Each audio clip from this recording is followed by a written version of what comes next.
Hey guys, tonight we'll take your nerves for a sunset walk along a mountain's narrow ribs, where the rice paddies where the sky like silk and the air tastes like rain practicing its encore.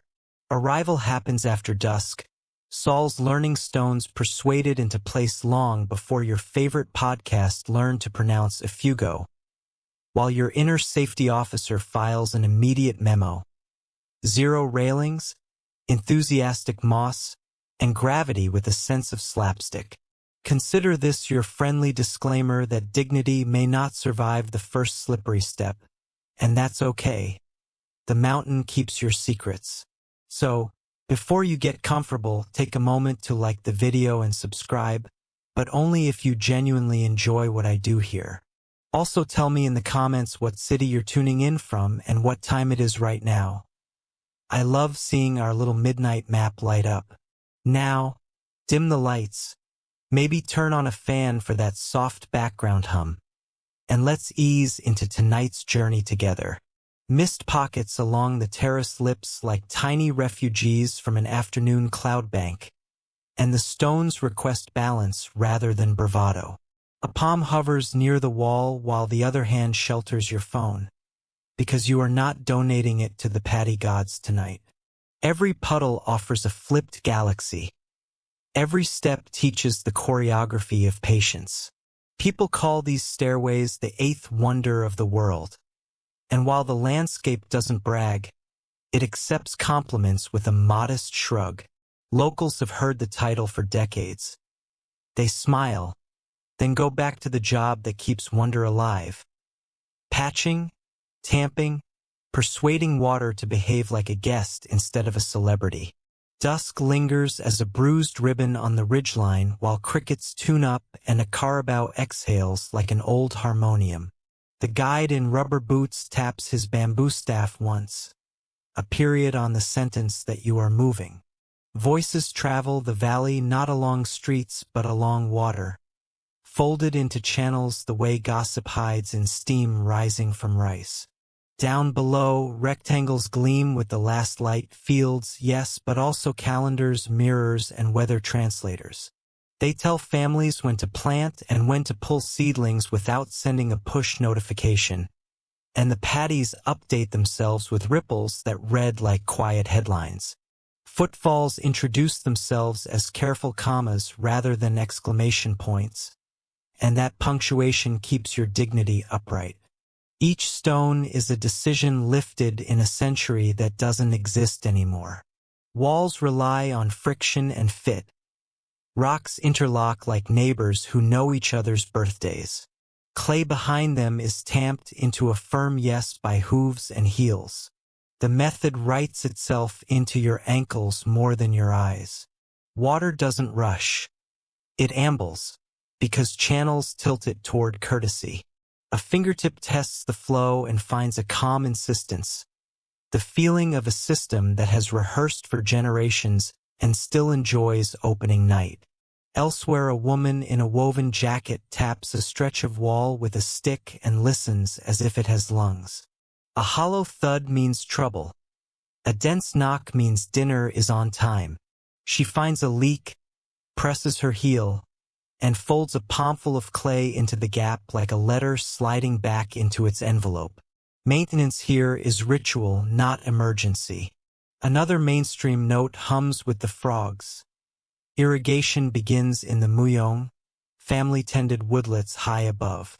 Forest sponges catch rain. Canals invite it downhill with flattery. The mountain's hydrology is less a plumbing diagram and more a polite conversation, and you are invited to nod along while someone shushes a noisy trickle with a leaf. Granaries crouch on stilts with flat wooden discs set between post and floor. Rat guards, minimalist comedy with maximum function. Grain sleeps inside, watched by carved bulul figures whose expressions look like they've seen every weather report and decided not to panic. Obscure detail for your trivia appetite. Some households name their bulul and address them in the voice reserved for old tools and older aunties. Half affection, half negotiation. The rice itself might be Tina 1, an heirloom that prefers one thoughtful harvest a year to 3 rushed ones. A grain with enough personality to insist on a calendar with margins. Silence takes the scenic route. It's never total, more like a woven cloth with frog voices stitched into it. A youngster jogs past barefoot, the tread of someone who rehearsed this choreography since the first wobble down a porch ladder. A dog permits your presence with one wag that translates as, "Welcome, ambulatory snack delivery unit." A hand-painted sign asks visitors not to shout, and you understand why. Echoes are busy doing other jobs. The path narrows, the night leans in, and the terrace edge becomes both classroom and comedian, teaching balance while threatening slapstick. Granted, you arrived carrying a textbook sentence. These terraces are over 2,000 years old. It has gravitas. It wraps the view in myth. Yet newer research nudges parts of the timeline closer. Major expansions may belong to the last millennium, shaped by shifting trade, crops, and colonial turbulence. Soil cores whisper stories. Pollen counts file footnotes. Oral histories braid versions. Historians are still debating this question. The exact date floats like mist on a ridge, refusing to harden into a headline, while the stones keep doing the only math they respect. Hold water, resist gravity, feed people. Stillness arranges itself into layers as lanterns blink on in the village, and the valley shakes a dusting of cloud from its shoulders. The guide points out a narrow overflow notch, barely a hand wide, whose job is to keep water from chewing a new path when the sky throws a tantrum. This is flood etiquette. Give excess someplace elegant to go. The paddies avoid mirror-flat perfection. They prefer a whisper of slope, just enough for water to walk, not sprint. Fingers dip for a taste that carries the faintest mineral of stone and a rumor of pine. Nearby, a grandmother measures the night with a quiet song. The language curls through the dark like steam escaping a kettle. Even without translation, the cadence says the topic is work disguised as music. You will hear long hud-hud epics another time, but tonight a lullaby version softens your steps. Another obscure bit hitches a ride on the melody. Farmers say you can hear whether a canal is healthy. Too loud and the wall is eroding. Too soft and the downstream fields are thirsty. Finding the right pitch becomes a daily duet with gravity. Across 2 terraces, a pair of teens share a thermos of coffee and a phone screen. They aim for a picture that will prove existence to friends 30 seconds after the signal returns. Tourism lives here like a neighbor, sometimes handy with a spare ladder, sometimes too loud after curfew. The valley negotiates a balance. Guides earn, families sell woven belts and cloud-colored snacks, and everyone develops opinions about drones. Meanwhile, your ethics simplifies. Step where footsteps already exist, keep voices low, buy what someone's hands made, and treat the view like a living room you were invited into. Past a bend, the path opens into a modest landing and your guide offers a practical myth. On planting days, laughter is a tool. On repair days, gossip is cement. Jokes shorten distance, and so do bowls of rice wine brewed with a confidence that borders on swagger. Mainstream fact-check while walking, collective labor, bayanihan in many Filipino contexts, organizes how walls rise and canals behave. You help on mine, I help on yours, and the ledger is tracked in calluses rather than spreadsheets. The wall is both boundary and handshake. Memory notices a carved figure by a granary, the bulul guardian who doesn't blink because wood is good at patience. Families bring offerings at harvest and during rituals when they want seasons to cooperate just a little more than average. A mambaki, ritual specialist, might whisper at thresholds or by the ladder steps, inviting luck to arrive in its best shoes. Whether you read it as faith, psychology, or both, the effect is the same. People behave as if outcomes are shared, which makes work shared, which makes survival less of a solo sport. Perhaps the most delicate thread you tug tonight is the notion of vanishing. Some paddies rest, not because the mountain forgot them, but because people left for cities where salaries keep steadier promises than weather. Invasive golden snails, bright, ambitious, and stubborn, migrate from afar and chew through new leaves like teenagers at a buffet. Typhoons redraw careful geometry in an afternoon. And yet repair crews assemble like sentences that know where the commas go. International recognition matters here. Inscribed as a UNESCO World Heritage Site in 1995, flagged in danger in 2001 when deterioration and neglect stacked up, and removed from that danger list in 2012 after community-led restoration made its point with mud and patience. The larger verdict, of course, remains in progress, the one written in daily choices, migrations, and weather's moods. Meanwhile, the moon decides to take attendance and slips free of cloud with a theatrical yawn. The paddies turn that light into 1,000 sighs. You can see your breath, a tiny dragon auditioning for a role it will not get. The guide rests his staff and tells a story about a grandfather who measured land not in meters but in mouths fed at a feast. Status here is complicated in a way that refuses cliff notes. It likes being counted in relationships. If modern economics is a loudspeaker, these terraces are a long conversation over soup. Eventually you register how your steps have become less tentative. Ankles feel briefed, shoes have negotiated terms with moss, and pride has stopped requesting constant reassurance. Each turn introduces a new angle that looks like a calendar photo and also nothing like it, because calendars cannot package the temperature of air or the frog audition happening in the reeds. The village downslope clusters around a church bell and a basketball court with a hoop that has survived more seasons than some celebrities. Overhead, a slow ribbon of cloud detaches from the ridge and glides down like a stage cue. It swallows the next bend for a moment, then coughs up a starlight crumb and moves on. You pause because pausing is allowed, and you listen because listening is required. Far off, a radio leaks a song that swears it was a hit last decade. The chorus travels over fields as if testing the echo. Comic relief arrives on schedule. Somewhere a rooster believes dawn begins whenever he says so, and he says so 3 times before remembering he's on mountain time.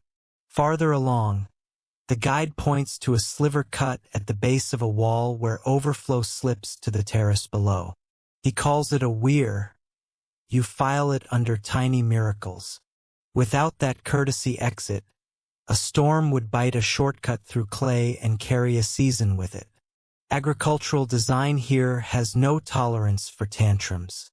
Every decision, curve, gradient, stone size, comes preloaded with a century of peer review performed by wind and rain. Your favorite line of the evening might be simple. The mountain is a stern teacher that rewards humility with rice. Afterward, a shelter appears with impeccable timing. A bench under a slanted roof set at a tilt so rain understands the assignment. A thermos emerges because mountain guides are magicians with pockets that disobey physics. Coffee tastes like a conversation between bitter and kind. Steam vanishes into a larger vapor drama, and you consider how thoughts do the same. Visible for a second, folding back into air, then later falling as answers onto a problem you forgot you were still solving. Stories behave like weather, circling, condensing, returning. Foundational history knocks politely with clean shoes. These terraces grow within Ifugao culture, which braids agriculture with ritual, kinship, and a clear-eyed reading of landscape. Spanish colonizers once drew maps that labeled highlands remote, with the confidence of people who arrive by ship and prefer straight lines. The mountains replied with curves and conditional hospitality. Later Americans paved roads and opened schools. The terraces adopted and adapted, translating new lessons into useful tools without surrendering the grammar of water and stone. Before the night grows too late for introductions, you meet the idea of stewardship disguised as ordinary chores.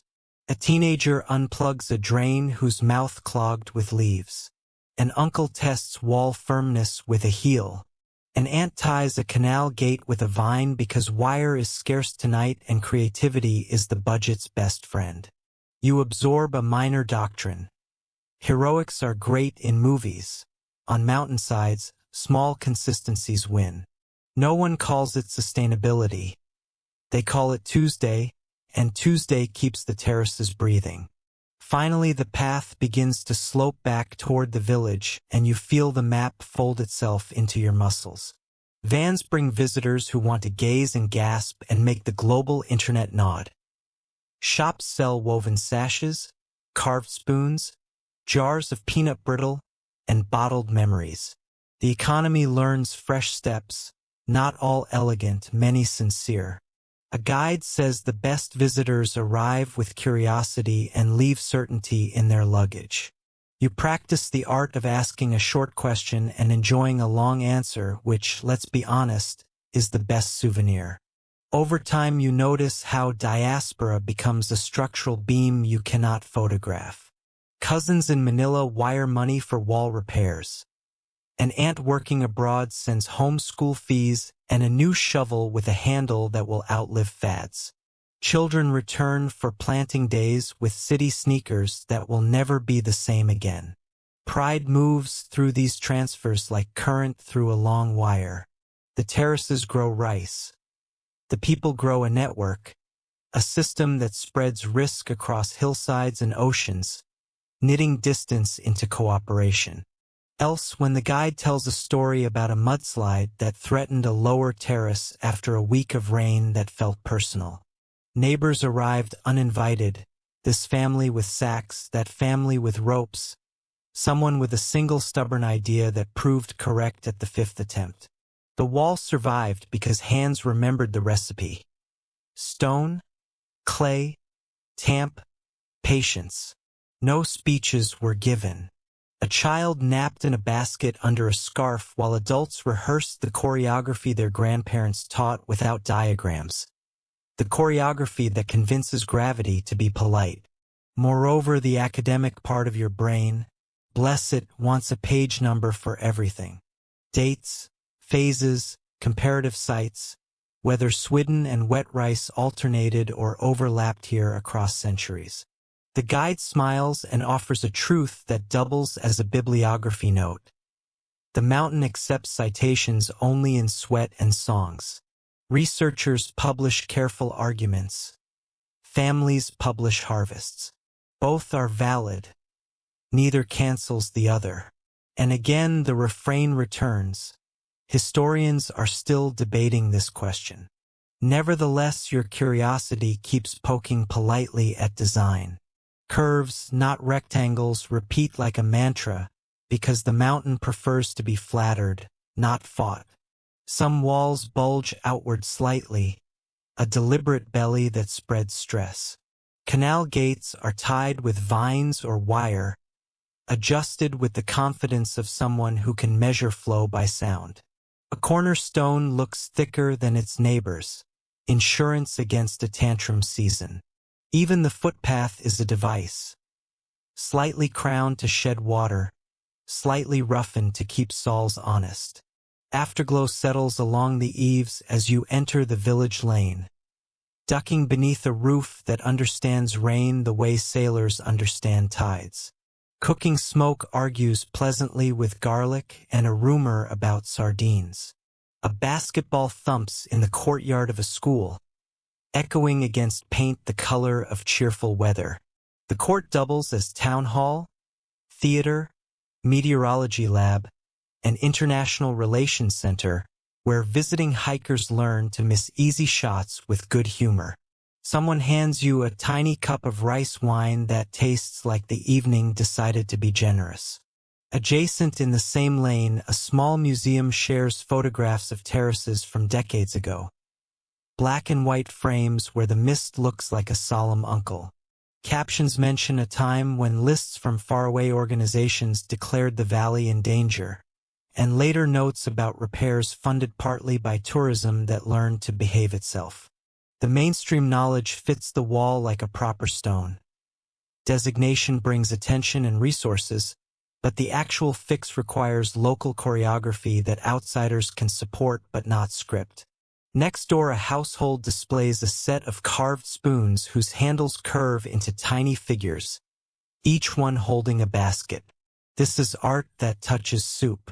The owner tells you the wood knows fingers and will grow smoother with miles of dinners. A quieter fact slips in behind that charm. Households keep seed in sets, saving varieties the way archivists keep copies of a manuscript in different vaults. Blight can't ruin what is stored in 10 granaries at once. Redundancy is the valley's favorite synonym for wisdom. Farther down the lane, a porch hosts a low-stakes debate about a canal reroute proposed by an uncle with ambitious elbows. Everyone agrees on the outcome: stable water, polite flow, but the path toward that outcome earns opinions. You learn that the right to speak comes with the willingness to show up on repair day. Democracy here wears mud on its cuffs. A joke lands, laughter dissolves heat, and the debate defers itself to mourning when measuring can replace adjectives. It's difficult to be dogmatic when a frog choir keeps adding punchlines. Northward, the ridgeline darkens into a silhouette that looks like a sleeping dog, and the guide announces with a grin that the mountain is now closed for administrative purposes. Lights bloom in clusters. The village becomes a constellation with excellent taste in spacing. A little shop sells snacks wrapped in stories, and you buy something that tastes like sugar, remembering a past life as a root. Your ankles file statements about mileage. Your heart files a statement about gratitude that reads like well-balanced accounts. Back at the inn, the shower argues with the mountain about temperature control, and the towel negotiates a truce you happily sign. Socks that thought they were clever learn humility near the window. A notebook receives handwriting that looks like it was composed on a small boat in polite turbulence. You underline one sentence: "Walls survive because hands remember." It reads like a poster, and it also reads like policy. Tomorrow we'll have more. Water that walks instead of runs, songs that measure time, and stone that tells its biography without ink. Sometime between plugging in your charger and losing the adapter you swear you packed, a certainty checks in quietly. The valley is not a decorated relic. It is a workplace with excellent views. The phrase "vanishing terraces" warns correctly but not completely. Things vanish when attention vanishes, and attention is renewable if people agree to renew it. Part of that renewal is tender. Stories told, seeds saved, songs kept breathing, and part is hilariously practical. Shovels, schedules, ledgers, and the willingness to show up with a good joke and a stronger back. Ultimately, the fan settles into a steady diplomatic hum, and the paddies outside reply with a chord you only hear when you stop trying to hear it. A late motorcycle threads the curve like a comet on an errand, then disappears into the next ridge. Eyelids bring down their own mist. One last thought turns over and looks at you. A date stamped in a book matters, but the real clock is mud under fingernails and water learning your palm. Whether the terraces began 2 millennia ago or one, the present tense is where they live, and tonight, for a few careful hours, where you live too. Morning arrives like a quiet verdict, gray first, then silver, then a soft gold that looks as if it learned manners from the mist. Breakfast steam braids with wood smoke while roosters hold a democracy of questionable rules. and your legs remember last night's careful ballet on stone. A knock at the door becomes invitation and instruction all at once. Rubber boots, borrowed gloves, and the kind of grin a guide wears when today's classroom has no walls. The lesson is touch, callus, clay, and the unshowy geometry of patient hands. Tools assemble on a mat with the dignity of a string quartet tuning up. Wooden shovels with scarred handles lean beside a short iron blade whose edge looks hand-persuaded on a reverse stone. A trowel with a chipped tip waits like a pen with plenty of ink. The carabao's yoke hangs nearby, wood polished by shoulders and monsoon seasons. Nothing here is flashy. Everything is audience-tested. You try the weight of a shovel and it answers with a steady, "We are going to be friends." But only if you pay attention. Kinship gathers in the lane the way water gathers in a patient bend. Cousins, in-laws, neighbors who are basically cousins by reputation, everyone arrives with a tool, a joke, and a memory of who helped whom last harvest. The word bayanihan is famous elsewhere in the Philippines. Up here the concept wears local names and specific faces. Help is not charity. It is accounting with laughter as the currency. Your presence earns a smile and a task calibrated to the apprentice. Carry, watch, learn, try, then try again. Calendars are explained without a photograph of a calendar. The valley reads time in sap and wind, in cloud thickness at the ridge and moon behavior over the court. Planting follows the first rains that last, not the first rains that flirt. Harvest presses toward a feast day so songs can stack with sacks of grain. The rice variety matters. Tinawan hums to a slow rhythm, and the forest above sets a tempo with how generously it releases water. If you want digital precision, the mountain offers analog kindness and expects gratitude in return. Stonework introduces itself like a teacher who never raises a voice. A terrace wall is not a pile. It is a sentence in which every rock is a noun that needs the right verb to hold meaning. Base stones go in first, heavier and flatter, laid into a shallow trench scratched from the slope. Each is pressed until it answers with a certain silence. Courses rise with patient offset, seams staggered so that stress travels like a guest shown to a good chair. You hold a rock that looks perfect, and a grandmother tilts her head, then swaps it for one that is actually perfect. Lesson learned. The wall decides. Mud steals the show once stone has set the stage. Clay becomes paste when kneaded with water and the hooves of a carabao moving in circles so calm it feels like meditation. Puddling blends soil, smooths footprints, and seals hairline gaps where a leak might get ideas. The smell is all elements. Rain waking dust, minerals remembering rivers, a whisper of green from uprooted grass.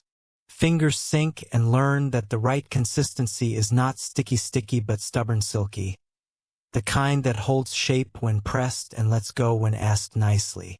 Curves correct every rectangular assumption you brought from flat maps. A terrace edge bends because the ridge bends, because the ridge itself is a slowed wave, because mountains dislike straight lines unless they're joking. The gentle arc distributes pressure. Corners bulge outward just enough to say no tantrums today. Paths follow these curves as if they were rehearsing a folk dance whose step names nobody bothers to translate. Your eyes learn to anticipate the next bend and your feet swear they knew all along. Hydrology leans in with a smile, excited to show its tricks. Canals steal water from the Muyong woodlets above, and steal here means invite with compliments. Each channel keeps a slight slope, barely there, just enough to coax motion without encouraging arrogance. Spillways sit like small ears cut into terrace lips, ready to listen when the sky overperforms. Gates, sometimes a plank, sometimes bundled grass, Adjust flow with the same hand motions you use to soothe a fussy toddler. The phrase water walks finally makes sense. Sprinting is for rivers in a hurry to someone else's ocean. Houses perch above fields with a confidence earned by centuries of weather briefings. Posts rise from stones instead of sinking into dirt, a clever way to keep rot guessing. Circular wooden discs slide over those posts like wooden frisbees in retirement. Rat guards that look like minimalist jewelry with heroic resumes. Under the steep thatch, smoke curls and escapes through a vent that doubles as hint to the rain about where not to enter. Granaries stand apart, small, serious, always tidy, smelling faintly of patience and cooked starch. Ritual takes the practical by the hand and walks beside it rather than in front. Before a repair, someone murmurs a line by the wall, perhaps to a bulul guardian sitting in the shade with an expression halfway between bored and cosmic. Chickens are offered on occasions that require conversations with the unseen. Light debts settled to prevent heavy ones. A Mbaki, ritual specialist, chooses words that act like oil on hinges. Whether you read it as metaphysics or community psychology, the effect is predictable. People work more carefully when they believe the work is witnessed by more than the immediate neighbors. Trivia refuses to be left out of the day's lesson and slides in sideways. Those ratguard discs have a delightful name you can't quite pronounce and a history of confusing visiting cats. Basket weaves hide counting systems. Patterns double as mnemonics for seed varieties. A plow's wooden blade sometimes gets charred lightly before carving to harden the surface. A farmer's version of tempering steel without the steel. These are the secrets that never felt the need to become secrets.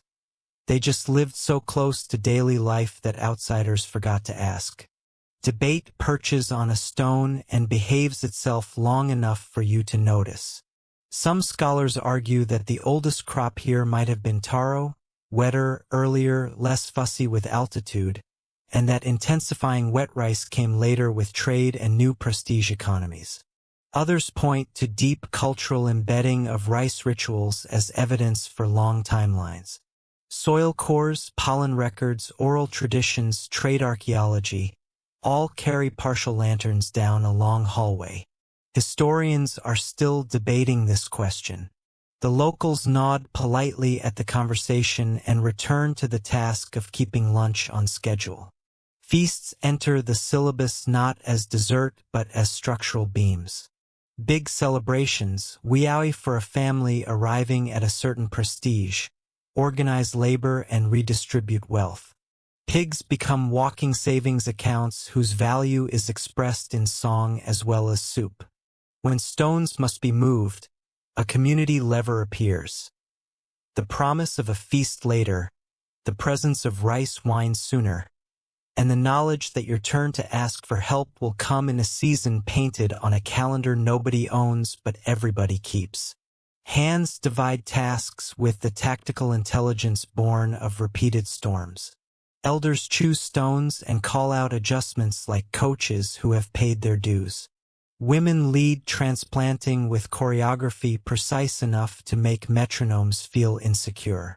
Men tamp walls and carve spillways, though plenty of women do the same when necessity, talent, or temperament suggests it. Children ferry small rocks like messengers, learning the grammar of wall building the way they learned lullabies, through repetition, proximity, and casual praise. Teaching never looks like a class, yet lessons never stop. A nephew copies an aunt's gesture for testing mud with a knuckle. A cousin mirrors an uncle's trick for reading microleaks by watching the way grass whispers at the edge. Apprenticeship is simply life with the brightness turned up. Feedback travels through humor first, then through a hand placed over your hand, then through a nod that says, "Try again, and this time listen with your wrist." Somewhere a notebook of an anthropologist attempts to keep up and discovers ink cannot catch everything. Edges matter as much as centers. A truth the wall repeats until you internalize it. Cornerstones must be flatter and heavier. Their arrogance should be functional, not decorative. Pilapil, the dikes, like to be crowned, slightly higher in the middle so rain runs to sides where it can be invited elsewhere. Weep holes are avoided in these patty walls. The system prefers deliberate spillways rather than surprises. Everything that looks accidental probably isn't. Everything that looks simple has a long resume and no patience for performance reviews.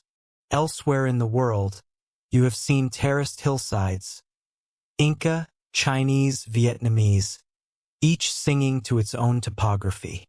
Comparing is tempting, but here comparison becomes admiration rather than competition. Ifugao practice shaves a different angle onto a blade, names water with a local verb, refuses a straight line where a curve smiles. Global textbook categories start to shrink in the humidity.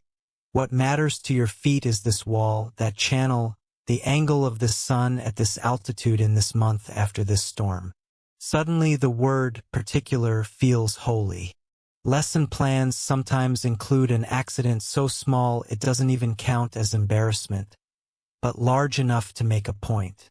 A flat stone greets your boot with a silky hello, your balance wobbles, and a hand from the left appears. Steady, friendly. Already gone before thanks can be fully formed. Laughter drifts over without weight. The guide points at the scuff spot and narrates what the stone told your soul. Too smooth, too early in the day, moisture still loyal to last night's mist. Information enters the body more convincingly than it enters the mind. Forest stewardship steps into the frame because walls don't stand alone. Muyong woodlets, family tended, communally respected, act as sponges, slowing rain into springs, sponsoring shade, feeding biodiversity that handles pests before those pests hold additions in the paddies. Rules govern what you can cut and when, who cleans which footpath, how firewood stacks are kept polite. The arrangement beats slogans by decades. Sustainability exists here, but it is spelled with chores, not adjectives. Remittances from faraway cities arrive like invisible stones tucked into foundations. A cousin in Manila wires funds for new tools. An aunt abroad sends home enough to hire a crew for a week when a landslip tried to claim a lower wall. The money is practical, the meaning emotional, the effect structural. Diaspora extends the kinship network through time zones.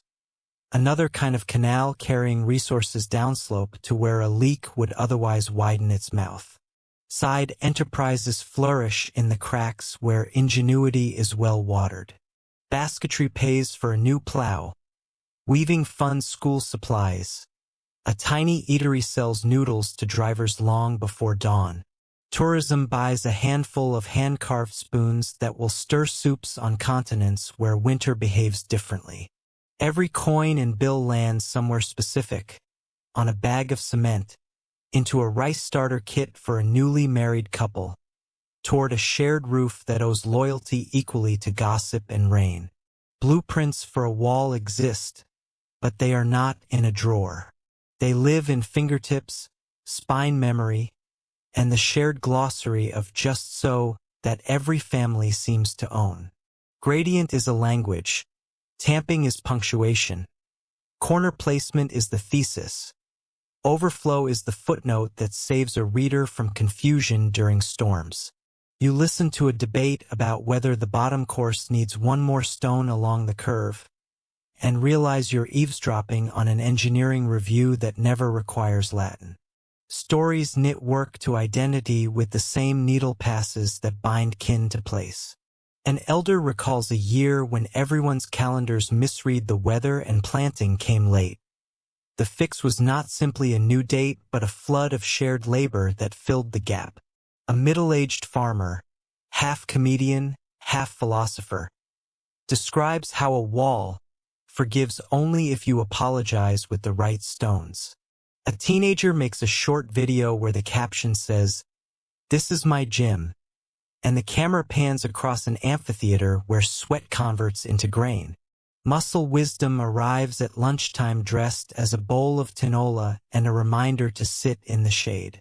The crew eats together because chewing alone would be weird and inefficient. Stories swap places like utensils, and you learn that laughter isn't background noise. It's a binding agent. Someone teases your mud-splattered shin. Someone else slides a banana leaf toward your bowl because etiquette insists generosity must become muscle memory too. Afternoon turns the color of warm metal and work shifts to detail.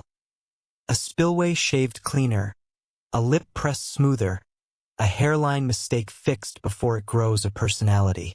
Carabaos plod through their circles like furry metronomes, and the smell of puddled clay becomes almost sweet. The guide asks you to test a channel gate to feel the difference between too much and just enough. Hands learn the pressure that will persuade water to walk rather than sprint and to bow politely at each terrace lip. Knowledge of pests shows up with the forced cheer of an unwanted guest at a family reunion. Golden snails gleam like jewelry that keeps bad company, and uprooted weeds make compost in a corner with a patience that would win awards if awards knew how to recognize decomposition as accomplishment. A quick aside travels around the group. Some households season snails into snackable villains, but nobody pretends dinner solves the invasion problem. Vigilance keeps its sleeves rolled up. Evening approaches on quiet feet, and the wall you touched earlier now wears the wet shine of a job not finished but properly paused.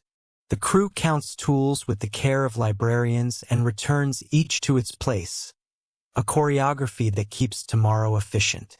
Gratitude, unceremonious and sincere, makes its rounds. Someone claps once, the mountain's version of a curtain call.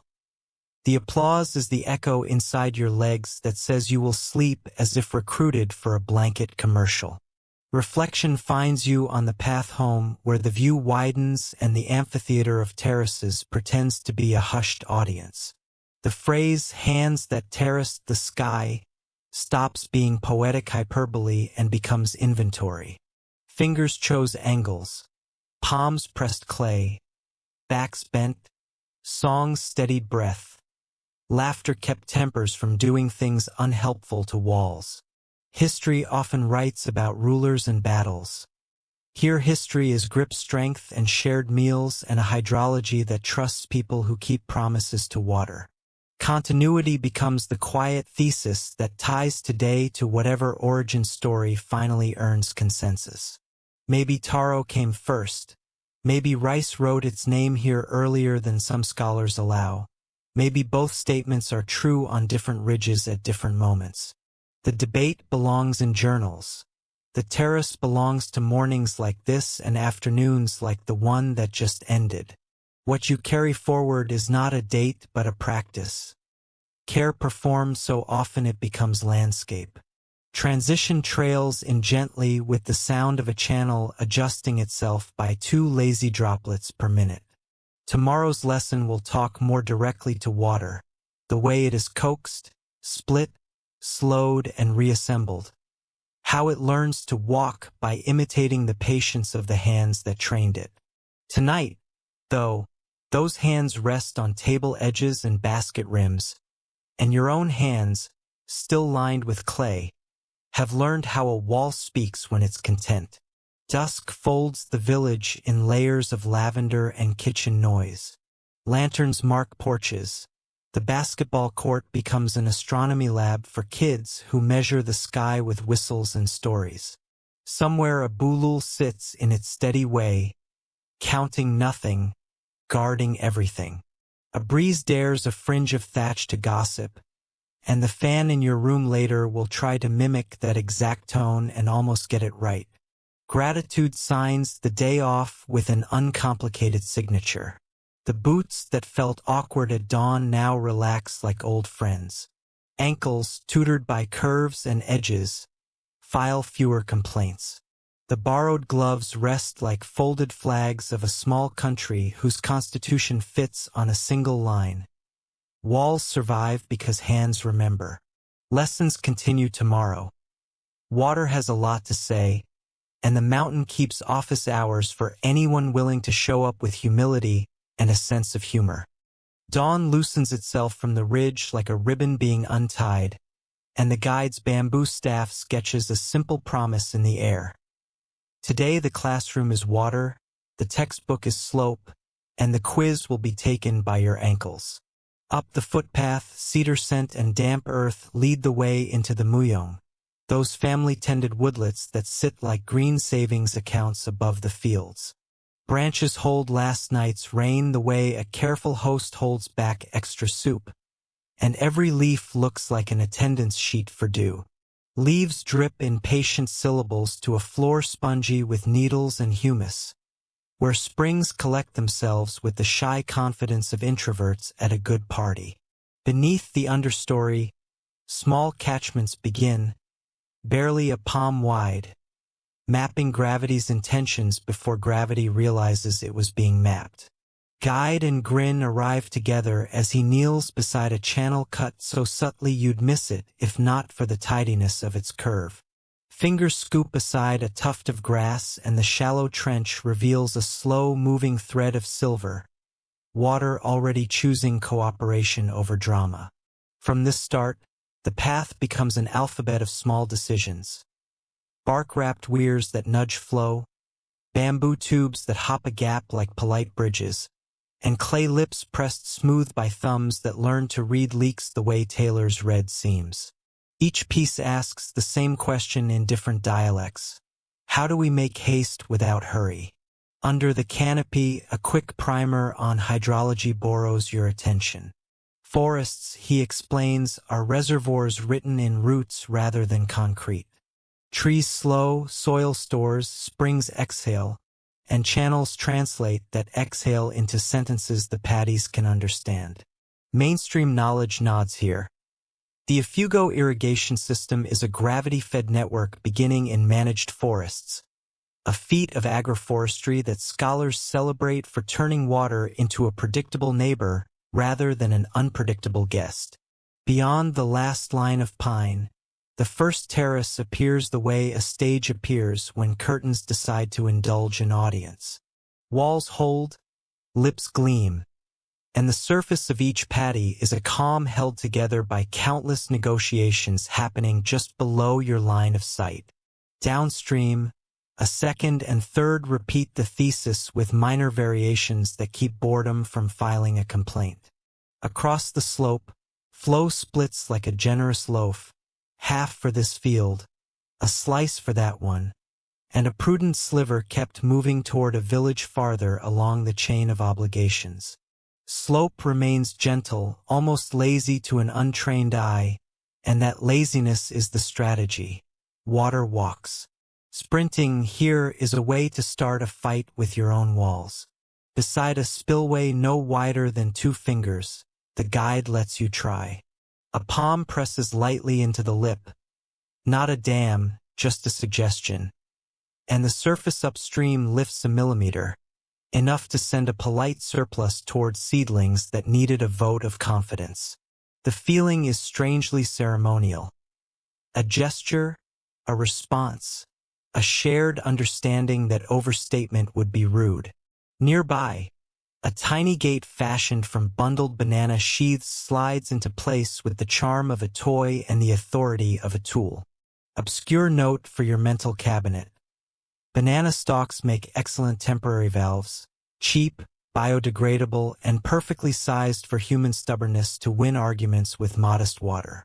Between terraces, narrow earthen dikes, pill-a-pill, were the scuffs of 1,000 careful steps, and the crowns of those dikes rise just enough to encourage rain to seek the sides. No one trusts randomness with overflow. An appointed notch handles excess with good manners. The mountain has a strict etiquette book for floods, and the first rule reads, give water somewhere elegant to go, beside a tuft of wild fern. A whisper in the canal's voice changes pitch, lower, more throaty, the sound of gravel where clay should be. Without drama, The guide digs 2 handfuls of mud, works them to the right stubborn silky, and tucks them into the minor wound. Like tuning a string, the canal returns to key. Obscure skill, memorable line. Farmers can hear when a wall is thinking about misbehaving. Because canals are communities as much as they are ditches, sharing arrangements come with the clarity of a family calendar. Water rights rotate by household, by ridge, by agreement thicker than paper. No chart is pinned to a board, yet everyone knows whose turn glitters at midnight and whose seedlings get first sip at dawn. Arguments are rare and quick. The valley is allergic to drama that wastes mornings. Before the sun climbs high enough to compromise dignity, a lesson unfolds on measuring slope by eye. The trick is not to stare at the target field but to watch the water's shoulders as it rounds a bend.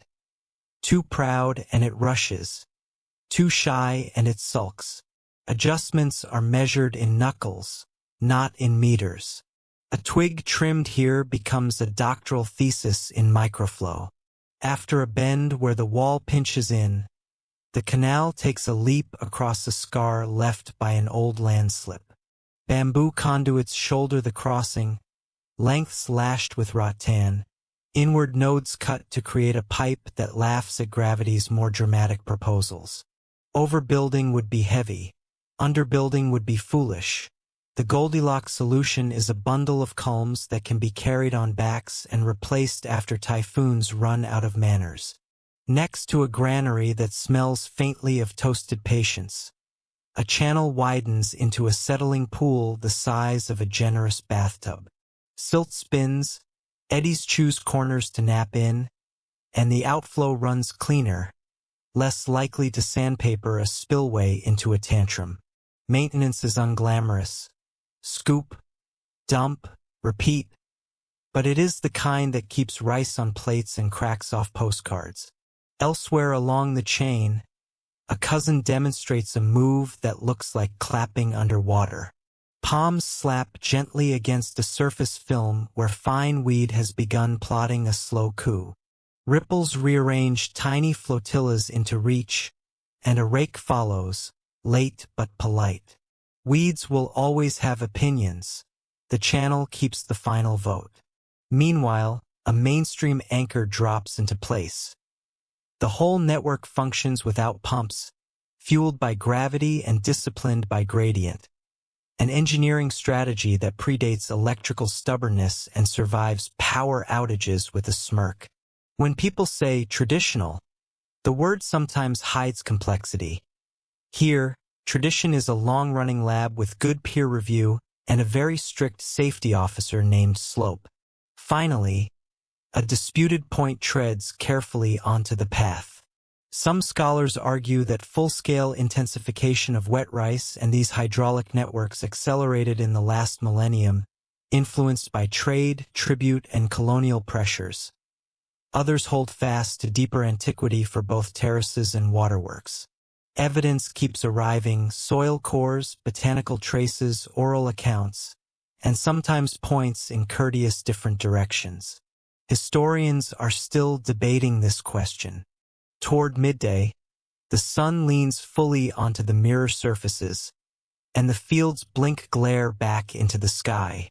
Farmers pull broad-brimmed hats lower against the auditioning light, and everyone takes up the choreography of transplanting with a tempo that would impress a drummer.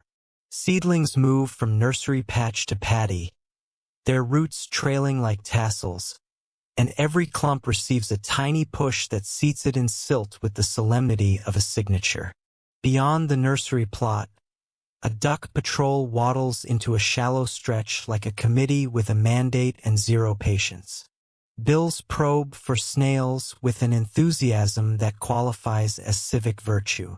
The birds are not decoration. They are colleagues who work for room, board, and the right to be funny. Obscure agricultural bonus. Beaks do pest control while feet stir nutrients. Multitasking that wins awards if the awards committee likes mud. Inside a shaded lean-to, a break introduces sweet coffee, stories, and an index of tiny bruises on shins that never quite learned where the stone ends and the air begins. Someone teases your city ankles. Someone else slides a banana leaf into your hands so the cup doesn't scald your gratitude. Conversations trace the canals of the social day, whose turn for water tonight, which spillway asked for attention, whether the new bamboo bridge behaves like it has good parents. Outside the lean-to, the guide invites a trick that feels like a magic show where the magician is topography. He asks you to close eyes, listen, and point where the canal bends fastest. The ear wins against the eye, and your finger locates the acceleration not by sight but by the brightness of sound.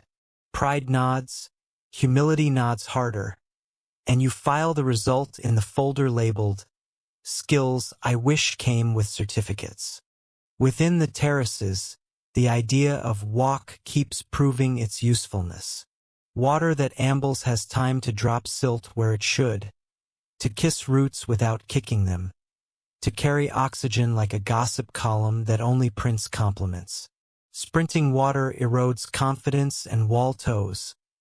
Loitering water breeds mosquitoes with career plans. The happy middle wears a speed that would make a librarian proud. Across a ridge, a larger channel joins the party after crossing under a footpath through a culvert friendly to both knees and memory. The join is designed with a small swirl chamber that takes impatience out of the flow, much like a parent taking sugar out of a 6-year-old. Whoever built it thought in verbs, slow, smooth, share, rather than in nouns, and the result is a sentence that reads well even during rainstorms that insist on speaking in caps lock. Under a bright patch of sky, the group pauses to repair a breach where a stone has shifted just enough to broadcast future mischief. A rope of grass roots is wedged as a temporary brace while 2 proper rocks are called up from the bench. Clay hums in palms as it becomes sealant. The fix is not dramatic. It is good. Nothing here strives for hero shots. The valley prefers durable angles. Beyond the work site, a memory surfaces from last night's stories. During a past typhoon, the main canal flirted with the idea of going off script. Families strung woven mats along a vulnerable stretch to break wave energy, then laid bundles of brush as sacrificial armor. The water took the hint and the brush took the beating. The mats later became roof patches and the brush, gossip. Improvisation is not a lack of plan. It is a skill inside the plan. Above the patties, the muyong keeps its quiet end of the bargain. Rules of cutting and gathering circulate without paperwork. Take the dead branch before the living, leave the seed tree, keep footpaths honest, and never let a small fire audition for a big role.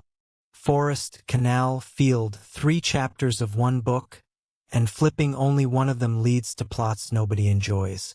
Across the social map, village water councils meet when needed, not because a calendar insists.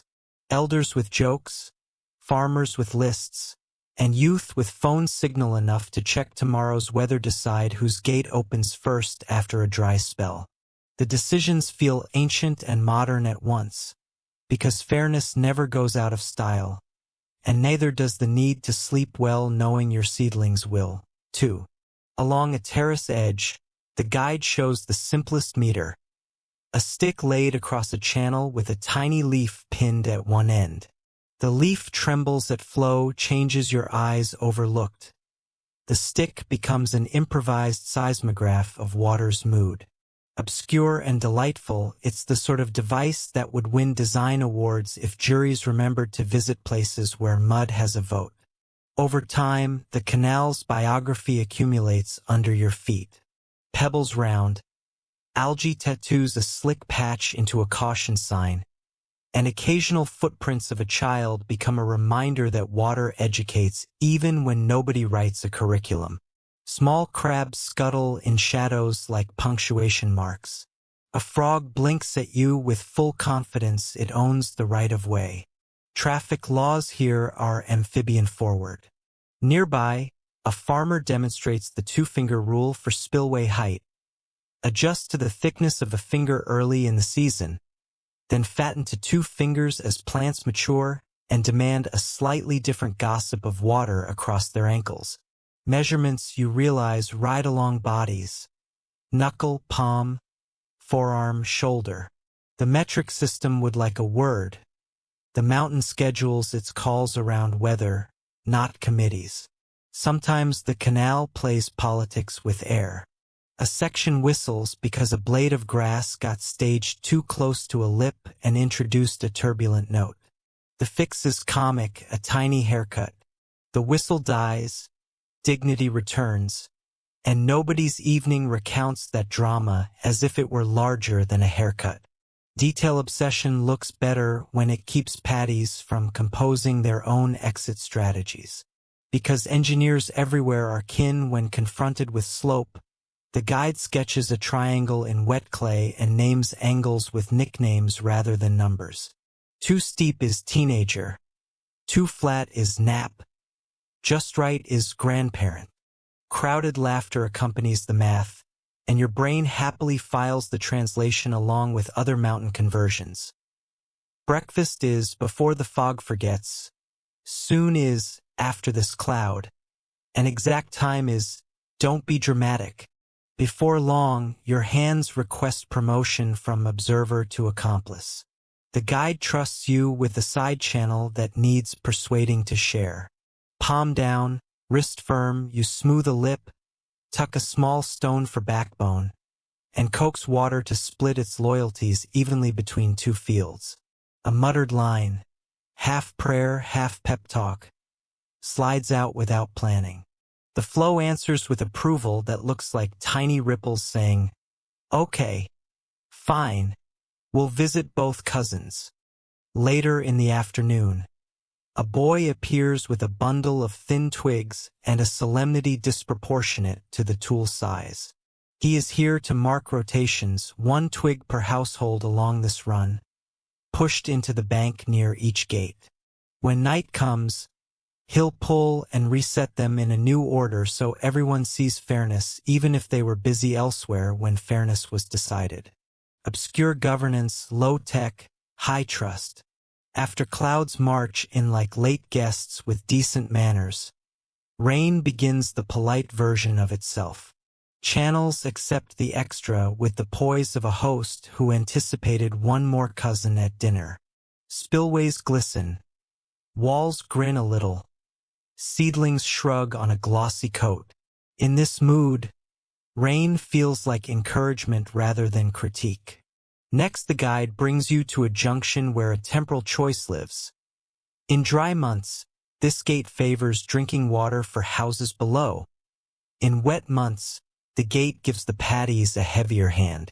The same notch, 2 priorities, season as supervisor. Mainstream note returns.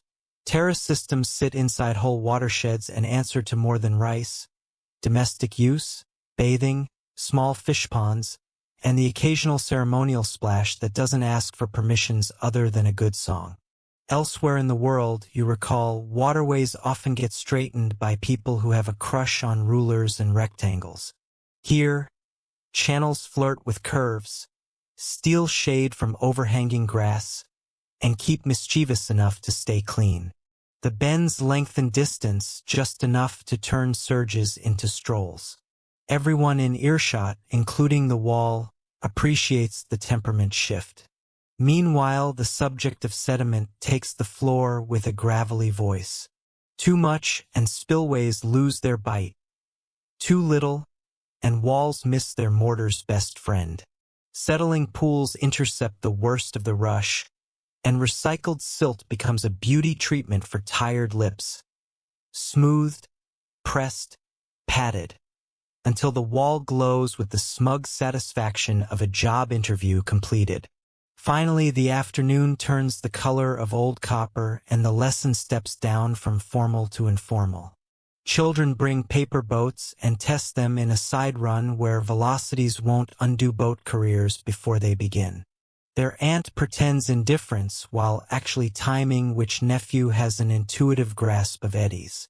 The boats lean, swirl, and arrive at a finish line chalked in mud, and the cheer that follows has the volume of a small festival. Toward evening, a rumor of snails pulls a small band of gatherers along a shallow section.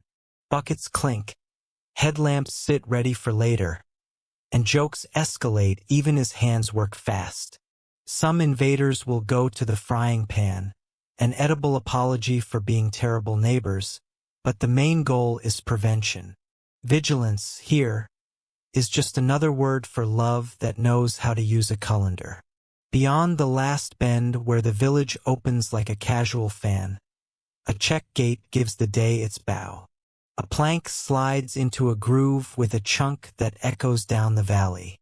Night will own the water for a while, guiding it into domestic jars and washing basins, then slipping it back to the terraces with the dawn. The rhythm is generous if not infinite. People behave accordingly.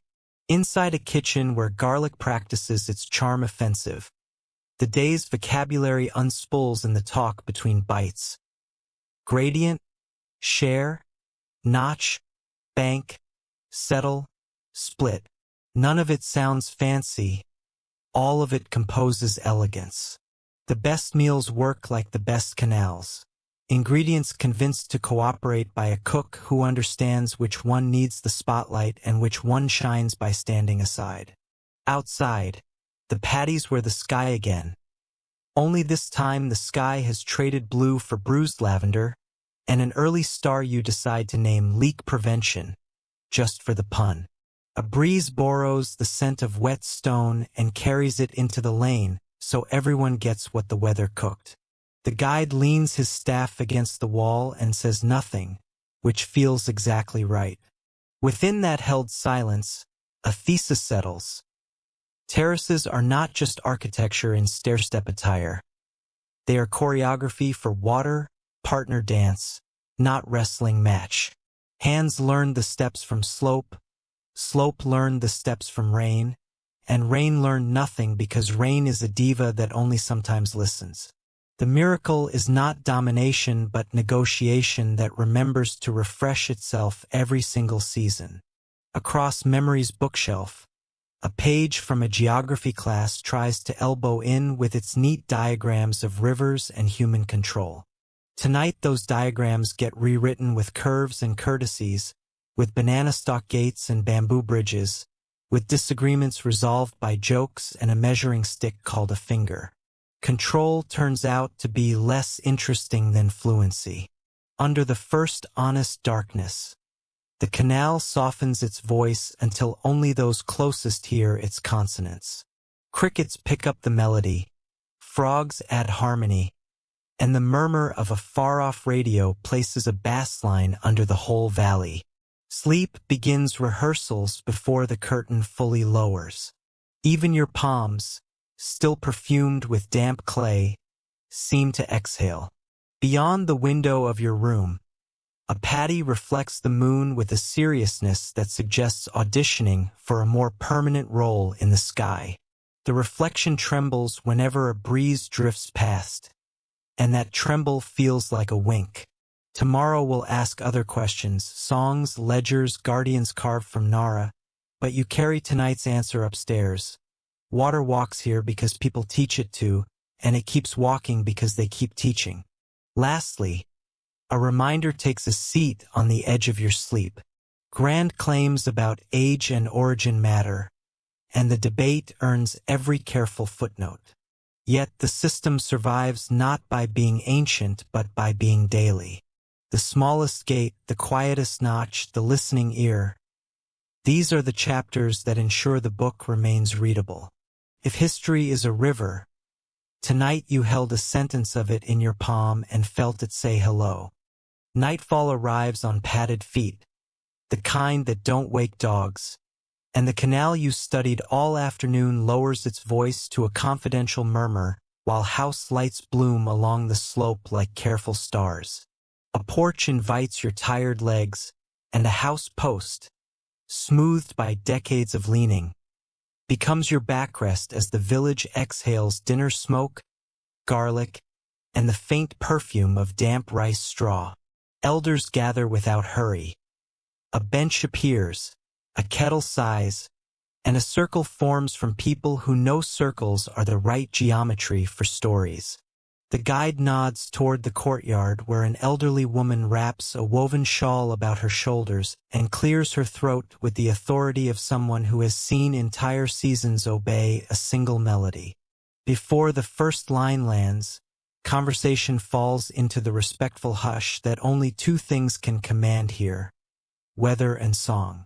Under the light of a slim, easygoing moon, her voice lifts, dry as bamboo and warm as soup, carrying syllables that feel both newly minted and centuries old.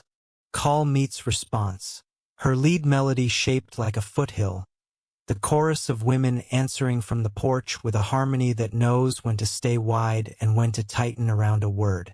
Language ripples. Even if you miss meanings, cadence translates, and the rhythm teaches your spine where to nod. The chant moves like water with a pulse. It subdivides time into lines long enough to harvest by and short enough to breathe through. Mainstream memory taps your shoulder. These are Hud-Hud, Ifugao epics chanted in planting and harvest seasons, during community gatherings and wakes.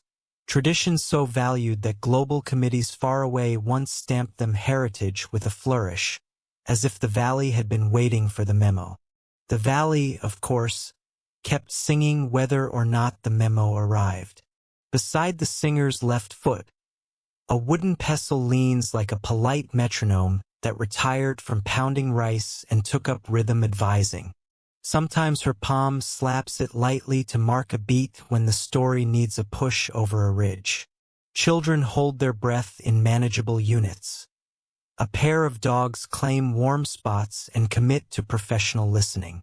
The epic tonight threads the name of Ifugao, the hero who wrestles not with gore but with wit, patience, and the kind of cleverness that villages admire because it works on both ladders and in fields.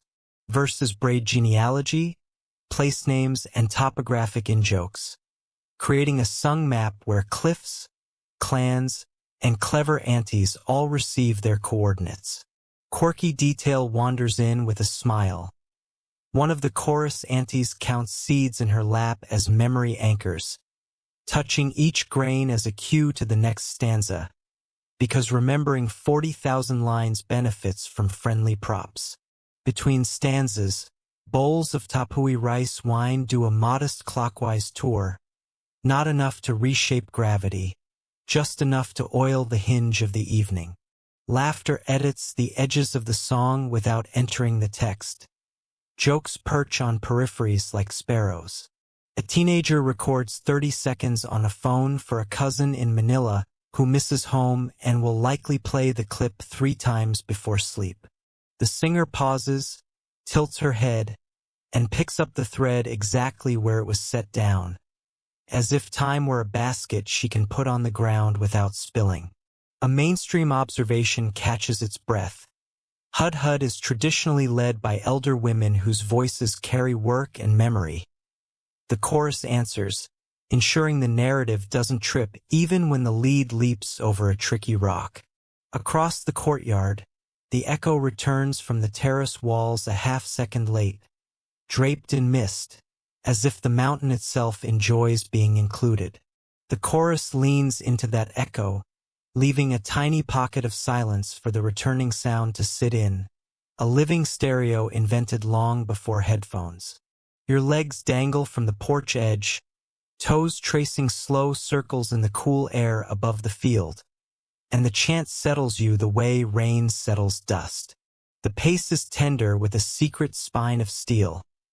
This is music that refuses to rush because rice refuses to rush, and the harvest calendar beats time under every melody. Obscure addendum worth pocketing. Some singers sync phrasing with the tug and press of transplanting, so a line ends exactly when hands must move to the next clump. Lyrics as work timer, not just ornament. Toward the middle of the tale, a scene arrives where enemies trade riddles before they trade anything else. solving puzzles as a prelude to making peace. The singer grins without breaking tempo, pleased at the prospect of intelligence having the final word. Children mimic the cadence with whisper giggles. Elders pinch a line here, stretch another there, and the chorus follows like water follows a well-built lip. The story's landscape feels familiar. A ridge that looks like a sleeping carabao, a gorge that sulks in afternoon rain, a house ladder whose rungs once broke under the weight of bad decisions. Each mention is a pin on the mental map of people who measure distance in songs as well as steps. Within the chant, proverbs sneak by wearing costumes. A line about a slippery stone turns out to be a note about careless pride. A verse praising a generous granary becomes a lecture on communal accounting. The hero's mother gets 3 lines that might be instructions for wall repair delivered as compliments. No one argues because the advice is good and the compliments are better. Academics somewhere will later call this didactic function.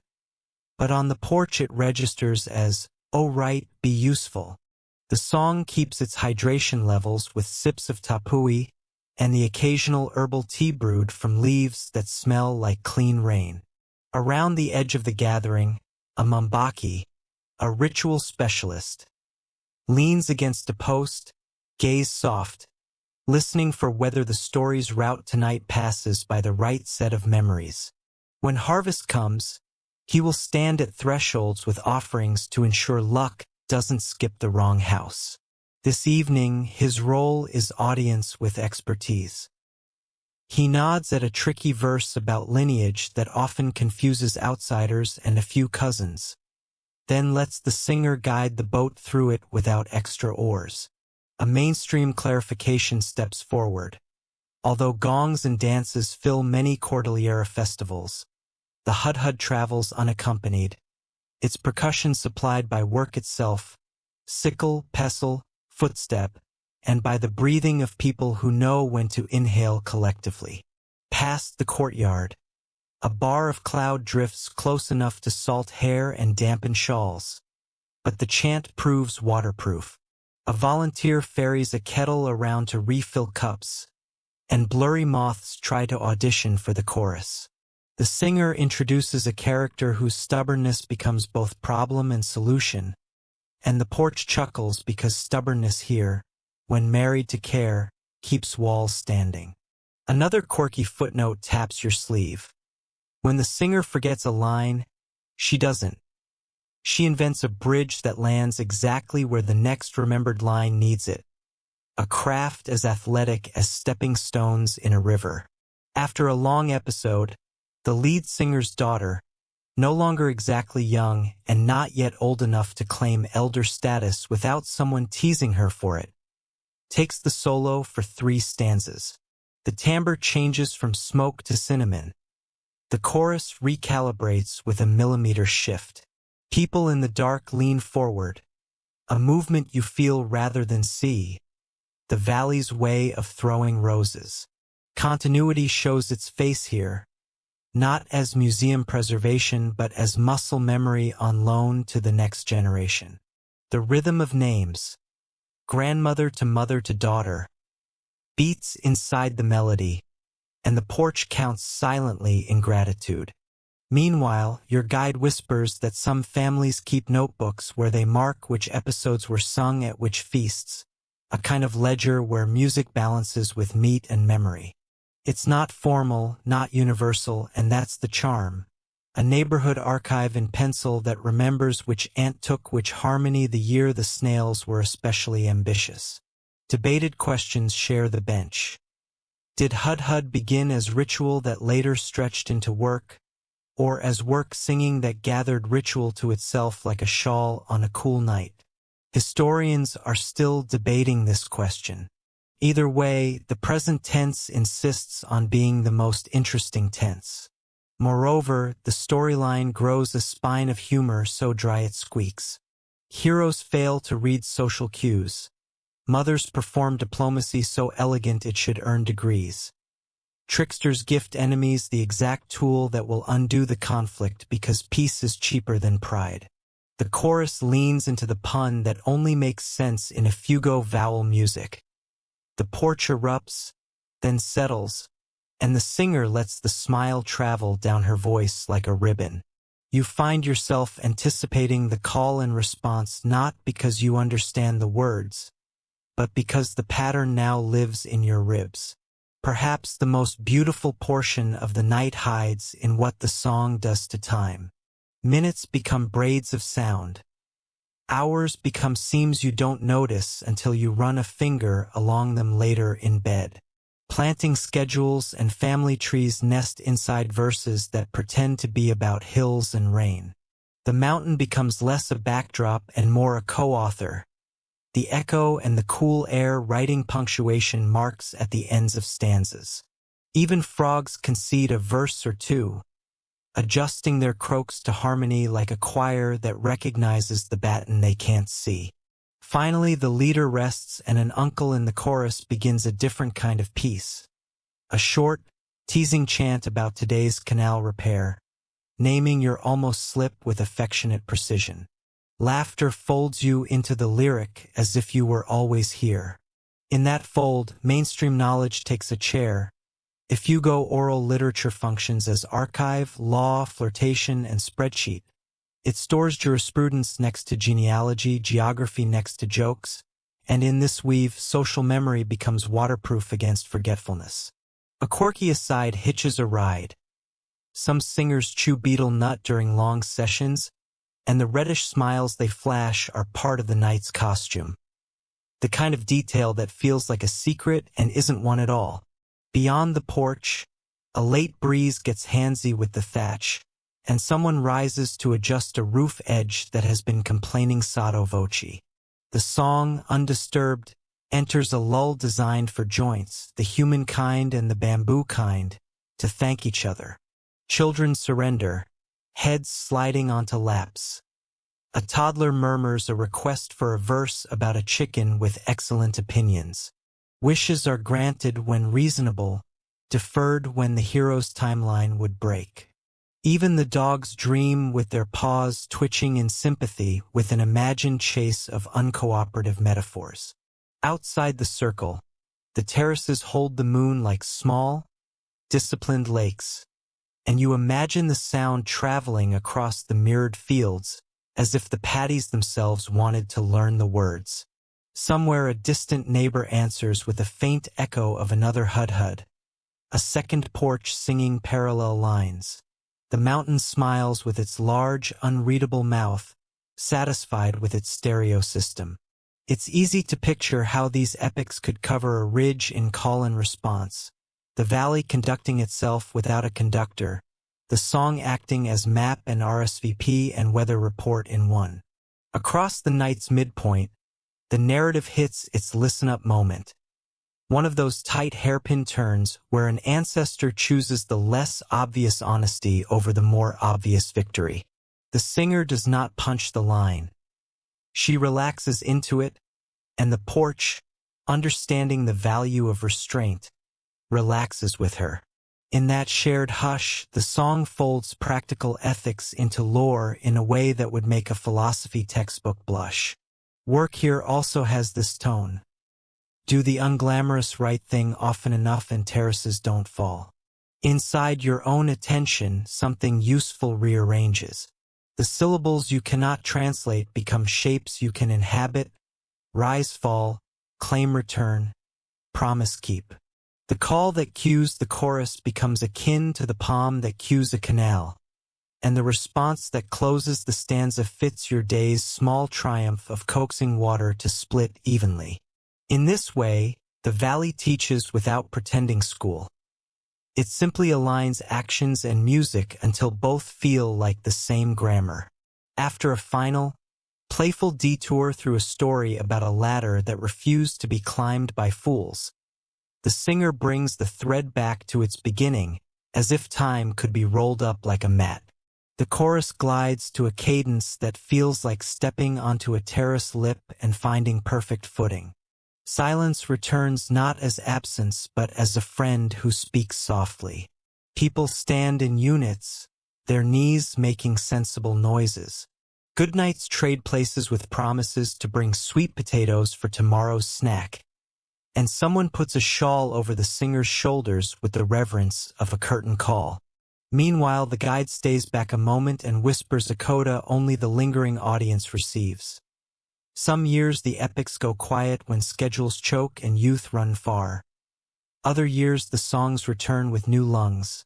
Nieces, nephews, who learned the chorus the way your hands learned the weight of wet clay. Vanishing isn't always sudden. Sometimes it is a season that passes, then reappears because attention did the unglamorous job of waiting with intention. On this ridge at least, the night earned an encore simply by being itself. Moreover, the house post against your spine feels warmer now, as if the stories stored in its grain decided to share body heat. Wood remembers backs, and backs remember songs. Tomorrow the same post will hold a basket of tools and listen to new gossip about snails with inflated egos. The idea that architecture listens might be scientifically flimsy, but it's emotionally accurate, and accuracy of that kind keeps villages cooperative when storms clarify priorities. Beyond the trail down to your room, the path gleams just enough for confidence. Steps count themselves without asking math for permission. A window receives your reflection alongside the moon's. You look like someone who now knows the first 3 breaths of a refrain and pretends otherwise. Sleep promises its own chorus. Fan hum, cricket arithmetic, the smallest gurgle from the canal that refuses to stop publishing gentle news. Outside the door, a child's giggle survives bedtime long enough to pass your way, and the word it carries is the name of the hero who solved problems with conversation before considering anything louder. The detail warms your bones. Historians can debate the origin timeline. Music debates loneliness and usually wins. Whether these epics began to pace work or to dress ceremony, the effect remains practical. People stay in step and places stay in mind. Finally, the room accepts your weight with the practiced diplomacy of a good host. Clay scents still travel in the seams of your fingers. A faint note of beetle leaf clings to your sleeve like a souvenir you didn't shop for. The valley lets down its hair.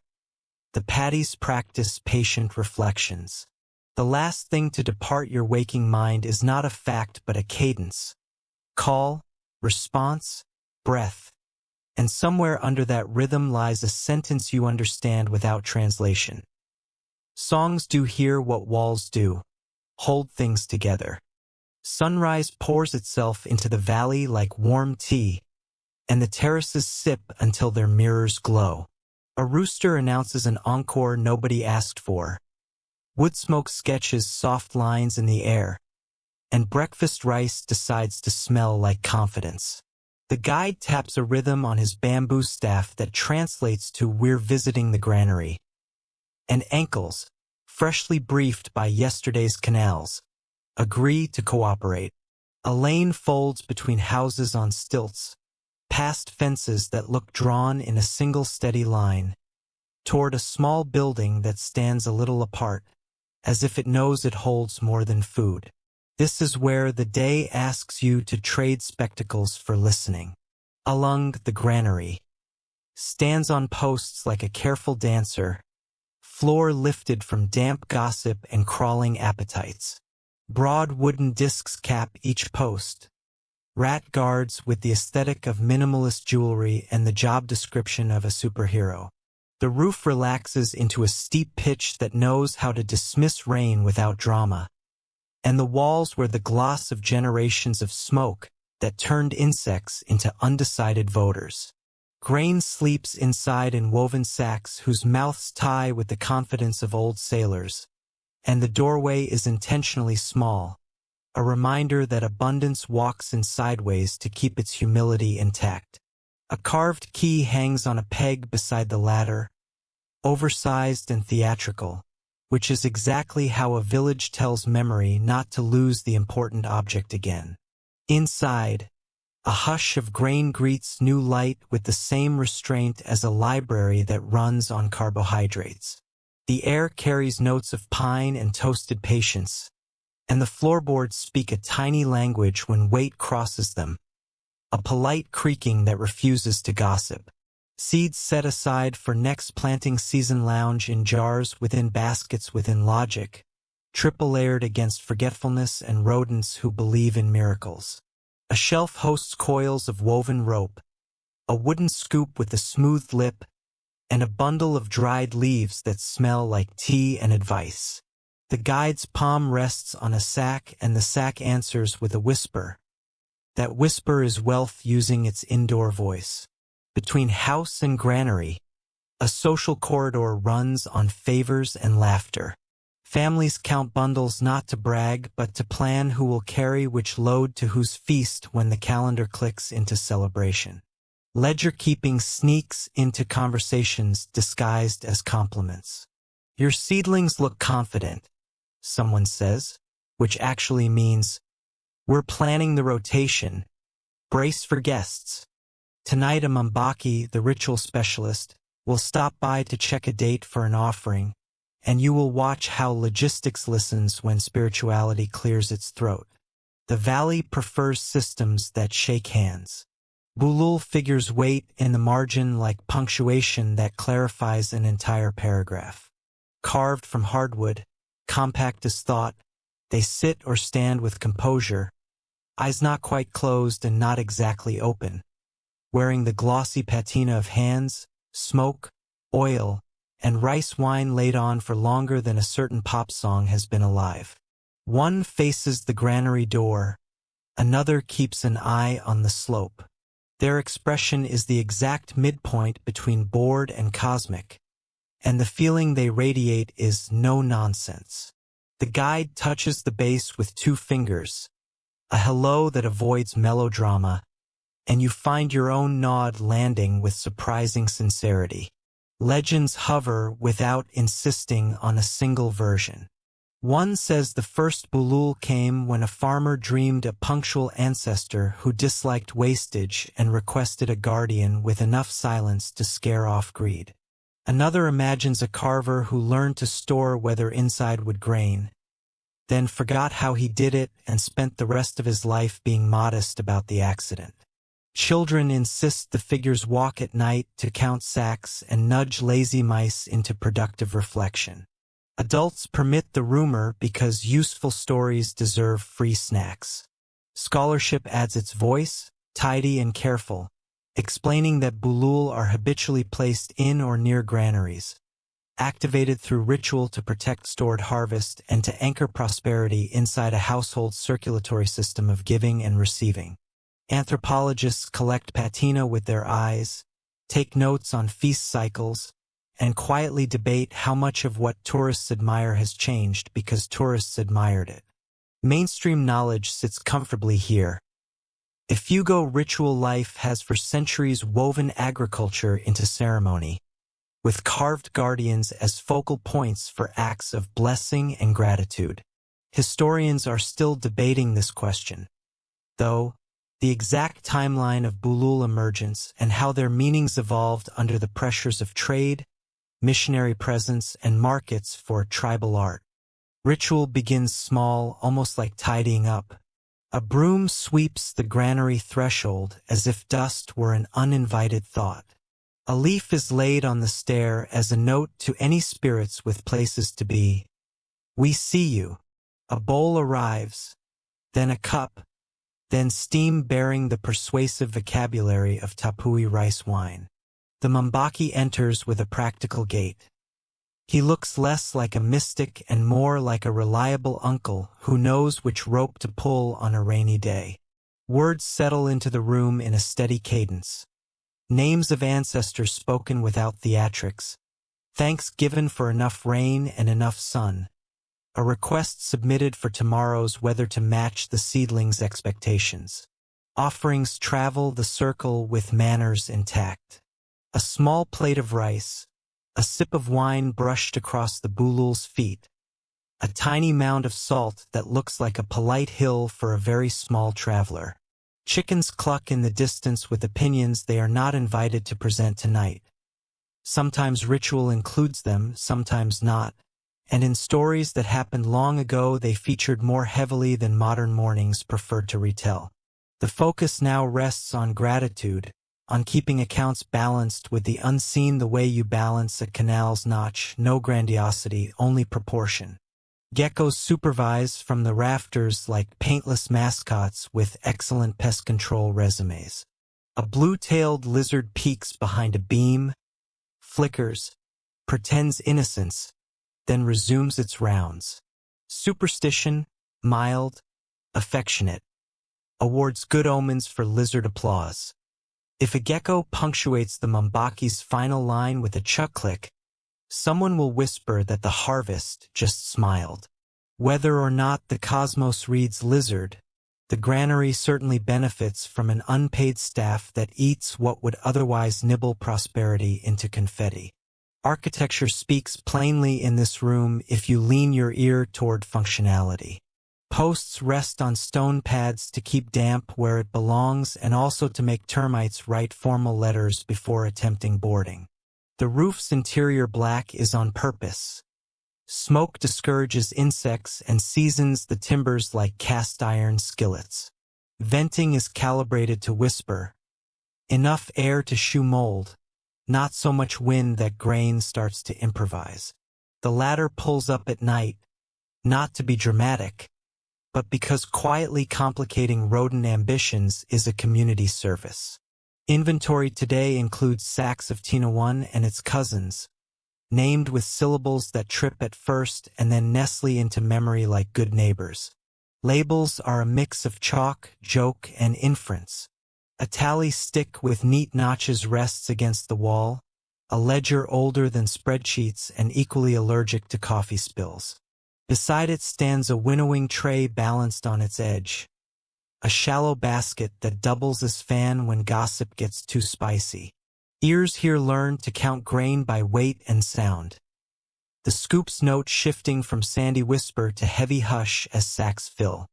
Neighbors arrive at the doorway with the kind of hello that already knows the answer to, "Have you eaten?"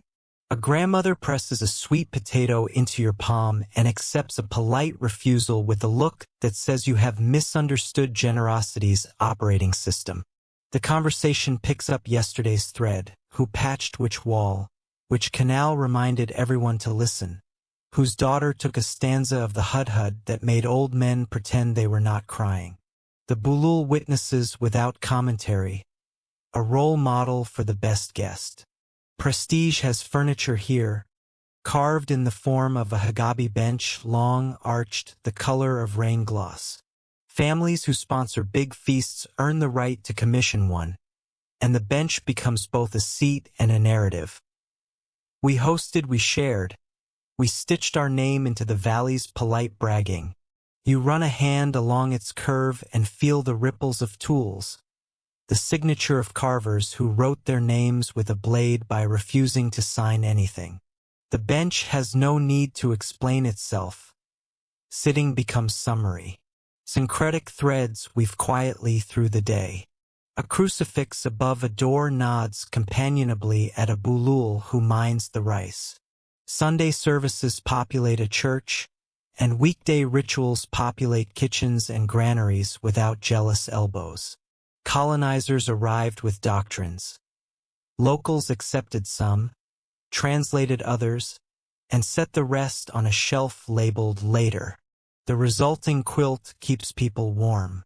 Mainstream histories often measure change in decrees and dates. Here, the better metric is coexistence that learned to behave. Tourism tiptoes into the room with its hat in its hands, full of intentions that range from sincere to selfie. Some carvers make bulul for sale, smaller, shinier, traveling to living rooms where they become conversation starters about a place whose calendar still respects rain. Purists worry that meaning leaks when guardians become decor. Pragmatists reply that carving keeps hands busy and stories circulating. The debate finds compromise at the granary threshold. Ritual pieces stay, tourist pieces go, and everyone keeps their sense of humor within easy reach. Economy hides in corners shaped like jars. A small stash of coins earmarked for school fees, a folded note from a cousin in Manila who wired help for roof repairs, a memo written in someone's mind about how many bundles can be spared for a neighbor's feast next month. Money here performs in an ensemble cast with labor, ritual, and weather. No single star gets to do a solo for long. The bulul, impervious to accounting software, continues to perform the important job of reminding people to be decent to food. Myth makes logistics bearable. A story says that if the first scoop from a new sack is given away, the sack somehow ends up heavier. Economies everywhere smile at this math. Another tale advises that children should not nap inside a granary on hot afternoons because rice streams are sticky and can glue a kid to laziness. Clearly invented by a parent who needed help with firewood. You laugh, and the Mbaki grins. Jokes, like canals, keep the flow polite. Debate returns for a respectful minute. Scholars split footnotes over whether bulul iconography spread along trade lines, whether meanings expanded or narrowed under missionary pressure, whether late 20th century art markets nudged shapes and sizes into new templates. The village listens with one ear and responds with the content of the granary. Grain in, grain out, offerings made, neighbors fed. Historians are still debating this question. Meanwhile, the guardians do their day job with the sort of quiet that scares laziness and comforts seriousness. Quiet moments persist even when tasks multiply. A mother sets a bowl on the floor for a cat that accepts payment in purrs for rodent control duties. A child counts rat guard discs as if to verify physics. A lizard tail drops and wriggles in the corner. A sacrificial decoy that ensures the lizard's continued employment, while the child shrieks, fascinated rather than afraid. The bulul does not blink, which is the secret of being an adult in a room full of well-intentioned chaos. Night folds itself along the beams as the Mbaki returns for a closing murmur. The wine cup becomes communal punctuation. Breath synchronizes long enough to feel like grammar. A thin strand of melody escapes the porch outside, maybe a fragment of last night's hud-hud hitchhiking into today, and the granary answers with the stillness of a full stomach. The guardians receive one last brush of rice wine across their feet, a toast without sloshing, and everyone steps backward through the door as if leaving a theater where the actors chose to keep pretending long after the curtain. Sleep edges in later when the fan repeats the canal's lesson about steady tempos. The bulul's silhouette lingers on your eyelids, less a statue than a verb. Guard. Remember. Settle. Share. A notebook receives one line about wealth having manners and another about how smoke learns to be polite by listening to rafters. If gratitude wore wood, it would look like this: compact, glossy, uninterested in opinions, focused on making sure tomorrow has breakfast. Tomorrow's tasks begin to whisper their names before your head meets the pillow. Patch a leak. Carry a sack to a neighbor's feast. Repair a rat guard that cracked under the modest drama of weather. The list feels less like burden and more like story structure. Chapters continue because characters show up. You promise a tiny promise to yourself to carry something heavy without making it heavier with complaint. And the valley rewards your ambition by turning the night cooler by 1 kind degree. Gratitude turns in the doorway and smiles a small, useful smile. Guardians, granaries, gods who prefer whispers. The whole arrangement approaches the divine by being profoundly practical. Nothing here needs thunder. A brush of wine, a sweep of a broom, a word in a cadence older than chores, and a carved figure who has perfected the art of taking compliments in silence. You breathe once more the air that smells like wood smoke and grain, and the terraces hum somewhere outside, pleased that the books balance for another day. Morning pulls a pale sheet across the ridgeline as if the mountain were waking up politely, and the path delivers your feet to a knuckle of stone where a weathered wooden cross and a sun-bleached survey stake keep each other company like old colleagues who still argue about coordinates. Wind combs the grass into neat lines.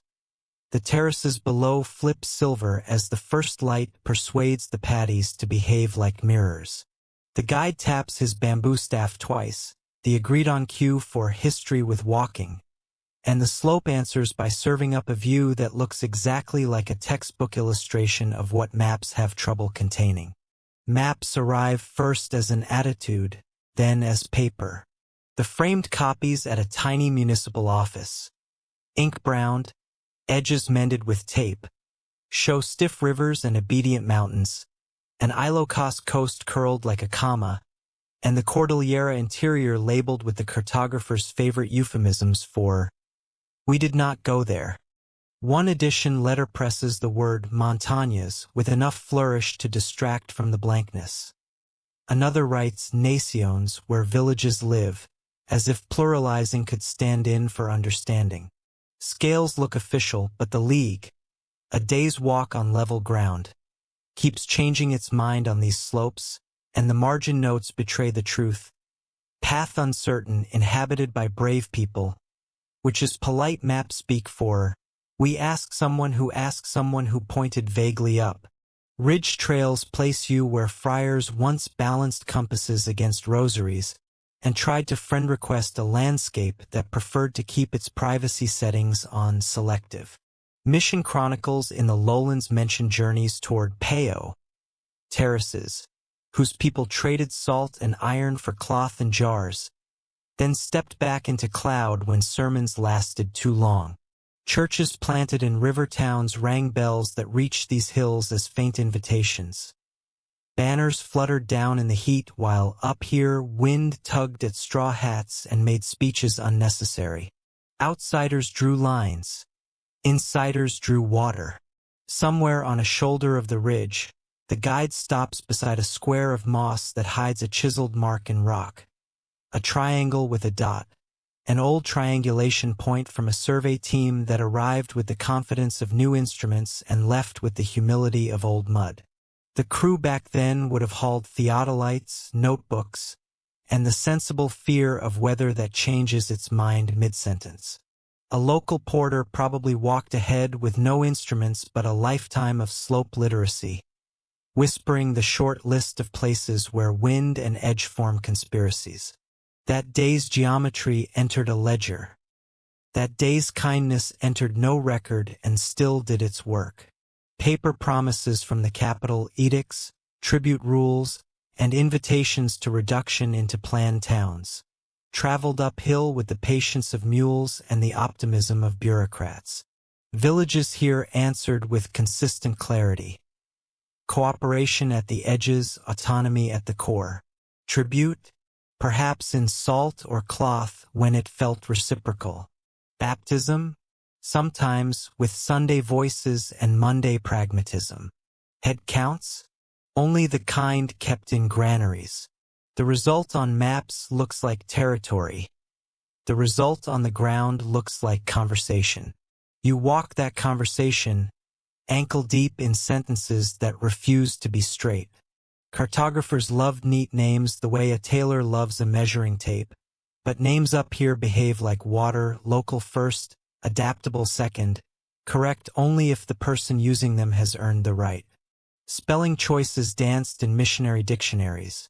Ifugao written with a B once, with a double G elsewhere, sometimes bent to the tongue of the person doing the writing, while locals used names that nested by hamlet, ridge, and clan memory. Labels are helpful, yes, until they become cages. The terraces shrug and keep their given names, which are not always the ones that sell postcards. Below the ridge, the pattern of terraces reads like an old script, curls and ribs and commas, each line negotiated by families who know where every cornerstone has its soft day. The Spanish era tried to standardize calendars with saints. The highlands kept both. The saint's day for downriver cousins, the rice day for up here. Trade traveled along footpaths that didn't ask the crown's permission. Iron tools, salt, cotton, jars made in far coasts, beads that made fashion statements across languages. Outsiders wrote ledger numbers. Insiders wrote music.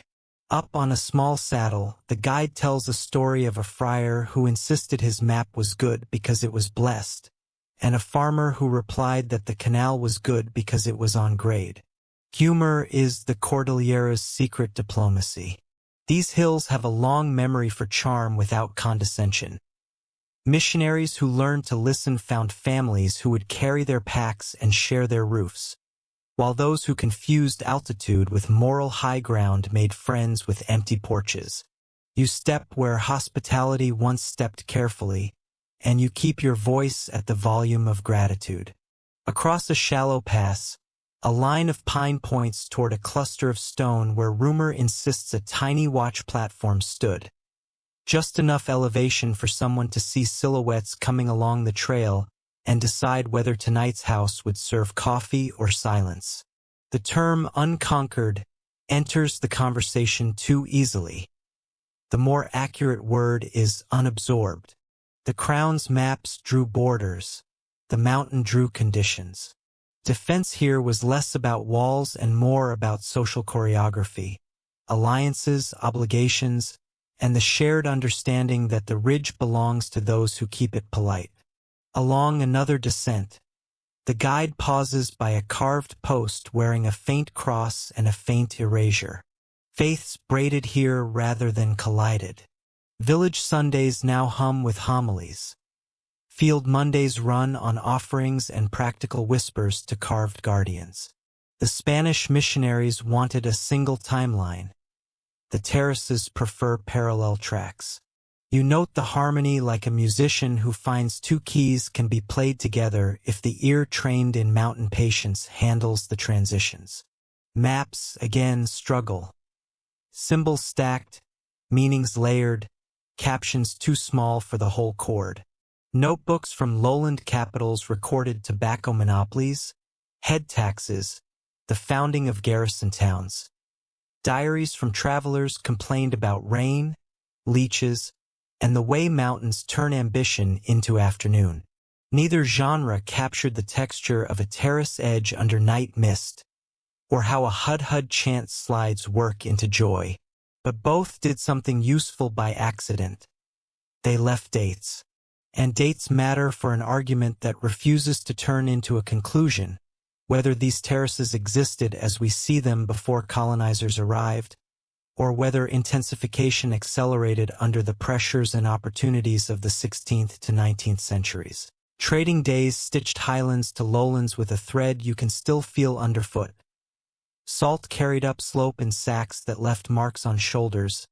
Iron blades carried home in exchange for resin and woven cloth. Jars whose shiny bellies became heirlooms because soup tastes better when history holds it. Spanish galleons stitched oceans. Footpaths stitched provinces. Both systems ran on risk and weather. A quirky fact gets slipped into your pocket with a grin. On some ridges, distance used to be measured not only in hours but in songs. 3 verses to the next spring. A unit accurate enough that ankles learned to trust it. Salt caravans took the gentlest gradients, curling like careful handwriting. Routes avoided landslides that had an attitude, and detours acquired personality. The hungry path that offered no berries, the gossip path that passed every porch. The mapmaker's labor, noble and real, flattened these personalities into lines, because paper's superpower is simplification. Up here, simplification is how you learn to fall. The guide's hand sways this way, and the ground's footnotes save you again. Routes mattered to missionaries because hearts are easiest to talk to when stomachs are fed. Some friars learned Ifugao phrases. Some used translators. Others let kindness do the heavy accent work. A chapel found a foothold along one creek, while 2 ridges over, a carved guardian kept its porch seat and nobody felt threatened. Syncretism is not a committee decision. It's a local habit.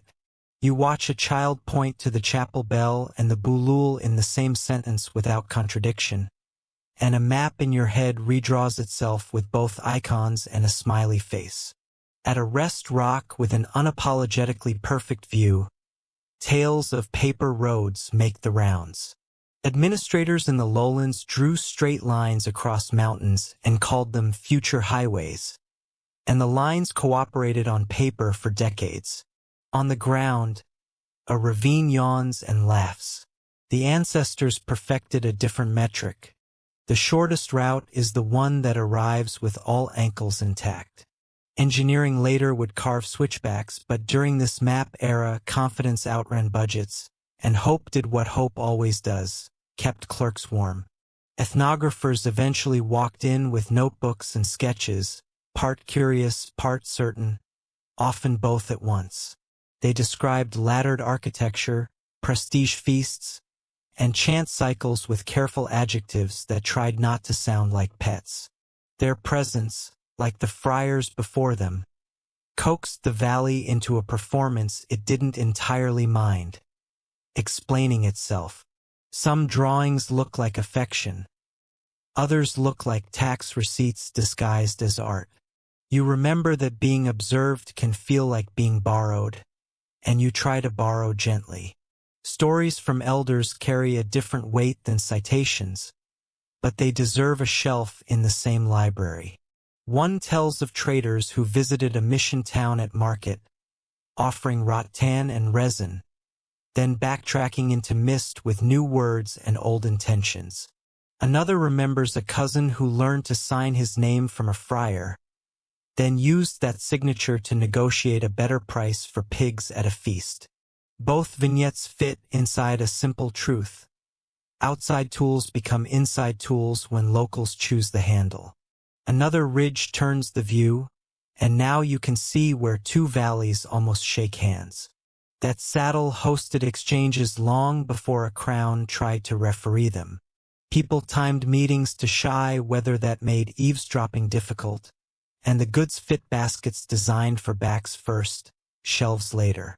An obscure tidbit that makes your inner trivia collector giddy slips in. Some jars traded up here had traveled farther than any person in the exchange. Clay that sailed oceans to hold rice that never will. The jar becomes a geography teacher who keeps its mouth closed. Meanwhile, the friar's map in your mind scribbles a little more detail. Bridge here, difficult ford, friendly people, dangerous when drunk.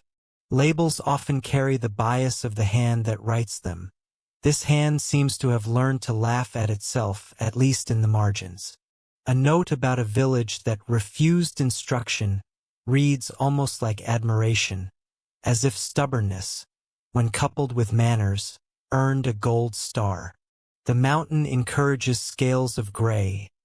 Maps begrudgingly borrow pencils. Back on the footpath, the guide describes raiding season with the caution of someone telling a weather story in a room with windows, insisting on context, refusing gore.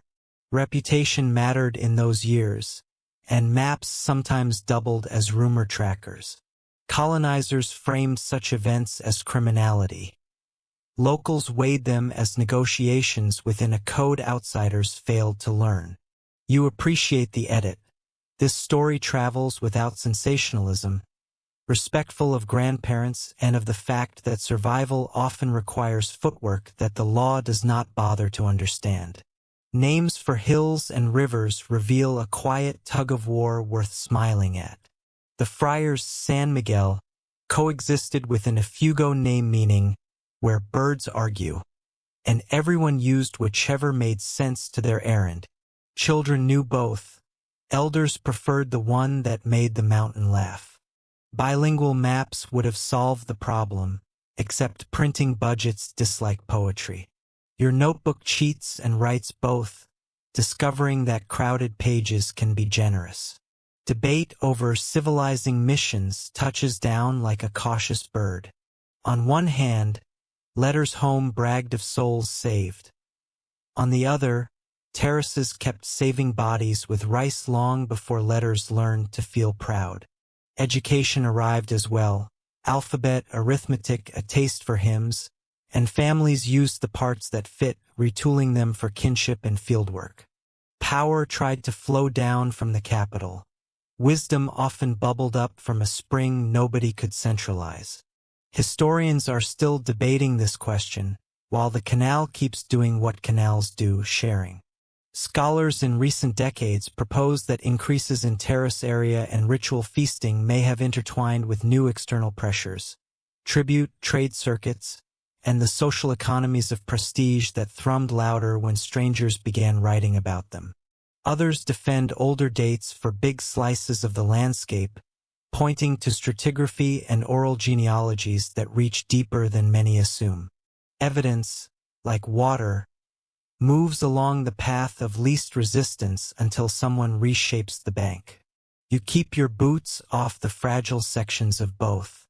Locals told outgoing officials exactly what needed to be recorded for the next set of incoming officials. A tradition called letting the new guy feel useful. Calendars were handed over in the form of planting days. Land boundaries were walked, not inked.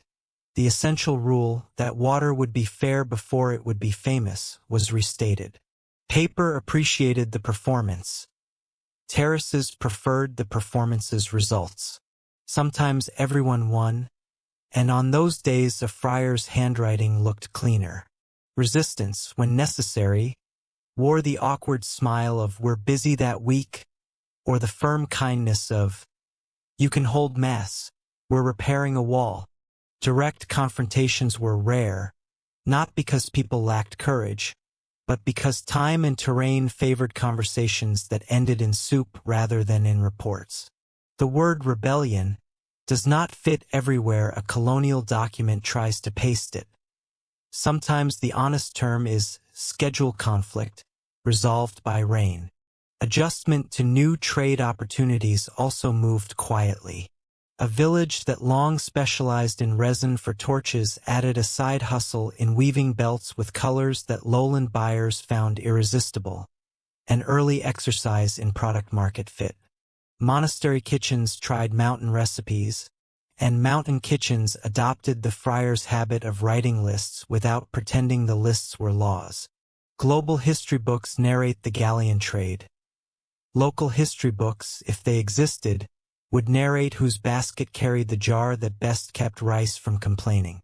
Eventually the ridge drops you toward a town where an old church stares at a basketball court with the affectionate annoyance of an elder who appreciates noise but prefers a nap. A bell hangs in the belfry, tuned by weather more than by blacksmith, and each ring registers across the terraces as a suggestion rather than a command. The court's painted lines look wonderfully straight. The mountain lets them be straight because the game is short. Outsider lines can exist here, as long as they know when to laugh at themselves. By the market a stall displays photocopies of antique maps, alongside t-shirts that insist on hashtags. Souvenirs create a portable story. Accuracy, like everything else, travels on a gradient. You buy a print with the most charmingly wrong river bend because it tells the truth about certainty better than the precise version. Later you'll frame it above a desk as a reminder to be humble when drawing lines through other people's lives. Later in the day, an old ledger surfaces in a municipal cabinet. The paper smells like attic weather, and inside a column of names share space with a column titled Obligations Fulfilled. The handwriting wavers between priestly neat and farmer pragmatic. One entry is paid with labor in repair of path instead of pesos. That single item underlines an entire era. Maps list things. Communities list efforts. Your chest does that small, sincere thing it does when fairness peeks out from behind a receipt. Memory, personal and collective, forms the best atlas by the time you climb back to the ridge. Songs teach you where fog sits at noon. Recipes teach you harvest windows without a calendar. A carved bench tells you which family earned its bragging rights by feeding everyone 3 times in a day of repairs. Outsiders drew maps that looked official. Insiders kept maps that worked at midnight. The trick, as always, is to read both with good manners. Evening returns like a careful editor, trimming glare and adding margins. The cross on the ridge throws a long shadow. The survey stake shrugs into silhouette. The terraces adopt their mirror selves again. A carabao, day finished, stares at the horizon as if trying to memorize the color palette for future reference. The guide leans his staff against a stone and says absolutely nothing, which is exactly the amount of commentary history needs when a view is doing its job. Bells from the town test the air. Frogs issue a friendly dissent. The fan in your room will later imitate the channel's lullaby. A map folds in your pocket, now softer at the creases, and you realize it has become a souvenir not of accuracy but of humility. Outsiders drew borders. The valley drew relationships. Both drawings mattered, but only one kept Rice warm. That knowledge walks you home more sure-footed than any contour line could make you. In the inn's dim light, a glance at the print of the old map you bought makes you smile. The mountain in ink looks aloof. The mountain outside the window looks amused. Somewhere a friar's ghost and a cartographer's ghost argue happily about Legwis, while a farmer's ghost plants a joke in their conversation, and the 3 of them end up scheduling tomorrow's weather around a repair. The room takes the hint and cools. Sleep considers the route and chooses the long, scenic version. After washing away the day's dust, a quiet inventory assembles itself. Cross, stake, ledger, jar, bench, bell, map. Each object holds a piece of a centuries-long dialogue between lines and lives, between paper certainty and mud wisdom. Tomorrow will roll out roads and classrooms and the new names they carry in their glove compartments, but tonight the older era settles into place. The terraces outside blink the moon into 1,000 small truths. None of those truths fit entirely on paper. All of them fit inside your chest. Finally, the fan begins its diplomatic hum. The map rustles once like a well-behaved pet, and the ridge remembers that silence is not empty. It is a full bowl placed gently on a table that has seen many hands. If the past were only lines, bedtime would be easy. Because the past is also songs, steps, jokes, and choices, sleep will be better. The cross, the stake, and the stone all agree, and the mountain, pleased with its editorial notes, signs off for the night. Morning resets the valley with neat handwriting, penciling sunlight along terrace lips as if the mountain were ready for a quiz. A rumble far off, truck or thunder, hard to tell, reminds everyone that the century learned new noises. The guide points his bamboo staff toward a scar of pale gravel ribboning across a far ridge. That line is a road, younger than the chants and older than the stickers on a jeepney windshield. And today it will carry ankles into a schoolhouse where chalk dust decides to become weather. Roads begin as ideas that refuse to sit still. Administrators down in the lowlands dreamed of a mountain trail, linking towns whose schedules used to be measured in songs, not kilometers. Engineers arrived with tape, transit, and a talent for swearing politely at rain. Laborers came with picks, shovels, lunch wrapped in banana leaves, and a relationship with gravity that bordered on flirtation. Switchbacks stitched themselves into slopes, each turn an apology to steepness. Mainstream fact plants its flag. The American colonial period built hill roads throughout the Cordillera. Baguio's Kennan Road first, then trails toward Bontoc, Banaue, and beyond, rerouting trade, ambulances, and gossip into lanes that tires could understand. Surveyors walked ahead, pausing to ask the mountain for permission in a language of slope angles and soil moods. Carabaos hauled timbers that would become bridges. Children collected bottle caps from supply convoys and invented a currency nobody else recognized. A rockfall here, a culvert there, and a week's worth of work earned a day of celebration. A pot of stew, a borrowed guitar, a vow that the next landslide would receive the same respectful stubbornness. Roads, like canals, learned that negotiation beats conquest.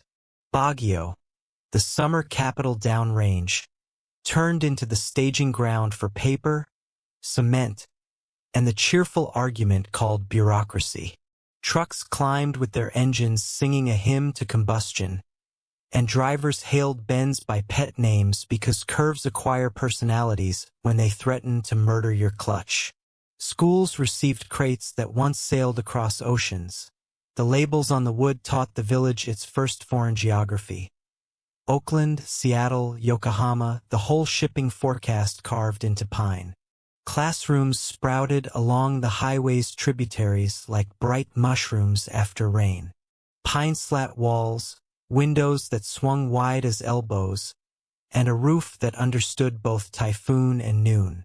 The flagpole wore a coat of white paint the sun kept trying to lick off, and a bell hung by the door with a tone that could persuade even hens to behave. Children arrived early on day one because curiosity wakes faster than roosters. Parents lingered by the fence pretending they were just passing by. Grandparents offered advice to anyone within advice range. Slate boards and chalk established themselves as the valley's new weather pattern. A teacher wrote letters big enough for a passing cloud to copy, and the alphabet, tall, short, and politely curved, lined up like seedlings in a nursery bed. English words arrived with the swagger of verbs that wanted to travel. The local language met them with a handshake that promised both friendship and boundaries. A mainstream anchor nods here. The American public school system, launched by teachers often called Thomasites, spread English, arithmetic, and civics through the archipelago. Mountain schools received their share, and kids learned to conjugate while their parents conjugated canals. English tasted odd on tongues trained by hud-hud vowels, but it grew on people like a borrowed song you start to hum without noticing. Spelling bees turned into festivals where syllables danced in unfamiliar shoes. Numbers behaved themselves with admirable clarity. Geography lessons sketched continents that looked like spilled batter. History class recited faraway dates while the window put real-time cloud drama on display.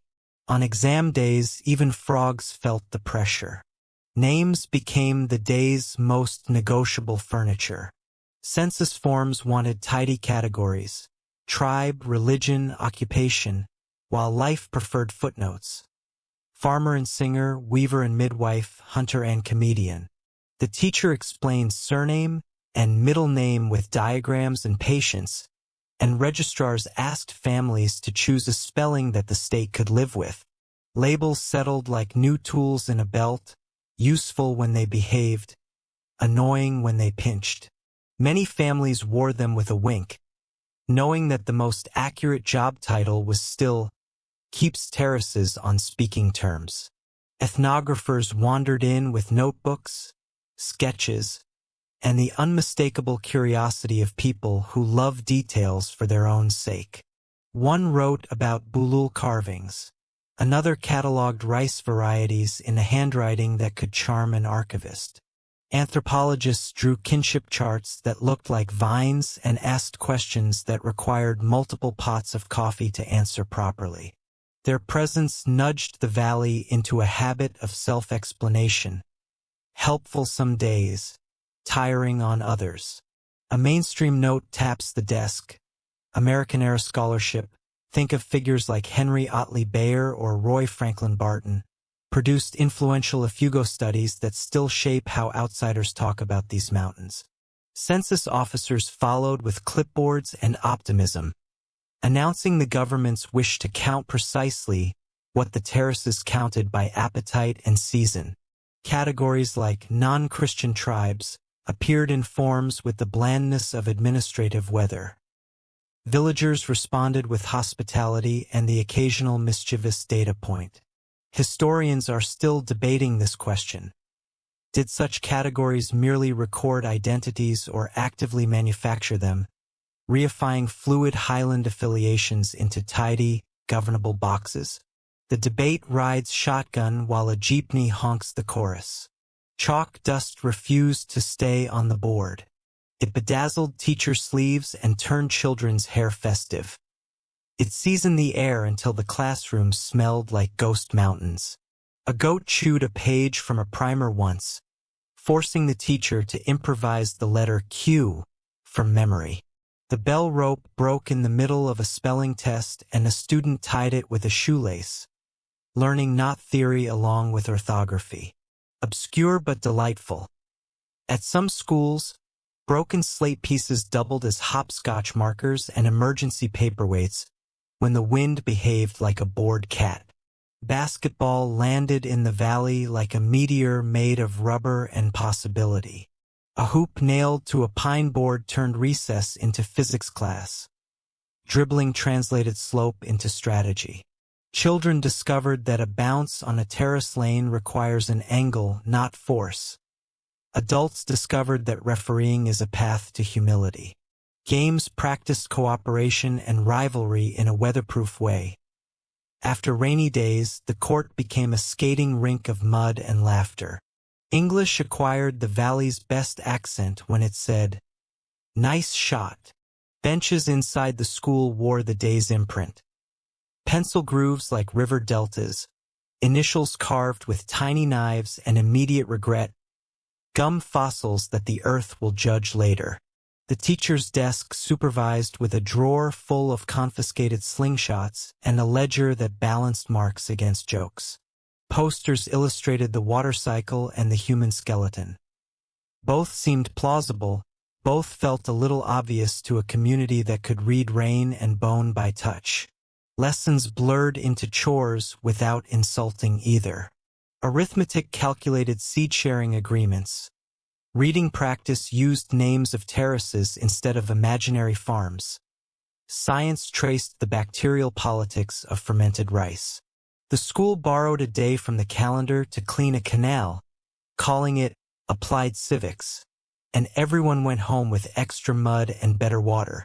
Education turned into a round-trip ticket between classroom and field. Debate slipped through the door and took a seat in the back row. Some argued that schools could erode local knowledge, replacing hud-hud with hymns and terrace lore with textbook lines. Others insisted that literacy opened new ways to defend land, negotiate prices, and write letters that made officials answer questions in ink. Historians are still debating this question. Meanwhile, a student stood up to recite both an English poem and the week's irrigation rotation, and the room applauded both with equal sincerity. Teachers arrived from coast and capital wearing bravery, thrift, and hats that the mountain wind assessed without mercy. They learned to say good morning in Ifugao and to accept that laughter is feedback, not revolution. Many stayed long enough to become uncles and aunties by reputation, the kind who attended feasts, helped haul sacks, and minded babies during PDA meetings. Some left with baskets that remembered them better than their diplomas did. The valley edited their lesson plans with kindness and reality. Alphabet songs mingled with hud-hud refrains in a duet the timetable never predicted. Children practiced cursive, then ran home to practice footwork on a wet terrace lip. Reading assignments borrowed from myths borrowed from the day's weather. The white of the page and the green of the patty behaved like cousins. Different textures, same family reunion.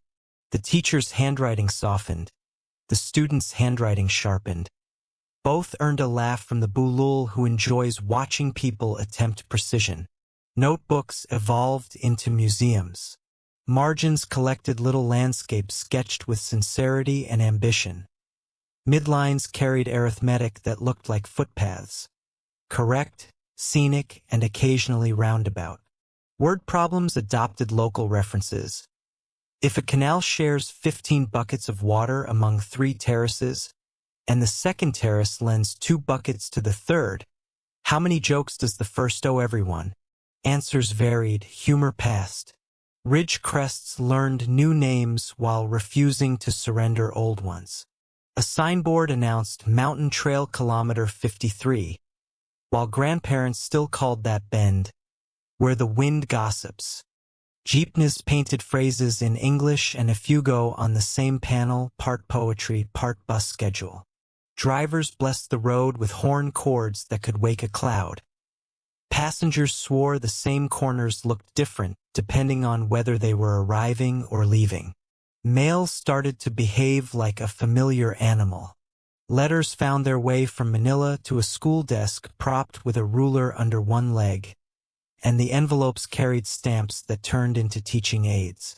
Packages brought books whose pictures introduced snow to children who only knew it from drawings.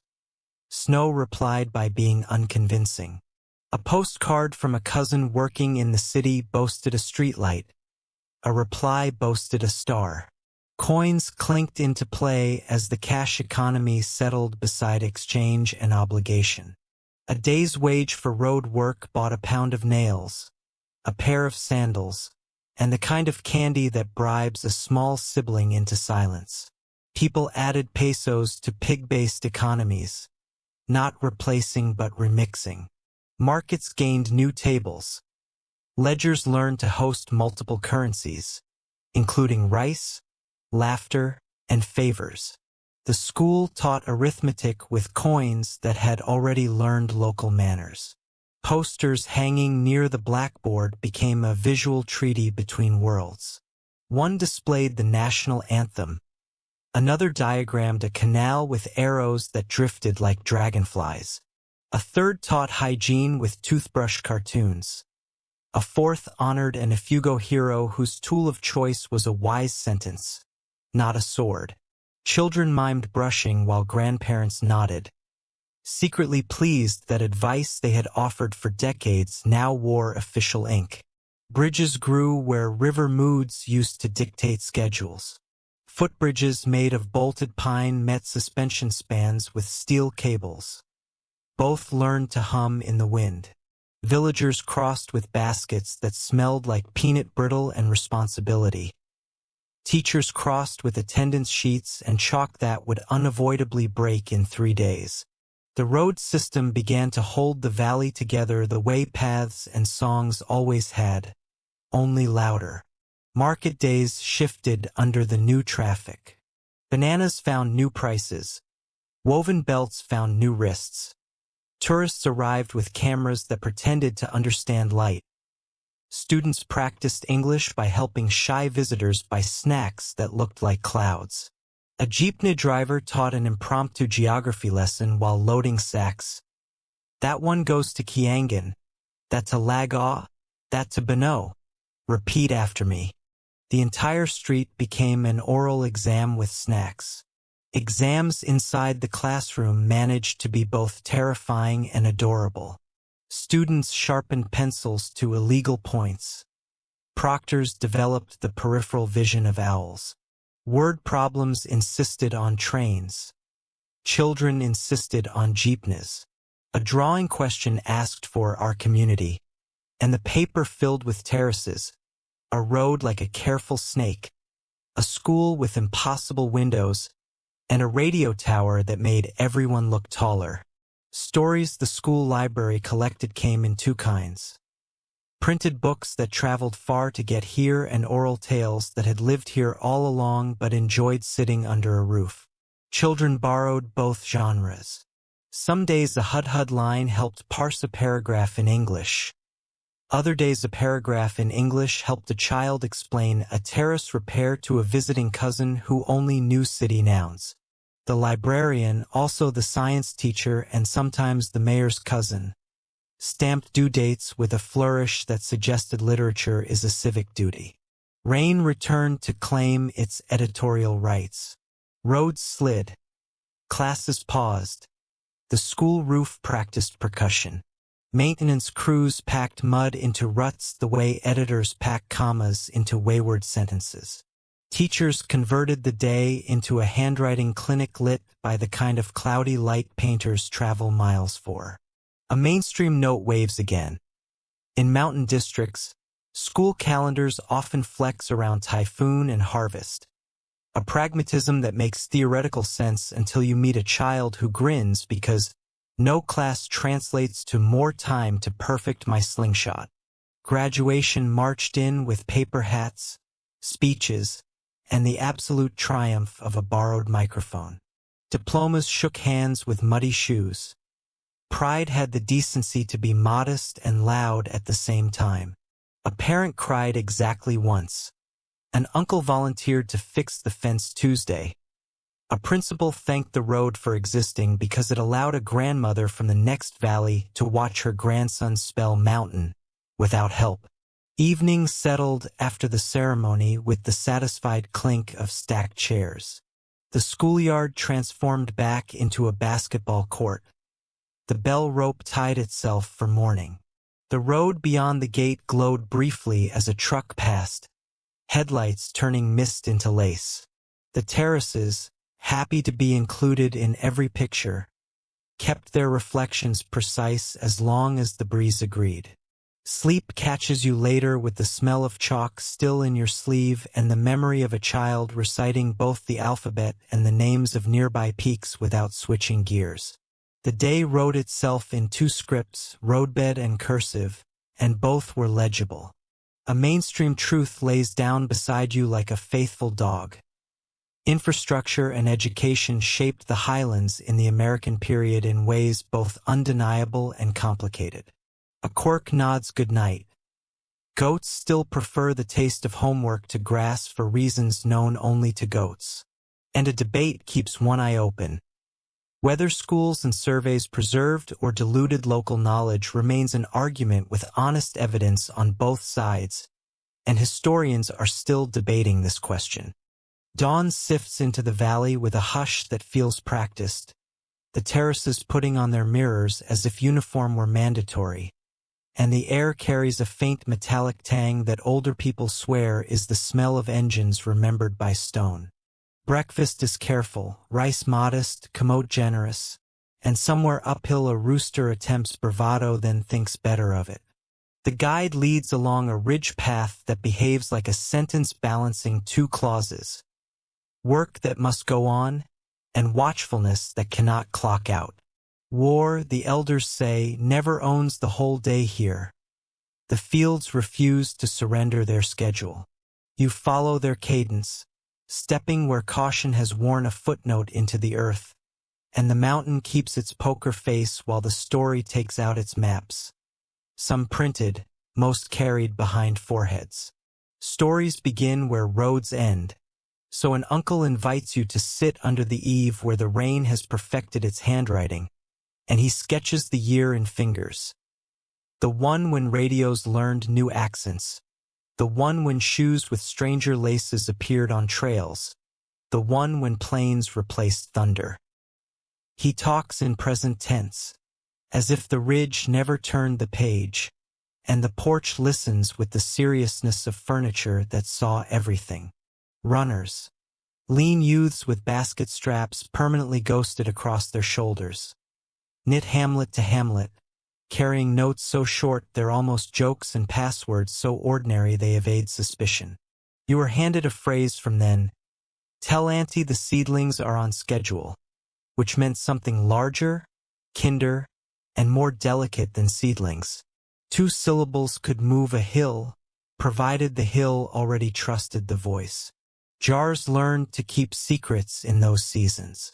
Clay pots with lids sealed in beeswax hid seed grain under floorboards and sometimes under a sly layer of sweet potato vines to make theft look like gardening.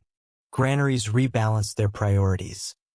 Some sacks were for home, some for trade, and a quiet third category for those who slipped through at night, cousins by choice, who needed calories more than conversation.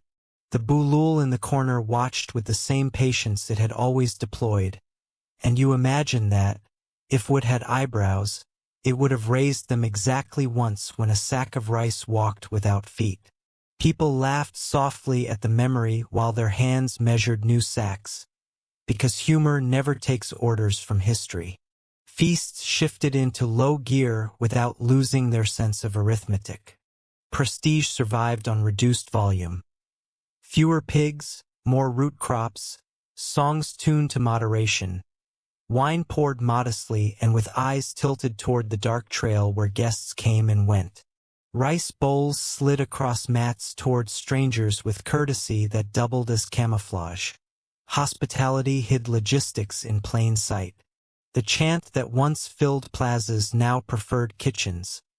Verses trimmed to fit breath held for listening to distant engines.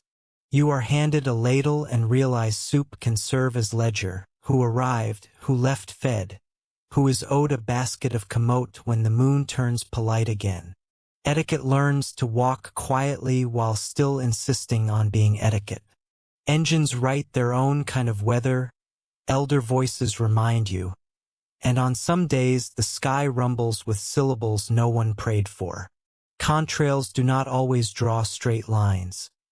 Sometimes they unfurl like careless rope, and everyone freezes, not out of panic, but out of flirtation with the idea of invisibility. The rule of the valley is unromantic and therefore reliable. If a shadow crosses at noon, step under eaves and become furniture. Skeins of smoke from cooking fires shrink to whispers. Rice hull is mixed into the kindling, so the flame burns cooler and hides its boasting. You practice the art of holding a bowl and a breath at the same time while the sky pretends to be casual and fails. Bundles appear and disappear in ways that make grammar proud. A sack left by a particular rock receives an echo later. A bundle of salt, a packet of dried fish, a tiny note with a folded corner that stands in for a handshake. Names are scarce in these exchanges. There's no need to invent mysteries because the valley specializes in plain speech that acts like poetry.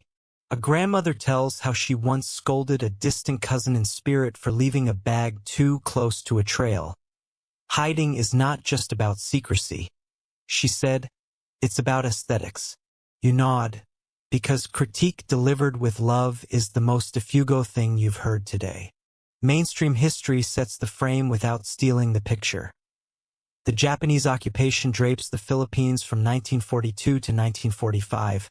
The Cordillera Highlands become a matrix of resistance, and remote ridges like these harbor guerrilla messengers, families who smuggle food, and shelters that keep people from paying attention to maps printed by other people. Names circulate, USAF remnants, local fighters, scouts, while work continues in the paddies because carbohydrates ignore politics. A fact with a firm handshake anchors the porch talk. The famous surrender of General Tomoyuki Yamashita is remembered in these mountains, with popular telling centering Kiangan in Ifugao for the moment of capitulation, while paperwork and ceremonial signatures unfolded later in a lowland city with more chairs. The valley wears that memory like a sober medal, then returns to the business of keeping rice stubborn. Obscurities crowd in with the cheerful energy of cousins at a feast. Children were taught to flip their slippers backward when crossing certain muddy patches. A trick so silly it might have worked or might have simply cheered adults enough to count as success. Runners carried messages tucked into bamboo nodes rubbed with ginger to throw off any dog too bored not to sniff. Elders used moon phases as a social calendar so fake meetings could keep real meetings quiet. Smoke from rice hulls, light and gray, was favored for kitchens at tense hours because it looked like mist got lost rather than like soup needed attention. None of this appears in textbooks, but it lives rent-free in the valley's bone memory. Guardians in wood, the bulul, got no days off but learned new duties. Some sat by doors with soot deliberately darkened across their faces, an accidental disguise that also kept hungry insects uninterested. A few were moved deeper into granaries, not because carved eyes could betray intent, but because people felt better when their symbolic elders avoided drafts. Rituals went on, but their choreography learned soft steps. Offerings pared down to a thread of rice, a brush of wine, a whispered line that asked whether to stop behaving like a manager and resume acting like a friend. Faith walked the same footpath as practicality, and the two kept each other from getting lost. Fields refused to notice uniforms. Seedlings paid attention only to water that walked with proper manners. Weeds acted as if the 20th century had not been invented. Ducks kept their union rules and ate snails on schedule. Diet shifted with necessity, and you meet camote at the center of the table, a humble orange star with 5 different nicknames depending on the ante. Rice remained the heartbeat, but sweet potato mussels flexed more days of the week, and cassava grew opinions in poor patches where nothing else cared to speak.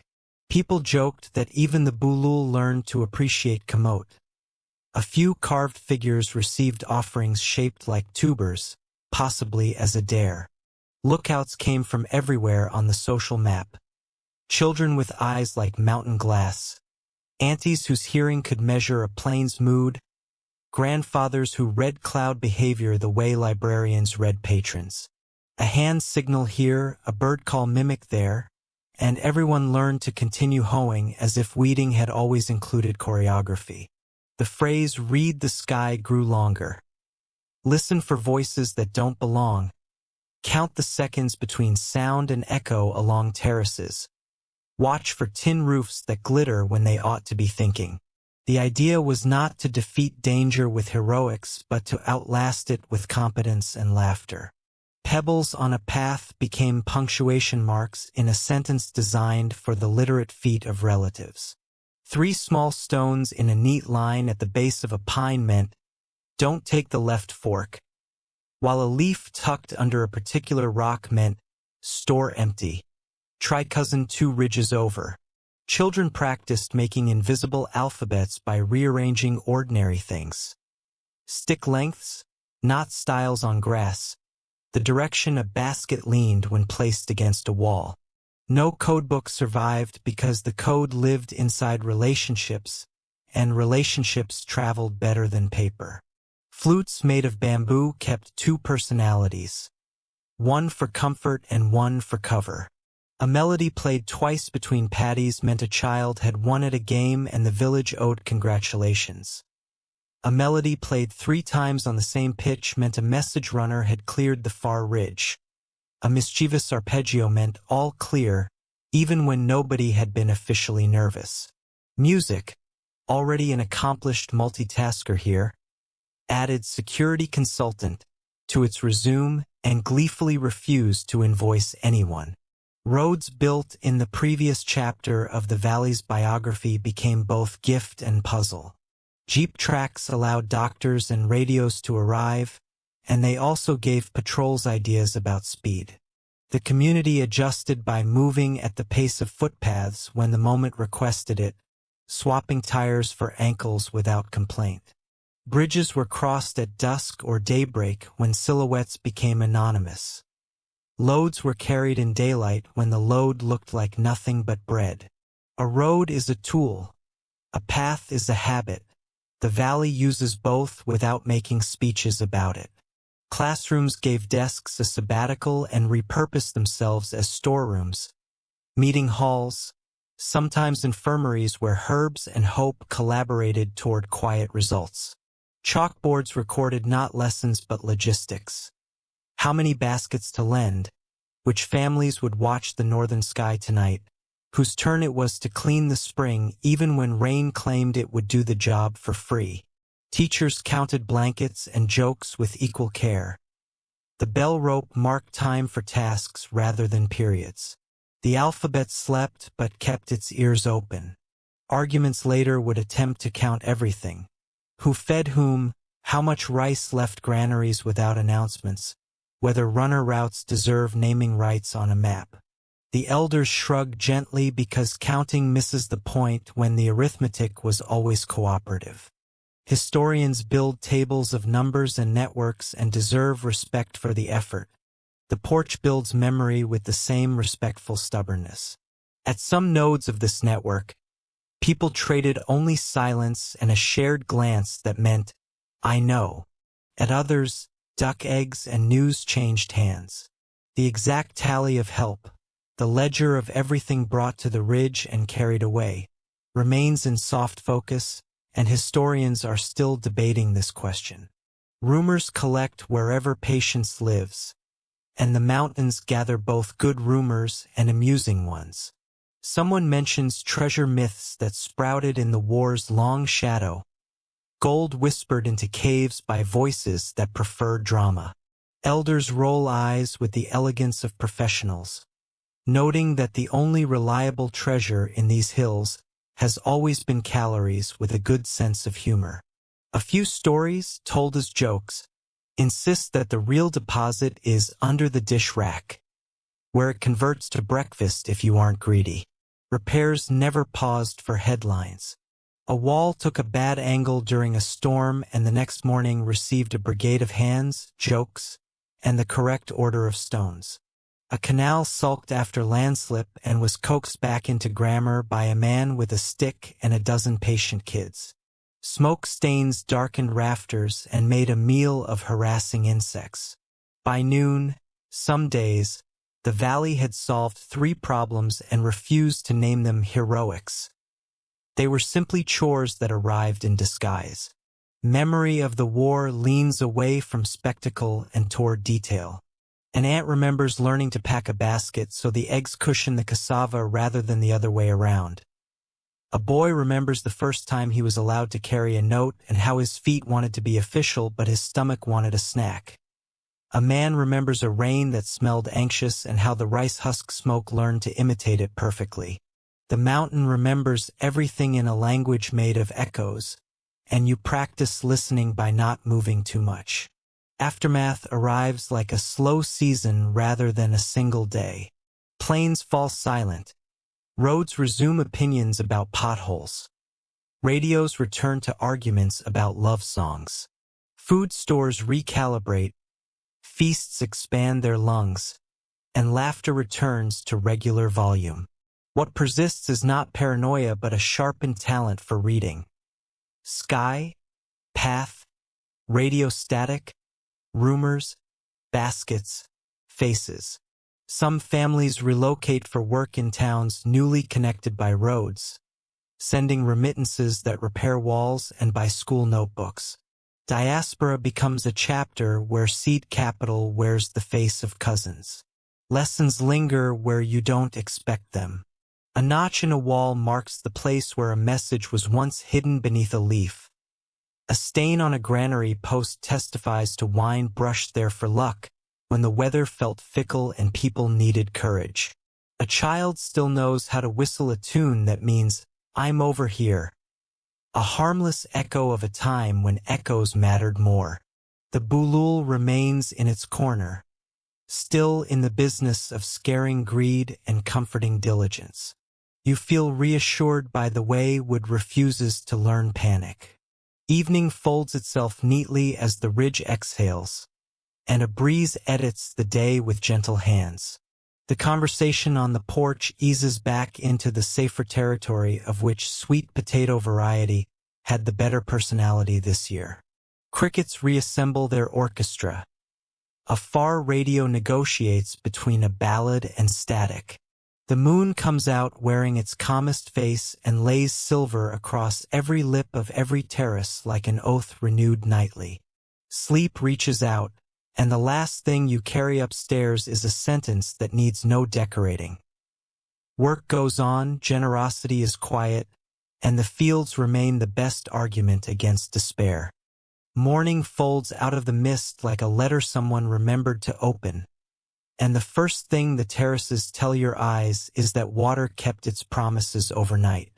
Mirror patties hold a sky the color of unripe mango. Pilipil dikes where the glisten of disciplined clay. A broom leans against a granary as if rest itself were an assigned chore. The guide lifts his bamboo staff, today less conductor's baton and more walking pencil, and sketches the headline of the day. Not grand history, but the small, stubborn forces that try to unravel it. Snails that eat like politicians at a buffet, storms that rearrange geography, and the slow abandon that happens when people leave and walls forget who they are supposed to be. Snails enter the chapter with embarrassing confidence. Glossy shells shining like bracelets nobody asked to borrow. Golden apple snails parade their sunset pink egg masses along stems and stones. Motivational posters in a shade that looks like bubblegum trespassing. Farmers here call them by many names, most of them printable, and mobilize at dawn with buckets, bamboo tongs, and an attitude that says, "We will be polite until we can't be." You step into the shallow edge of a paddy, toes negotiating mud that wants to adopt you, and join a line that moves like a gentle comb through hair. A squeeze sends a snail into the bucket with a soft thunk, and a teenager to your left hums last night's hud-hud cadence because rhythm boosts morale even when the enemy is mostly salad with legs. Pink is impossible to ignore once someone points out those egg clusters. Little hemispheres glued above the waterline. Each one a sugar-colored manifesto for future leaf nibblers. The trick, a granny instructs, is to scrape them gently downward into a second bucket, so crushed eggs do not fertilize the water with their bad intentions. Another trick, obscure enough to feel like a secret handshake, is to dust collected shells and ash before composting, adding a whisper of lime back into the soil as a tiny apology for the morning's annoyance. Ducks later will handle what you miss, but humans begin the day because beaks appreciate a head start. Ducks waddle in like a committee that actually reads the minutes. Their bills probe edges. Their feet stir nutrients. Their eyes communicate a union rule about snack distribution that no one dares violate. A pair of children supervise with solemnity, tapping a bamboo stick very lightly when a duck dares investigate someone's sandal. The guide reminds you that integrated farming isn't a buzzword here so much as a family arrangement. Ducks trade pest control for a place in the feast calendar and the right to audition for comic relief. Even their wake on the paddy surface feels like calligraphy for the word cooperate. Typhoons write different alphabets, all of them large. Wind arrives some seasons with a resume from the ocean and an eagerness for editing. Walls learn to brace. Roofs learn to argue. Canals learn to improvise. When a big storm chews at a terrace lip, the damage rarely looks cinematic. No falling into the void, just sagging, slumping, little betrayals that multiply. The morning after, families carry out an audit. See pier, lean there, a bulge like a stubborn belly requiring a belt of rocks. Phrases you practiced in previous chapters return with higher stakes. Stagger joints, add a cornerstone, teach water to walk. The repair choreography moves at the speed of jokes and gravel. After the buckets and ducks, the day pivots to triage. A hairline crack in one wall has matured into a smirk, and a crew gathers with the hush that accompanies serious work. Stones are coaxed free and replaced, never yanked, never jammed, always negotiated. Clay gets puddled under carabao hoof, that slow, hypnotic circle that turns mud into an oath. A weir notch gets shaved a thumb-width lower to ease pressure on the lip. A temporary bracing of woven brush is tied against a section that has decided to sigh under its responsibilities. Nothing here earns the label heroic, and that is its own virtue. The mountain rewards consistency more than stunts. Along the lower terraces, a section of path has gone shy, crumbling into something polite but unusable. Bamboo stakes appear, a handspan thick, pounded into the bank at intervals a mason would approve. Behind them, a mattress of brush, branches, vines, a few opportunistic weeds, goes in as sacrificial armor. Silt will settle and bind. Rootlets will volunteer. A season from now, the terrace will pretend nothing happened. Improvisation here is not a failure of planning. It is the plan acknowledging weather's sense of humor. Farmers narrate their decisions in verbs instead of nouns, and the verbs make you proud of your ankles for keeping up. Listen, someone says to a canal that is whispering rather than singing. Convince, another says to a wall that prefers slouching. Borrow, a third says when asking neighbors for 10 minutes and 2 stones with east-facing personalities. The mainstream facts stay steady beneath the poetry. The Rice Terraces of the Philippine Cordilleras were inscribed on the UNESCO World Heritage List in 1995, then placed on the In Danger list in 2001 as neglect, pests, and modern pressures stacked up, and removed from danger in 2012 after a decade of community-led restoration. Awards come with plaques. Survival comes with wet feet. Maintenance often argues with materials, and a subject with opinions appears. Cement. Bags arrive by jeepney and promise quick fixes the way certain apps promise new personalities. Some families like a skim of mortar on a troublesome corner because it gives rain less to gossip about. Others insist that pure dry stone with clay backing breathes better, flexes better, ages without sulks. The debate plays out with admirable courtesy in the lane. Concrete where a school's retaining wall faces the basketball court. Clay and stone where patties need to drain like lungs. Purists and pragmatists drink the same coffee after the argument and keep each other honest. Economics leans in with the patience of someone who has waited for its turn too many times. Repair equals time, time equals wages not earned elsewhere, and a day salvaging a wall might be a day not selling woven belts or labor in town. A sack of cement has a price. A sack of river stones has a different price measured in backs. The ledger spreads itself across the table like a complex dish, and every ingredient counts. Remittance from a cousin in Manila, a grant from a municipal office, a tourist's willingness to pay a local guide for a story with mud under its fingernails. Balance today decides whether next month's seedlings get the patty they deserve. Migration wraps itself around the conversation without asking permission. Youth leave because bills argue better in cities. Parents encourage departure with the contradictory tenderness of people who want both prosperity and proximity. Houses gain tin roofs and then lose laughter. Fields complete one more harvest and then exhale for too long. A fallow terrace doesn't vanish in one season. Grass moves in politely, then confidently, then as if rent was paid in advance. Snails throw parties. Walls lose posture. A single patty asleep among awake neighbors looks like a missing tooth in a grin that is still beautiful but undeniably changed. Remittances return in the other direction like letters with steady handwriting. Money buys school uniforms, replaces a cracked rat guard disc, and on lucky months, funds a repair crew to prop a wall back into its best self. Diaspora here is less the opposite of home and more the long arm of kinship. A daughter working in a hotel in Baguio sends enough for a bundle of tools.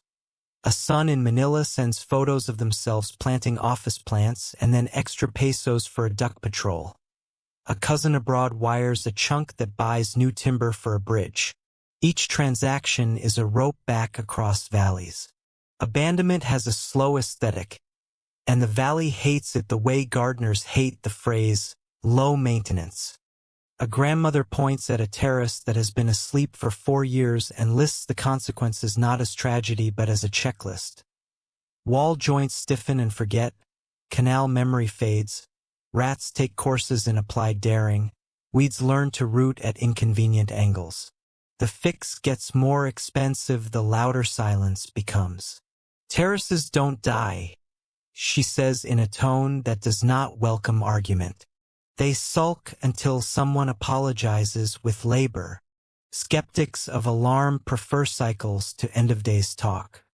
An elder recalls seasons when patches went quiet.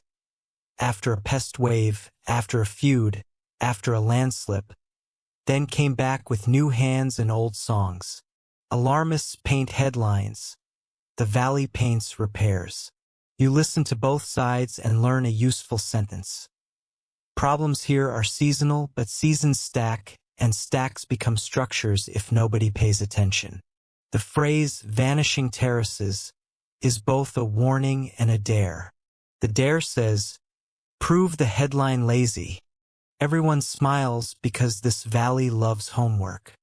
Stories carry an inventory of pests like a gentler bestiary.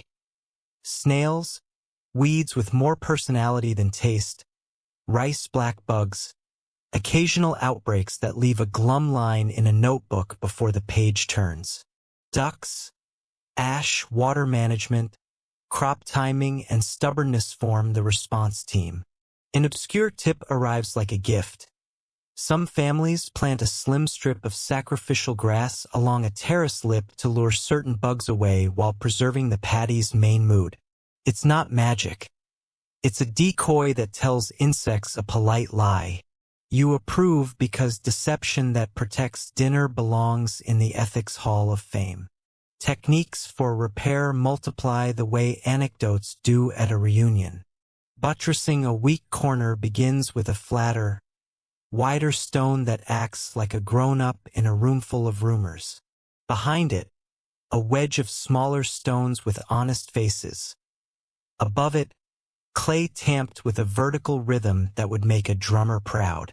Spillways that proved a touch melodramatic get trimmed with a half-moon slice, and outflow redistributes like a well-behaved rumor. A pilot channel around a bulging section becomes a detour while crews rebuild the main line. The decisions are small, cumulative, satisfying, the kind you wish governments could learn from. Weather, of course, remains the executive editor. Climate trends tilt storms into moods that feel personal. Dry spells pretend to be reasonable until seedlings offer counterarguments. Sudden downpours test the humility of every notch. The mainstream knowledge about climate change lands in the conversation without a podium. Warmer oceans feed stronger typhoons. Schedules jitter. Planting windows need new math. No one says resilience because the word tastes like a grant application. They say we fix, and then they fix. Community choreography sets the cadence when tasks exceed any one household's energy. A morning's bayanihan crew might include an aunt who can throw a stone up 2 courses with scary accuracy, a teenager who learned gradient from YouTube and grandmother, a neighbor who brought tapui because morale also has physics. The ledger of reciprocity updates itself quietly. Later, a small feast hands out bowls that taste like competence. A joke knits the day closed. The wall looks a fraction taller and somehow smug. Tourism hovers in the margins, honest about its double-edged personality. Crowds bring cash. Boots bring erosion. Drones bring angles and the occasional drama with eagles who politely disagree. A guide says the valley does best with visitors who want to help fund repairs they do not Instagram, who can hold a shovel without performance anxiety, who understand that the best souvenir is a wall that lasted. Donation jars appear where problems are immediate, labeled in careful handwriting that explains both urgency and method. Transparency breeds generosity. This is not news to people who live on slopes. Education stitches the next chapter while everyone is busy with this one. School projects adopt a terrace, and small hands learn to test clay with knuckles and gradient with ears. A science teacher organizes a snail count that doubles as statistics lesson. An elder teaches how to read a canal song in the key of "Do not be dramatic." Syllabi adapt around weather because the weather is a strict principle. Children translate parents' wisdom into notebook diagrams lovely enough to frame and sturdy enough to correct. Science stops by for tea and refuses to leave politely. Agronomists test heirloom rice lines against newer pests. Hydrologists experiment with low-tech flow monitors made from sticks and curiosity. Archaeologists examine terrace soils and complicate everyone's favorite origin story. Mainstream methods, local knowledge, cheerful skepticism. These do not fight. They borrow each other's pencils. An obscure instrument shows up, a simple staff gauge, just a stick with marks used to track flood heights over seasons. Kids turn it into a scoreboard. Elders turn it into memory. The canal turns it into strategy. Debates never fully adjourn, and the valley seems glad. Scholars offer models for why terraces expand or contract: population pressure, trade incentives, colonial taxes, ritual economies, climate pulses. Others argue that abandonment repeats in cycles and that the current narrative of vanishing can exaggerate if it ignores return and reinvention. Historians are still debating this question. You walk away with a compromise in your pocket. Tell the truth about fraying so help arrives, but honor the pattern of mending so dignity stays. Ritual thins and thickens according to need. A brush of wine across a bulul's feet on the morning of a repair day is not superstition here. It is a public declaration that work serves more than one appetite. A whispered invitation to whether to behave is as rational as a barometer if it makes hands steadier and tempers courteous. The Mbaki raises a palm, says a line that uses the word balance without cliché, and everyone breathes as if lungs took advice from stone. Evening returns wearing damp lavender, and the paddies lift the sky into squares of calm. Ducks clock out with the satisfaction of employees who love their benefits. Buckets clink. A child holds up a prize snail like a tiny trophy and is told, kindly, to put it down. Conversation loops back through the day. Which wall learned humility? Which spillway found its indoor voice? Which cousin in the city texted to say their paycheck has your name on a corner of it? Laughter performs final quality control on morale. The valley signs off by letting frogs rehearse a lullaby in the key of well done. Finally, bed gathers your weight the way a newly repaired wall gathers its purpose. The fan hums a memorandum to gravity. Palms remember clay. Calves remember steps.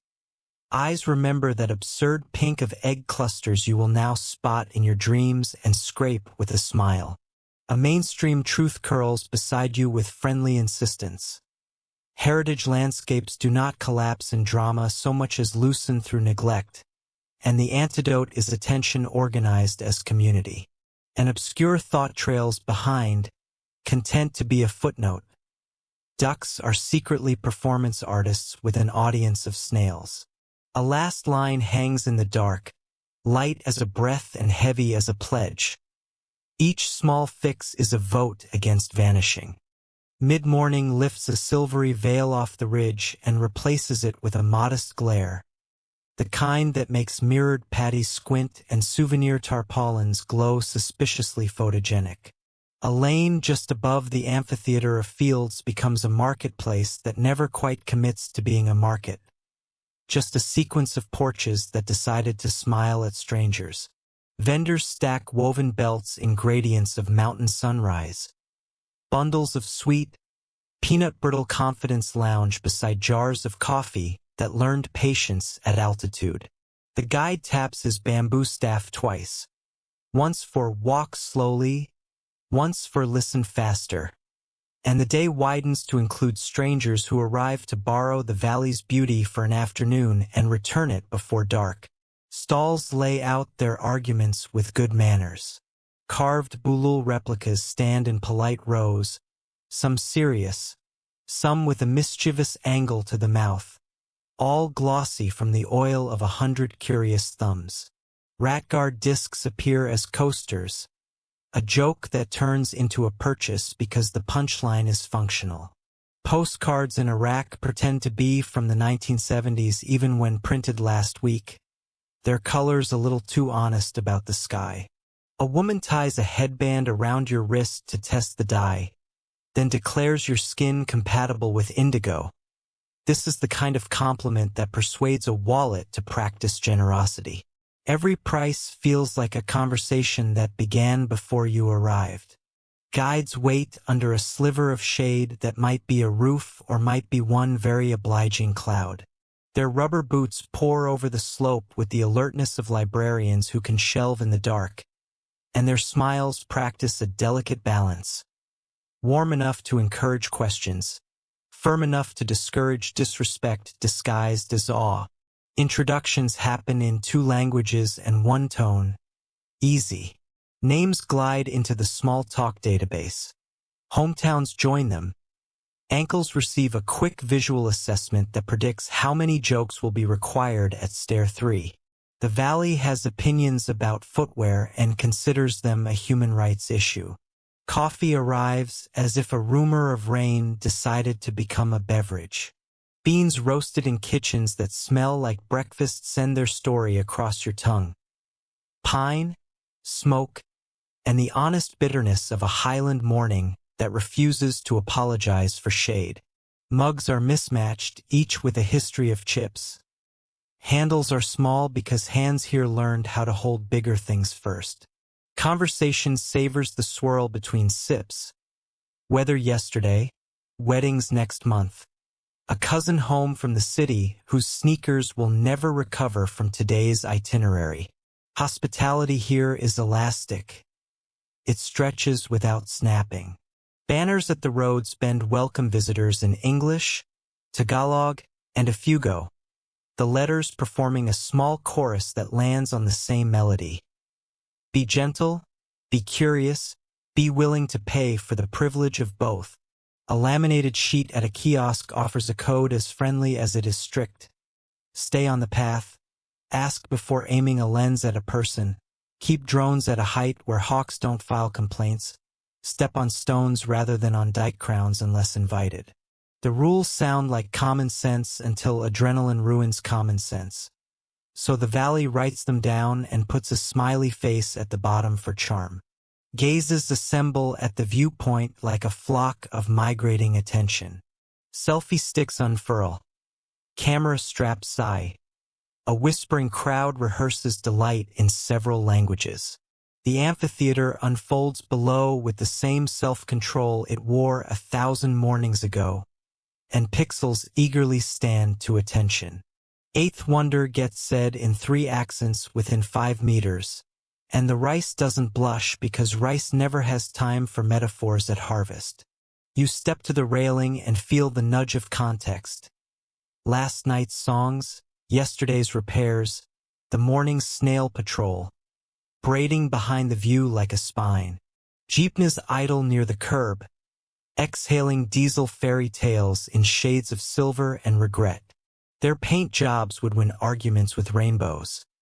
Their dashboards display rosaries, woven charms, and carefully folded receipts that know the price of a bag of cement. A driver, sleeves rolled to the storytelling line, points out peaks through the windshield as if the glass were a classroom map. Every bend owns a name. Every name owns a rumor. Every rumor includes an aunt who was right all along. Passengers lean forward to memorize the route they'll forget. And no one minds because forgetting is what makes return possible.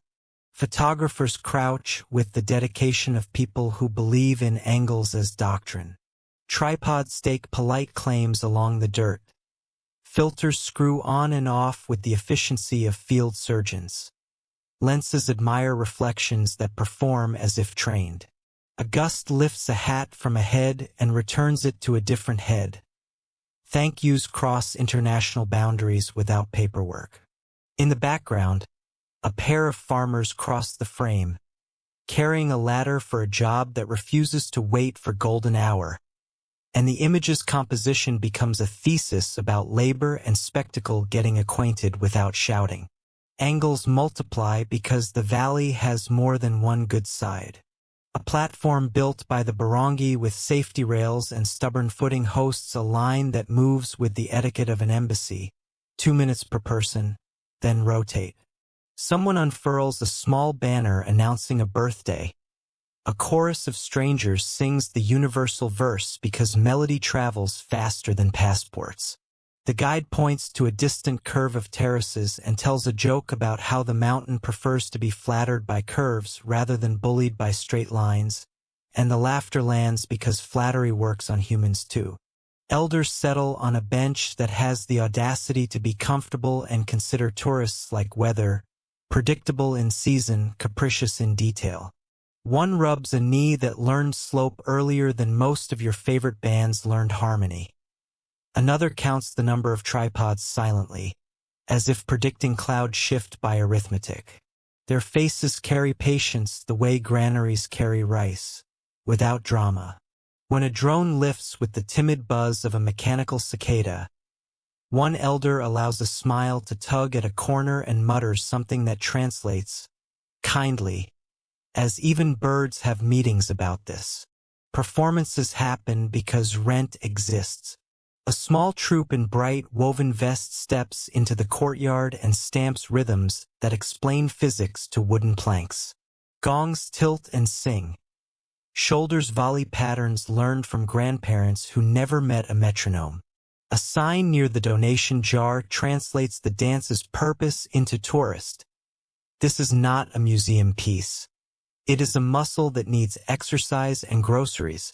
A family chorus toggles between tradition and applause practice, and nobody pretends the exchange is pure. Purity, after all, is what snow brags about. These hills prefer compost.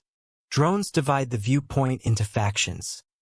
The Wow team, the Meh team, and the Birds Have Feelings team. A laminated permit sheet appears from the guide's pocket with bureaucratic grace.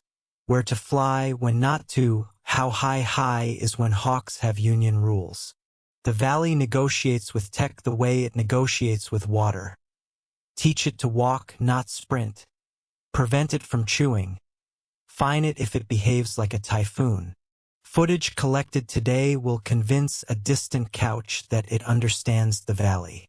The valley, unconcerned, gets on with lunch. Etiquette sneaks in as practiced friendliness.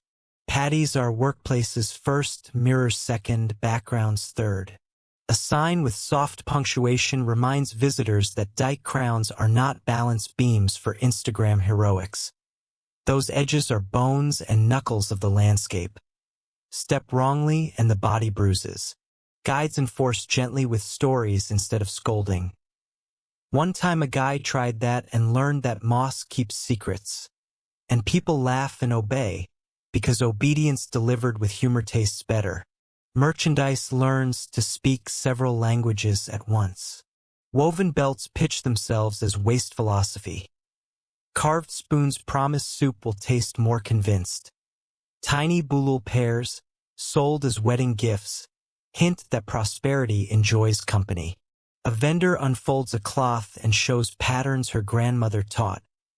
Diamonds for abundance, zigzags for rivers that remember who they are. Obscure detail drops with a wink. Some sellers rub new carvings with toasted rice bran to give a patina that looks like its great-grandfather's. It isn't cheating.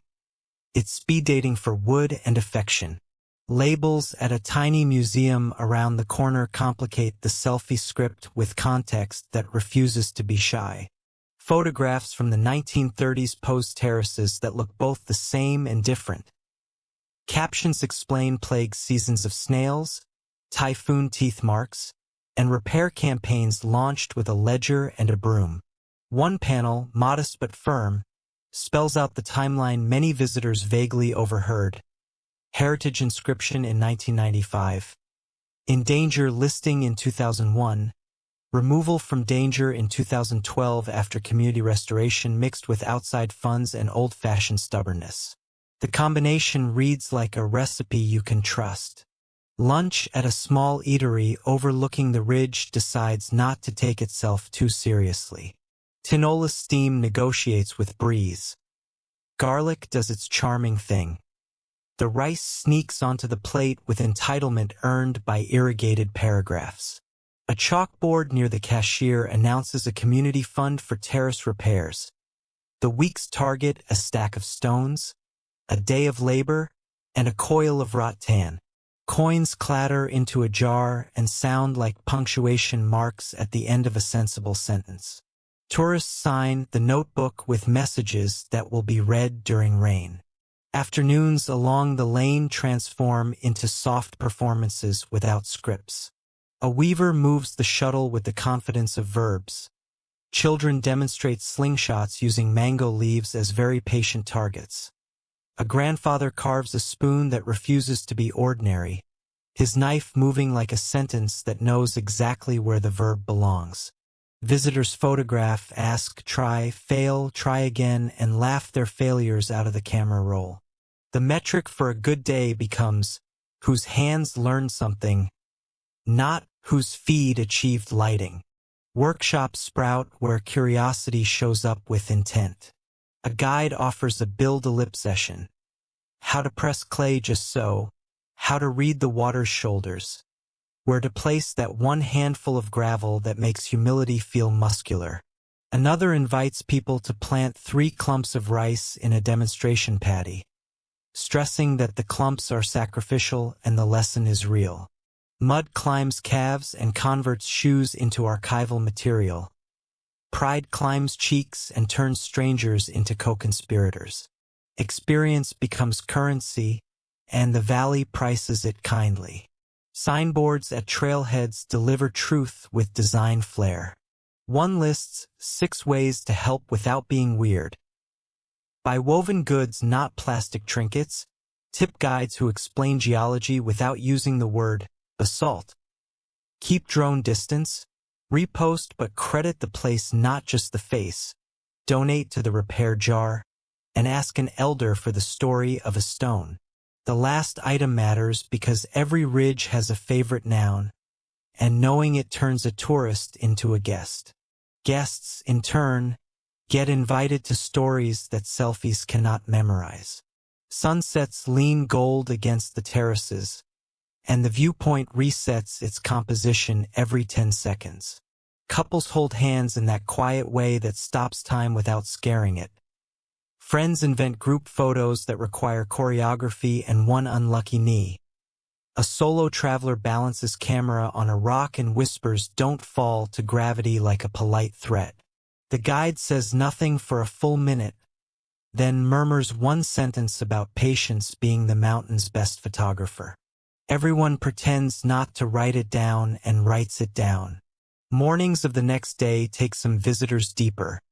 Homestays where roosters audition at unreasonable hours.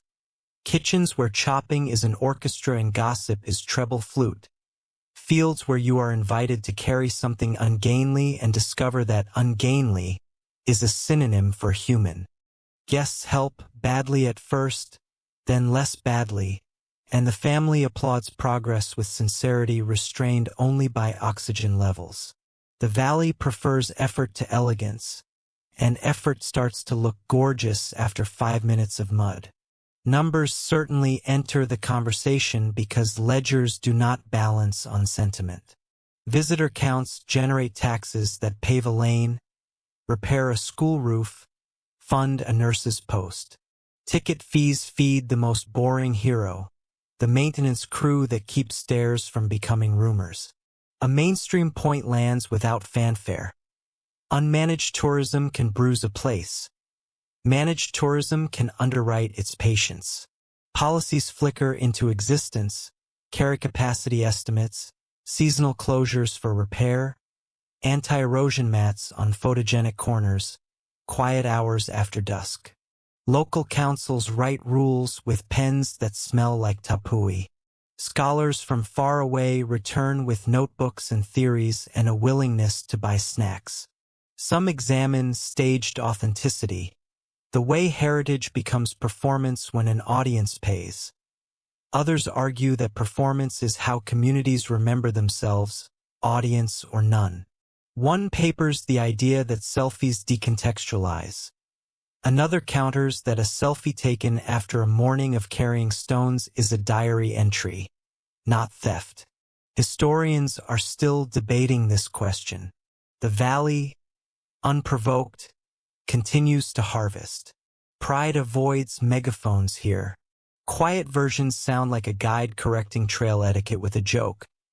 Like a vendor wrapping a belt not in plastic but in a page of last month's calendar because the printed month was wrong about rain.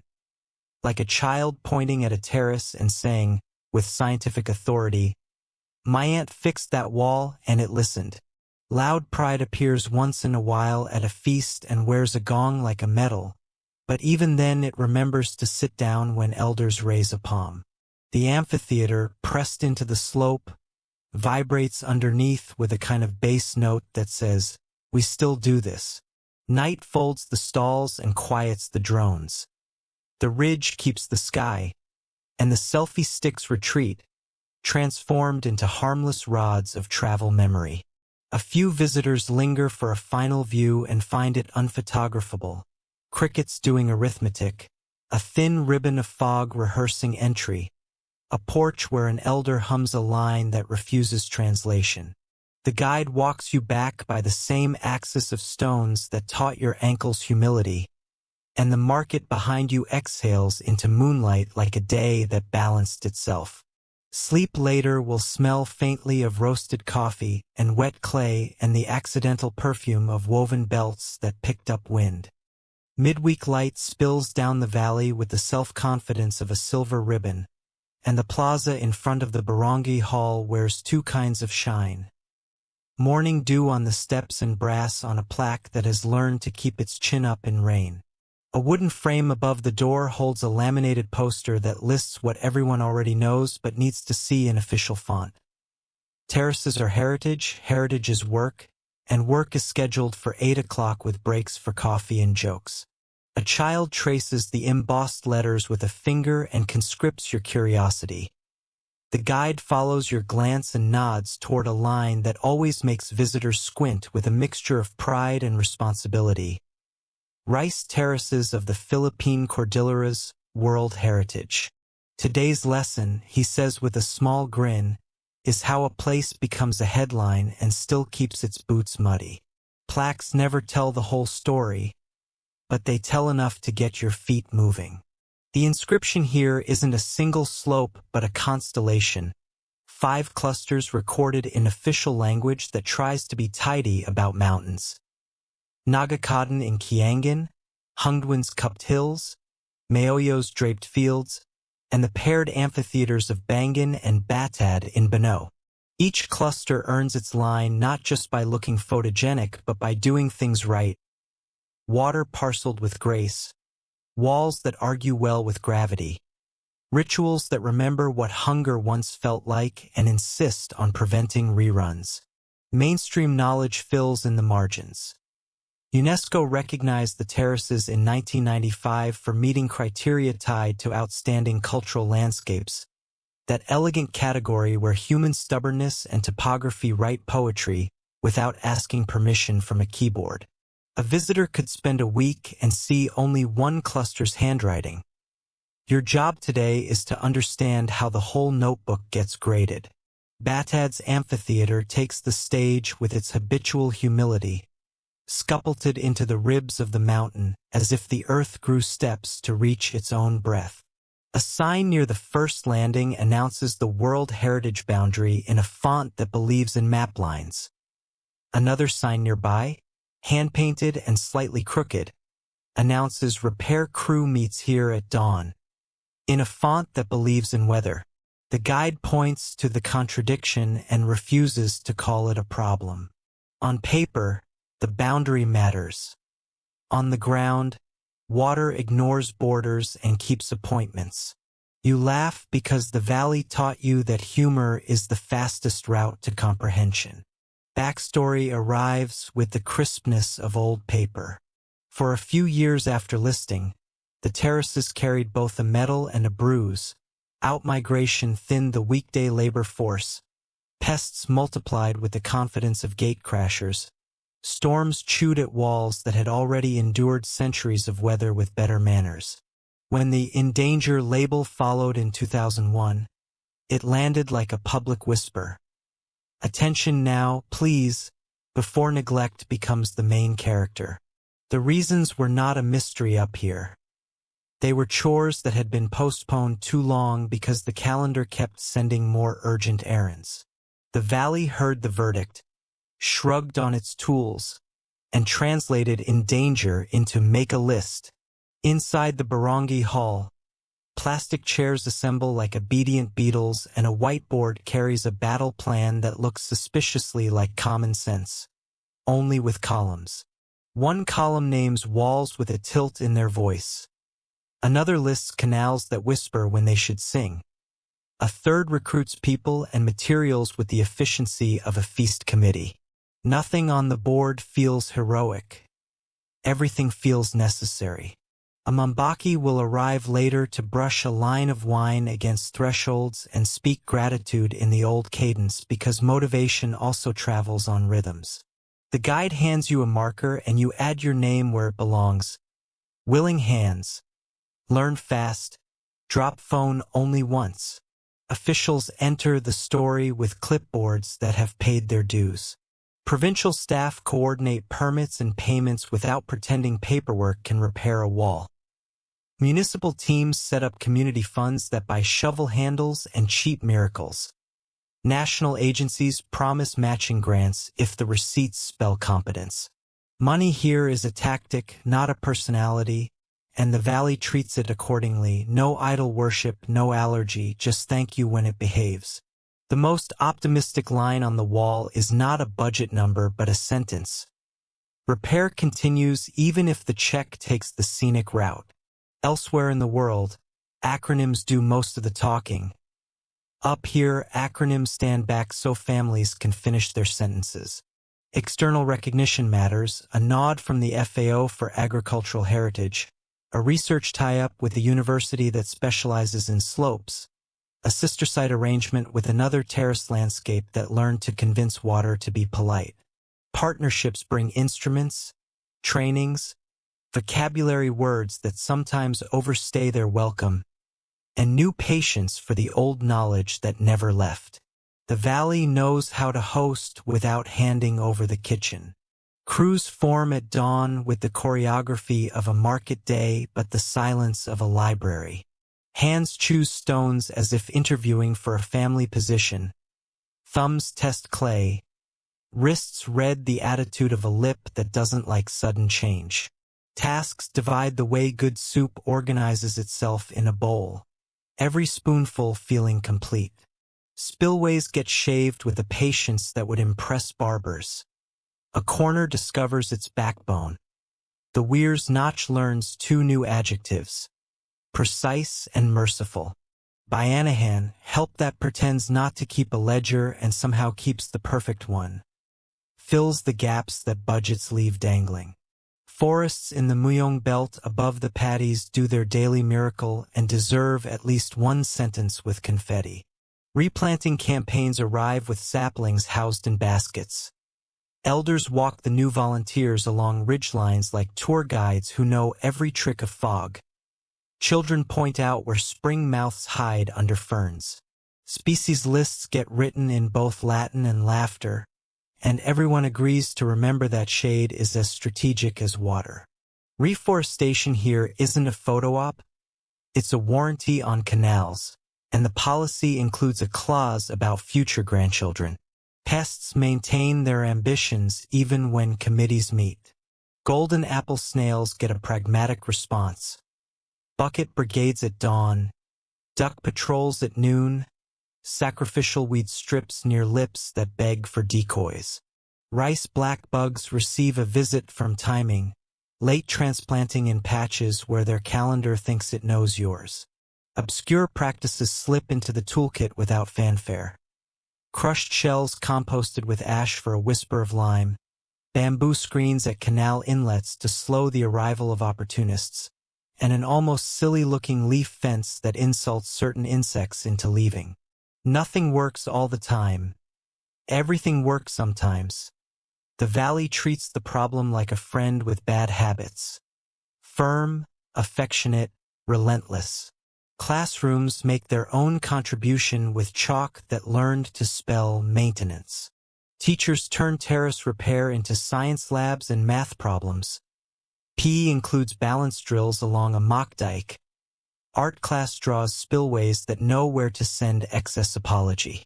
Apprenticeship programs sprout the way volunteer ferns do, next to the main trunk, training youth to read stone with wrists and listening, not ego. A local college runs short courses in GIS, canal acoustics, and seed banking. Old hands attend, chuckle at the software, and share the field version of the same lesson with a story that makes the app unnecessary. Both dialects of knowledge nod and decide to share a saddle. Masons debate the modern temptation with good humor. Cement says, "Pick me, I'm fast." And dry stone replies, "Choose me, I'm forever." Guidelines circulate that try to be both practical and romantic. Concrete for retaining walls along roads where trucks keep trying to meet in narrow places. Dry stacked stone and clay for patty bones that need to exhale and flex with the season. An elder delivers the clincher with a sip of coffee. We do not build aquariums. We build fields. The line is adopted as policy because good ideas need poetry to travel. Money behaves itself better when it has a visible job. Visitor fees pay for sacks of river stones, not just brochures. A donation jar at the canteen lists the week's shopping list on a sheet taped to the glass. Wire, shovels, 2 rolls of rattan, snacks for volunteers. Transparency turns coins into votes. Grants from far offices fund hazard mapping or documentation drives. And the first deliverable is not a glossy report but a wall that de-escalated its leaning. Myth collapses into sincerity. UNESCO does not bring a suitcase of cash. It brings attention, criteria, and reasons for governments to answer mail quickly. The valley supplies the sweat. Monitoring evolves from look and fix into measure and predict. Hazard maps pin up in the barangay hall like quilts showing where the slope likes to misbehave. Rain gauges multiply on posts with ambitious heights. A staff gauge in the main canal records moods with a waterproof stoicism. Phone groups buzz during typhoons with measured updates. Flow depth at the bridge. Crack growing near the school terrace. Overflow notch sound now too excited. Early warning. A phrase that sounds good in reports. Earns its plain clothes here. Move the ducks. Call your cousin. We need a rope. Guidelines for visitors graduate from laminated wish lists to a code that lives in muscle memory. Trail stewards in green vests redirect ankles away from fragile lips as gently as bartenders cut off friends who believe gravity has resigned. Drone permits come with boundary maps and altitude limits.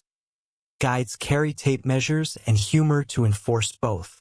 No stepping on dikes becomes a chant taught to children who promptly teach their parents. Interpretive signs tell stories that make rules feel like belonging rather than school. Trivia sneaks into the meeting like a cousin with snacks. Some families align planting with a sky diary. Pleiades rising, moon not sulking. Timing field labor with celestial manners. Some use bird behavior as a barometer so precise you'd think feathers own instruments. The most charming obscure practice you hear today lives at a spillway where someone tied a strand of grass to a stick as a vibration sensor. If wind moves it at a pitch different from water, the keeper of that terrace knows a small leak is practicing for a bigger role. Engineers with degrees applaud. Elders nod with "we told you so" eyes. By 2012, enough small fixes assembled themselves into a big sentence. The "in danger" label lifted, not because a miracle occurred, but because the valley did its homework every day for a decade and the world noticed. Restoration reports framed befores and afters. Audits counted walls that had regained their posture. New management plans spoke both bureaucrat and mountain. People applauded, then poured coffee, then went back to a canal that needed a polite scolding. A cake appeared somewhere, decorated with a rice terrace outline rendered in icing, and children ate the part with the steepest gradient first. Still, no one pretends a plaque solves weather. Climate jitters, diaspora economics, festival calendars, and the human tendency toward distraction keep circling. Walls need re-inspections. Canals crave gossip. Farmers negotiate family in the same breath as gradient. The valley's answer is not to aim for perfection but to commit to continuity. Determination here looks like a spreadsheet with muddy fingerprints and a joke written in the margin that only makes sense if you were at the spillway last Tuesday. Debates persist because mountains favor long conversations. Scholars argue over the best way to define authenticity in a living system that refuses to fossilize, repair with original stone or accept smart substitutes, maintain traditional varieties or trial hardier cousins, keep ritual schedules strict or adapt them to school calendars. A separate argument, charmingly endless, returns to age again. Were large expansions medieval as some evidence suggests, or earlier in places that carry a longer oral horizon? Historians are still debating this question. The guide smiles because the stone under your hand doesn't care. It wants correct placement and your attention, not your thesis. Surveys become art projects in the right hands. Students carry tablets that display satellite maps. Elders carry walking sticks that remember the right line when clouds descend. A drone, licensed and well-behaved, flies a grid and returns with a point cloud that turns terraces into pixels. A child draws the same curve in pencil with better soul. Both outputs go on the wall. Both inform where the next crew will aim their shadows. Tradition and technology flirt, argue, and agree to dance. During a lunch break, a quiet story does the heavy lifting for morale. A woman who left years ago to work in an office where rice arrives in microwavable cups returned last season with a month off and a pair of gloves still in their packaging. She joined a crew, followed a cousin's cue, and discovered stone chooses fingers by feel, not resume. Her money later helped buy a water gate. Her laughter now benchmarks how long it takes visitors to learn the word for almost slipped. Diaspora becomes less absence and more amplitude. Boundaries on a map behave like straight-edged optimism, but stewardship spills beyond them the way mist does. Buffer zones include houses that hold granaries, which hold rituals, which hold patience. Delineations on paper try to capture the complexity and politely fail. Farmers speak of our side and their side, then borrow tools across both sides because rice refuses to recognize cartographic drama. The World Heritage Perimeter matters for policy. The shared watershed matters for breakfast. Everyone manages to honor both truths without exhausting themselves. Meanwhile, the intangible parts of heritage keep extending threads through daily life. Hudhud epics, proclaimed by UNESCO long ago as intangible heritage worth bragging about, stay alive not because of proclamations but because a grandmother keeps trusting a granddaughter with the lead stanza. Gongs practice under eaves while rain practices on roofs. Mambaki speak the old words with updates that don't break the grammar. Small rituals accompany repairs the way salt accompanies soup. The world likes the word safeguarding. The valley prefers the word keeping. Monthly meetings refuse to be boring. Transparency boards show progress with sticky notes color-coded like a playful orchard. Green for walls finished, yellow for canals and therapy, red for we need a truck or 10 cousins.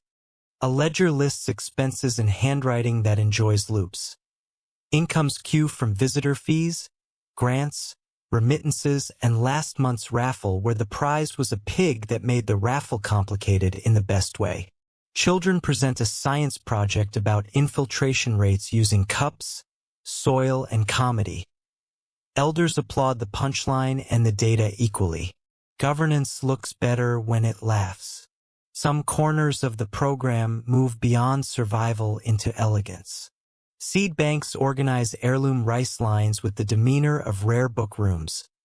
Cooking classes turn Tinawan into restaurants' adjective of choice. A small museum cleans its labels and trains docents who tell stories that make visitors spend on repairs instead of only on selfies. Tourism learns to underwrite conservation rather than to replace it.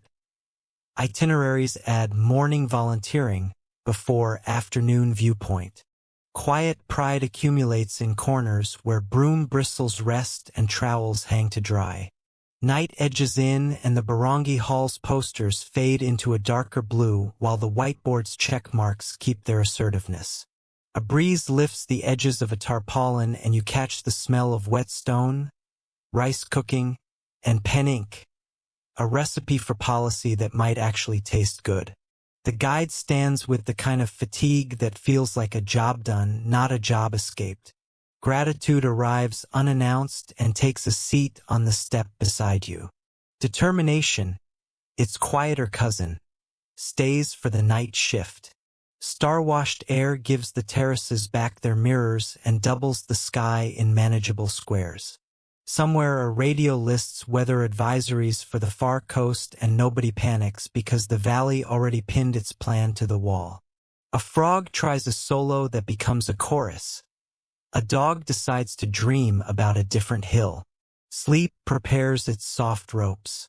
The plaque by the hall, brass, stubborn, polite, catches a moon flare as if winking. Attention got the terraces listed.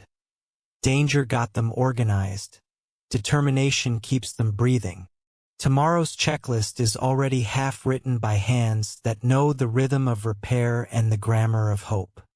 Morning shakes dew from the pine needles as a small team of archaeologists sets a folding table on the terrace lip, and your guide grins like someone about to introduce two relatives who don't yet realize their family.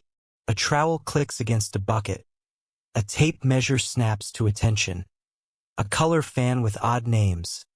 10 years 4/3, 7.5 years 3/2. Lies open like a deck of earth-toned playing cards. Farmers gather with arms folded over work shirts that smell faintly of smoke and garlic. And the conversation begins not with theory, but with a square marked by string. The square looks like a modest stage. The script will be read in mud.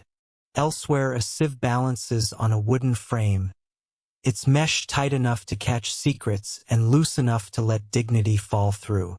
Hands, yours included, tip a shovel of soil into the screen, and the slow shake becomes a rhythm that invites the terrace to name its past. Tiny black freckles appear first, charcoal flecks, light as gossip. A rice chaff imprint hides in a clod that remembers being a husk. A snail shell limps into view like a retired villain. The archaeologist nods as if the field just said please and thank you simultaneously. Under the first few centimeters, the soil switches personality. The top skin is brown and crumbly. The layer below turns heavy and slick. A puddled horizon that remembers hooves and bare feet kneading it into cooperation. Anaerobic whiffs climb your nose. Iron-rich, egg-sour, not offensive so much as specific. A glint of manganese nodules looks like pepper someone forgot to stir. The trowel scrape changes pitch, from sandy whisper to syrupy syllable, and the archaeologist smiles because sound is also data. Beside the pit, a farmer squats and pinches a smear of clay between finger and thumb, then rolls it into a snake and coils it on the back of his hand. Good, he says, meaning holds water but doesn't sulk. He sniffs the handful like a sommelier, a gesture that would be funny if it weren't so precise. He points at a darker seam an inch lower and says there was once a repair, probably after the typhoon that pushed rocks into the old canal. The archaeologist adds a note to the form and asks for the year. The farmer answers with a storm's nickname and a cousin's wedding, and somehow everyone understands the date. Across the trench, the Munsell color chart becomes a passport for soil. The archaeologist matches a square of damp earth to 10 years 3 halves, very dark grayish-brown, then translates for the notebook. Repeated flooding, good organic content, long-term puddling. A school kid helper records each code with the solemn satisfaction of a stamp collector. You learn a small truth. Color here is biography written by water, how often it stayed, how long it rested, how politely it left. Between trowel strokes, the talking turns to age the way valley conversations always turn to weather, curious, opinionated, friendly. The old line you arrived with 2,000 years has the staying power of a folk song, but the archaeologist offers a quieter melody. Many terraces may be younger in their current form, expanded or intensively rebuilt in the last millennium, even in the last few centuries, as families shifted to wet rice more fully.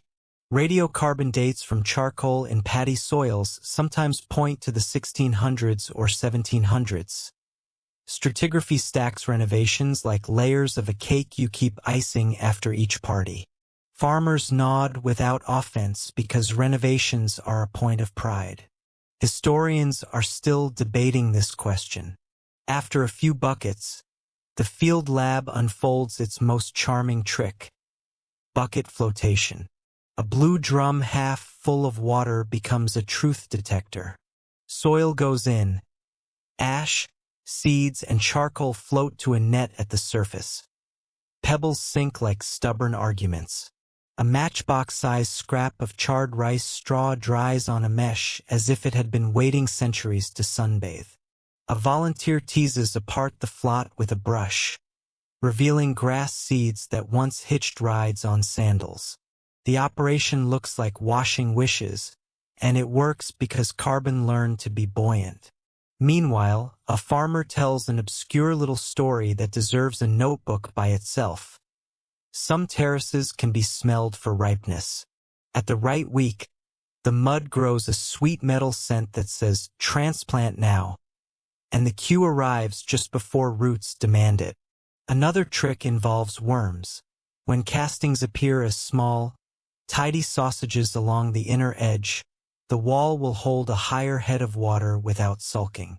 These metrics never made it into a peer-reviewed journal. They live in ankles, wrists, and jokes. Above the trench, the guide points toward a slope scar, the kind of line a landslip draws when it wants to show a cross-section without asking permission. The exposed profile reads like a paragraph. Stones stacked with intention, clay pressed into obedience, then another lift of stone laid to lean just so. Glade streaks run vertical where water once sulked too long. An orangey rust blot hints at where a tool was forgotten and the soil ate its memory. The archaeologist traces the layers with a pencil while the farmer uses a stick. Both are sketching the same sentence in different alphabets. Beneath your palms, the wall lip answers to vocabulary you learned yesterday but now hear differently. Pilapil for the dike, Muhan for markers, Muyong above doing its hydrologic magic. The archaeologist outlines a story of intensification, trade and tribute, new circuits of demand, the possibility that Spanish colonial pressure pushed families to expand wet rice to meet obligations while maintaining autonomy up here. The farmer counters with a list of reasons that are not about taxes at all. Pride, marriage, the pleasure of a feast that tastes like competence. Both stories fit. Both can be true. The soil's vote is tallied in layers, not headlines. Inside the trench, the trowel kisses a shard of pottery, ochre and stubborn. The archaeologist breathes like someone finding a word that completes a crossword. The farmer shrugs like someone who has seen cousins drop jars off porches since jars were invented. Context matters. A diagnostic rim shape could narrow a century. A cooking pot fragment could have fallen yesterday. The shard goes into a bag with an ID that resembles a tiny, well-mannered poem. Trench 2, Level 3, 45 to 55 centimeters, any quadrant. The bag looks ordinary. The information is a slow fuse. Outside the square, a child bounces on a shovel handle and asks the most incisive question of the day. Who was first? The archaeologist offers the honest answer grown-ups try to avoid. We don't know. Charcoal dates the burning of a plant, not the construction of a wall. Old wood can pretend to be older than the act that placed it. Sediments get scrambled in landslides that think entropy is hilarious. Phytoliths, the tiny silica ghosts left by plants, offer clues about rice or taro, but water is a gossip who sometimes misquotes. Certainty is rare. Good confidence is possible. Humility is mandatory. Across the field, a farmer produces a trowel of his own, the kind with a handle polished by thousands of small repairs, and kneels to teach a lesson you will never unlearn. He presses a thumb into the puddled layer and watches how fast water glosses the print. Too fast means a leak. Too slow means stagnation. Just right resembles a sheen taking a breath. He offers your thumb the stage. The soil breathes on cue, and something in your chest agrees to learn this language for keeps. Beyond the terrace, a temporary sunshade protects a folding microscope, and the day upgrades into a scene you'd expect in a small museum. A technician mounts a smear on a slide. A dozen flaky shapes swim into focus. Rice husk fragments, plant tissue, a shard of insect carapace that refused to rot. Someone says the word diatoms, and you nod as if you always hoped to meet diatoms in person. The underworld of small things proves busy with biography. Along the path, lunch breaks narratives into edible units. Tinola makes steam. Rice explains patience. Coffee argues for a second cup and quickly wins. Farmers tease the archaeologists for measuring mud with the seriousness usually reserved for pigs at a feast. Archaeologists tease the farmers for using storm nicknames as official dates. Everyone agrees that both systems work, that both have blind spots, and that the real danger is not in disagreement but in indifference. The duck patrol passes with government-issue quacks. Ahead of the trench, the team opens a second square at the base of an older wall, hoping for a clean interface. A place where terrace meets bedrock, where, before agriculture, might have left a calling card. The square delivers complicating kindness. Colluvial wash, then what looks like a prepared surface, then a layer with charcoal, then another patch of prepared surface. The conclusion refuses to don a toga. All you can say is that this wall has had several lives and liked each of them enough to keep going. The farmer says the same thing with fewer words. We repaired. Behind the equipment, a whiteboard propped against a granary lists methods like a recipe. Radiocarbon dates charcoal and seed. OSL, optically stimulated luminescence, dates the last time sand grains saw the sun. Stratigraphy parses renovations. Phytoliths whisper plant identities. Pollen sketches climate moods. The farmer adds 2 items with chalk: smell and sound. The archaeologist circles both with a flourish. Science expands, not replaces. Next to the whiteboard, someone posts a map dotted with cores. Thin tubes sunk through terrace floors to retrieve stacked silt. Each core becomes a vertical diary. Flood events, quiet seasons, sudden repairs after an overflow notch failed. A brief flirtation with sediment-richer inwood ash. Probably a season of big cooking in the next hamlet up. In one core, a layer holds taro starch ghosts where rice ghosts would have been expected. In another, rice resumes its sovereignty. The conversation leans toward a hypothesis that some upland ridges began with taro and shifted more intensively to rice later. Historians are still debating this question. Past the trench, a small landslip has peeled the dike like an orange, exposing the internal logic of stones. Corner pieces look heavier, denser, the uncle stones that keep younger ones from deciding to experiment with downhill. Wedge stones tilt toward the terrace interior, their bias intentional and kind. Clay fills voids as if it had been given a script. The archaeologist photographs each course, thrilled by structure. The farmer hums, thrilled by memory. Both pleasures are the same animal in different lights. Before the afternoon heat becomes a tyrant, the team moves upslope to a canal junction where a spillway once misbehaved. A thin, darker seam nested under the present lip reads like the ghost of an older waterline. The archaeologist smiles at the idea of paleohydrology and says it out loud because delicious words deserve exercise. The farmer taps the seam with a stick and tells the date by reference to a high school graduation and a local election. The two systems of chronology shake hands. Perhaps the day's most surprising artifact is not ceramic or bone but a lump of shiny red clay, kneaded smooth. Proof of puddling in a season when the terrace wanted to remember it had hands on it. The archaeologist bags a bit for micromorphology. Thin sections to look at under extreme magnification, while the farmer molds the rest back into the wall as if returning a book to the right shelf. Data goes to the lab.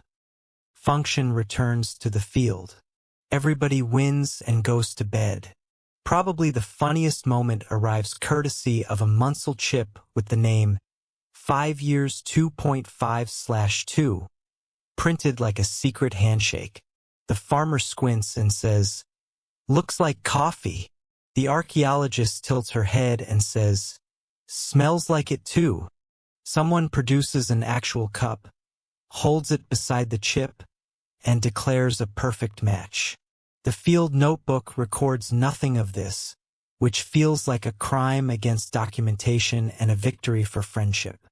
Maybe the sharpest argument of the day happens gently, the way worthwhile arguments do. A visiting scholar insists that the 2,000 years phrase should retire gracefully. A grandmother insists it should not be banished rudely. He wants accuracy. She wants respect for ancestors, for pride that funded repairs when grants were late, for the feeling that age is a vote of confidence, not a museum label. In the end, the consensus avoids both zeal and shrug. Teach the nuance. Keep the poetry.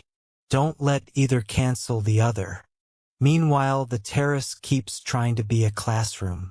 A heron steps into the paddy and demonstrates the right way to enter mud.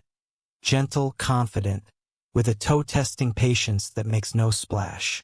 A child repeats the motion and doesn't sink as deeply as before. The archaeologist pretends to take notes on heron behavior. The farmer actually takes notes on the child's balance. Pedagogy here includes feathers. Above the ridge, clouds rehearse for a late performance, and the trench grows tender at the edges, as if the day had convinced it to forgive being opened. Samples line up in labeled bags, each a modest time capsule. Charcoal crumbs, seed coats, a slice of compact clay, a pinch of silt from the oldest-looking layer. The farmer asks what the lab will do with them, and the archaeologist answers with verbs. Burn, rinse, weigh, count, compare, and then translates into Valley. We will listen harder. Beneath the talk, the mainstream point settles into place like a cornerstone. Terraces are living engineering, renewed and revised across generations. Whatever their initial dates on specific ridges, the bigger truth is maintenance. Hands that return stone to duty, water to courtesy, clay to confidence. Age is interesting.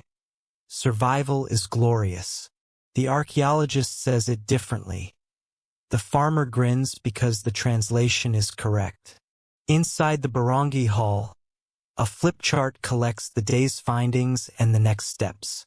A youth council volunteers to help sample a few more paddies after harvest. A science teacher asks for a talk about phytoliths with pictures big enough for the back row. A grandmother offers a pot of soup for whoever names the layers correctly without complaining. The archaeologist adds a line about sharing data back, not hoarding it, because the story belongs to the valley first, journal second. Outside the door, an elder tells a story about a stone that fails every 20 years in the same corner because the mountain enjoys practical jokes. Everyone laughs, then writes down the corner's coordinates. The archaeologist suggests installing a simple staff gauge nearby. The farmer suggests adding a strand of grass at the lip to listen for pitch changes. The youth suggests a phone group to share when the grass sings off-key. The committee adopts all three ideas because good governance is greedy for useful things. Finally, the pit gets backfilled at dusk with the ceremony of respect.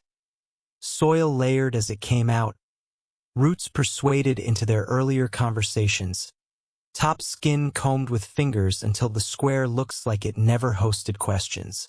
The archaeologist thanks the terrace in a voice that would sound silly anywhere else. Here it counts as literate. The farmer pats the surface with the palm, which is the local equivalent of a signature. Later, the kitchen receives the crew with bowls that explain why people do fieldwork where rice sings.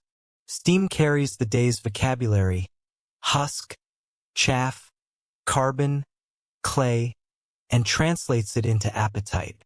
A joke about the Munsell chart turns into a toast to 10 years 3 halves and the patience it took to learn what that means. Laughter proofs in the warm air. The bulul in the corner watches with its familiar expression halfway between bored and cosmic. Nearby, the canal keeps its night voice, and an owl flips the page of the dark like an experienced reader. You step outside with your cup, look toward the slope, and think of all the layers now under your feet. Flood silts, repair clays, tiny fires turn to flecks, seeds that survived a catastrophe and forgot to be dramatic. Dates can be shy. Stories rarely are. The stones argue for endurance, and the soil argues for nuance, and both win because neither tries to evict the other.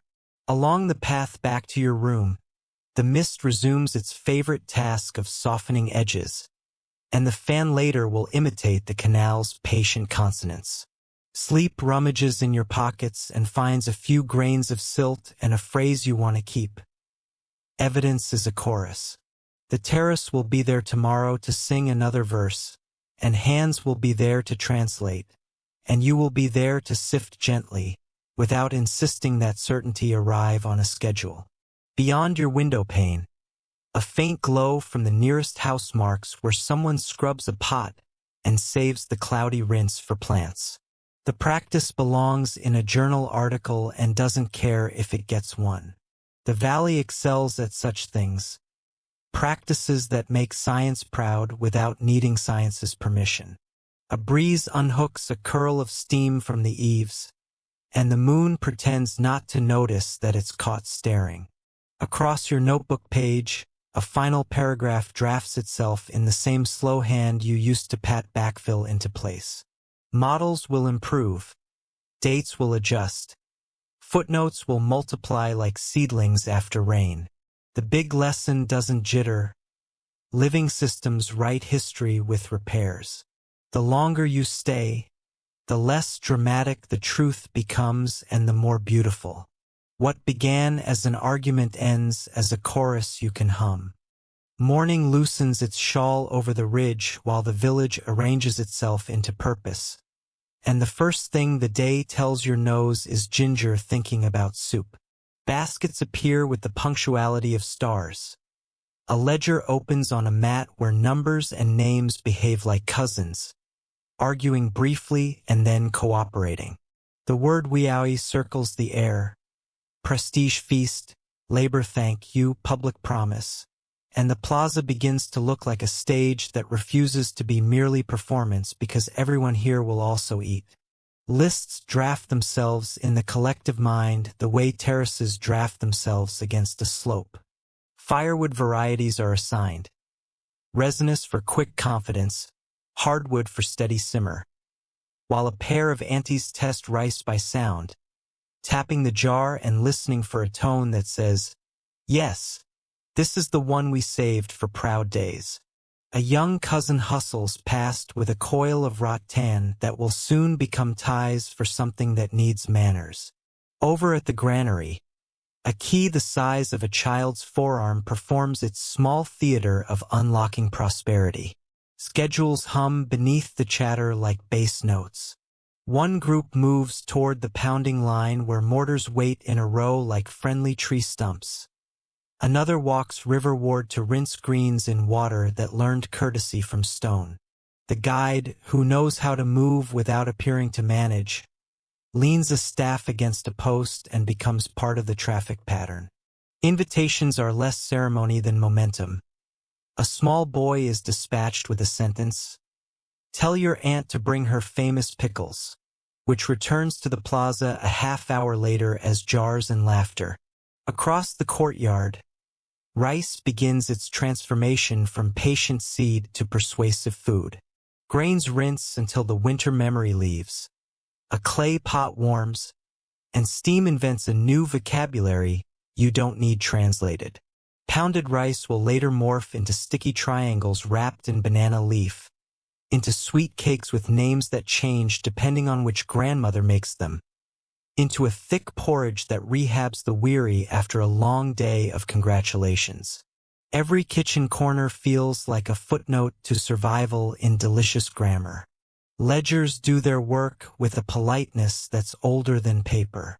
A cousin squats with a pencil and notes who contributed what wood, wine, work time, a lone gong, a promise to fix a spillway next week, because feasts are both party and accounting, and reciprocity prefers receipts that don't bite.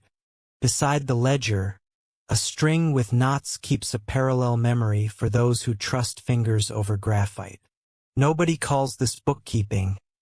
Everyone calls it fairness. Pigs enter the story as arithmetic, not spectacle. Counts are whispered, feed measured, pens checked, and a group of adults consult the ledger to ensure today's display matches tomorrow's reciprocity. Children peek through slats, then are redirected toward more public chores. Elders set the tone with tact. Respect the animals, respect the rules. Respect the neighbors who will remember how you handled food on a proud day. The feast will honor life by feeding life, and the details unfold with the delicacy of good manners. Gongs do their warm-ups like thunder choosing which hill to flatter. Gangsa plates rest on laps. Palms learn tempo from knees. A rhythmic shuffle takes its first confident steps across the packed earth. Dancers stretch ankles, check sashes, fix hairpins, and tease each other about who will accidentally lengthen a solo. Music here is not entertainment. It is announcement and structural beam. When the first full rhythm lifts, it carries with it 1,000 tiny logistics into a single sound that says, "We are ready." Clothing arrives as biography you can wear. Woven wraps with figures that look like rivers and ribs. Beadwork that caught color from birds. Loincloths patterned like inside jokes only elders can explain. Skirts whose stripes behave like borders that allow citizenship to anyone who knows the dance. A grandmother supervises a row of sashes and tucks one end with the kind of authority that could move clouds, then laughs at herself and calls for tea. Hagabi, the prestige bench, waits in the shade like an honored guest with quiet muscles. Long, gently arched, carved from a tree that had once considered being a thunderbolt, the bench confers memory on the family who earned it by feeding others often and well. People sit as if auditioning for an old photograph. Children climb and are told, not harshly, to climb off for now. The bench is a promise disguised as furniture. We shared before. We will share again. Wiawi, the feast's name, threads through conversations in different tones. Proud in the host's mouth, practical in the cook's, mischievous in the teenagers because dances imply glances. Food will leave kitchen doors like a gentle parade. Bowls will travel clockwise. Cups will never be allowed to appear empty for long. If you forget the choreography, the valley forgives you with smiles and a refill. Ritual enters without asking for a drum roll. The Mambaki chooses a spot near the granary where the bulul keeps its patient watch and speaks names as if they were ingredients the day would be bland without. A brush of rice wine onward feet, a low cadence that oils the hinge between what can be measured and what can only be thanked, and the plaza remembers what the feast defends. Harvest against hunger, kin against loneliness, patience against panic. The paleness on a child's ear becomes a blush because the voices of elders sound good. Prestige behaves better when it knows it is under supervision. The host family will gain status. They will also incur obligations that last longer than tonight. Wealth here is audience tested. Did the feast feed the valley? Did the work get paid in rice and in story? Did the elders nod at the spear points of gongs? Mainstream knowledge rests its case. Ifugao prestige feasts are redistributive engines as much as status ladders, entwined with agricultural cycles and kin networks that require generosity to keep canals and peace in working order. Debate joins the buffet with its usual appetite. Some scholars argue these feasts intensified in the last few centuries, boosted by wet rice expansion, trade circuits, and colonial pressures that made social display more elaborate. Others say the core logic reaches older, deeper, braided with a ritual economy that predates external surveillance. Evidence lives in ledgers, terraces, benches, songs, and the arithmetic of debt remembered in kitchens. Historians are still debating this question, and the valley, unbothered, keeps seasoning soup. Music steps forward with a pulse the ground understands. Gong beats replicate footfalls on dikes. The lead dancer's hands explain storm and sun. Circles form and reform the way friendships do when weather tightens or loosens schedules. A teenager surprises the plaza with a solo precise enough to earn a grandmother's half-hidden tears. A visiting cousin from the city tries the steps and learns the rule that keeps ankles loyal. Bend knees, trust rhythm, let pride follow balance. Cooking scales up from household to crowd without breaking a sweat. Tinola occupies cauldrons the size of arguments. Kinude, smoked pork, sends messages to noses that decoded rafters in December. Greens flash blanch in a choreography that keeps vivid color and cheerful vitamins. Rice moves from pot to serving trays with the authority of a seasoned foreperson. No clumps, no complaints, no pretending to be a side dish. The kitchen is a governance model where competence wins elections every minute. Obscure facts sneak in for dessert. Certain jars of rice wine, big-bellied, short-necked beauties, carry names and genealogies. One once traveled from a market on the coast, tasted 10 feasts, and now answers to a nickname only the family uses. A particular kind of leaf wrapper keeps sticky rice from clinging because its surface wax confounds starch. Another leaf invites exactly the opposite because affection and food have their own science. A salt pinch at the right moment rescues sweetness from vanity, and somehow also rescues conversations from boastfulness. Distribution turns out to be the quiet choreography that reveals who a village thinks it is. Platters circulate to tables where elders anchor the corners of memory. Children receive smaller bowls that look like practice for adulthood. Visitors are fed until they blush. The working crew always eats early and then again because gratitude counts by scoops. Leftovers are a subject with bylaws. Hosts insist on sending more. Recipients pretend to resist. Small baskets depart with enough to make tomorrow gentle, plus a story to explain the bow on the handle. Ledger logic returns near the cooking fire with the calm of someone who knows dessert is guaranteed. A cousin tallies which households loaned gangsa, which ones sent nephews, which ones will need help at harvest. Reciprocity isn't an abstract noun. It's a list with verbs. Bring, lift, pound, sing, return. The list wears a smile because most of the time it writes itself. Harvest season wraps the feast with a ribbon of work. Rice heads nod in the fields like agreeable elders. Sickles discuss ethics with stems and arrive at the usual compromise. Children ferry bundles as if the sky hired them. Ducks add commentary and pest control. The sun, for once, behaves.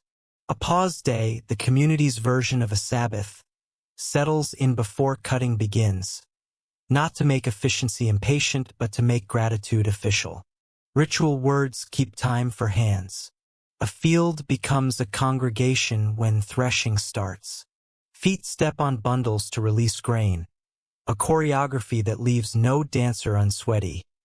Winnowing trays toss chaff into wind that has studied stage exits. Sacks fill with a hush that copies rain. Song appears not as performance but as breath regulator. Hud lines that remember ancestors and water, plants and debts, patience and jokes. Work finds its groove. Hunger becomes honest instead of dramatic. Prestige once again tests its manners in the numbers at the edge of the field. Who hosts the post-harvest meal? Who announces next year's bench commission? Who underwrites the repair of the canal that flirted with mischief during the last storm? The village answers with a sequence that feels like a recipe. Choose the person with both rice and humility. Add 2 ants with high standards. Stir with a joke from a neighbor known for good gossip. Serve with cups of wine that make even hard questions feel answerable. Children receive their own economy within the big one. Small chores earn oversized praise, and the reward may be a sweet rice cake or the right to bang the smallest gong during the final dance. A grandmother takes a child's hand and presses it to a clay pot, so the palm learns the language of done. These microlessons add up to a village that never needs to invent a leadership seminar. Kinship lines show themselves most clearly in how the feast handles strangers. Guests become cousins by dinner and cousins become committee by dishes.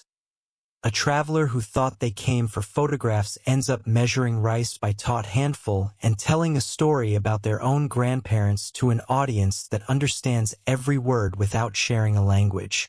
Hospitality here is the opposite of performance. It is the skill of making someone's dignity feel local. Faith braids through the day in parallel tracks that never collide. A priest might bless the crowd at noon. The Mbaki will whisper thanks at a threshold. Someone will place a flower near the bulul's patient feet. Someone else will tuck a crucifix back onto a nail the wind prefers. The plaza refuses to argue theology when soup requires stirring. The result looks like coexistence that learned to laugh. Commodities from far away visit the table politely. Bottled soft drinks clink near clay cups of tapui.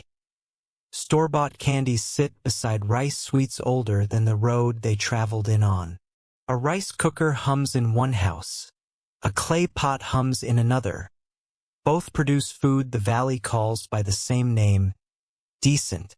Innovation applies for residency here by demonstrating that it can keep a canal in good mood. Arguments keep their elbows down at these events but still find a seat.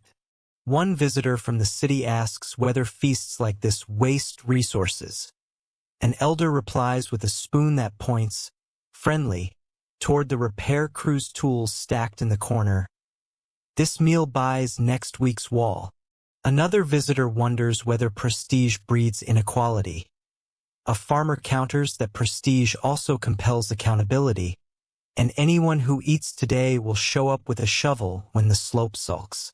Historians are still debating this question, and the plaza looks amused at both the patience and the appetite of scholars. Obligations inherited with the bench do their rounds after sunset. The host family checks on an elderly widow and puts an extra portion into her basket. A nephew sees a friend whose field sits at a tricky angle and sets a date to help. The ledger receives updates without groans. The word community often travels poorly in brochures. Here it wears the grin of someone carrying a big pot with a second person who knows how to open doors with hips. Stories flash a mirror across the feast in between melodies.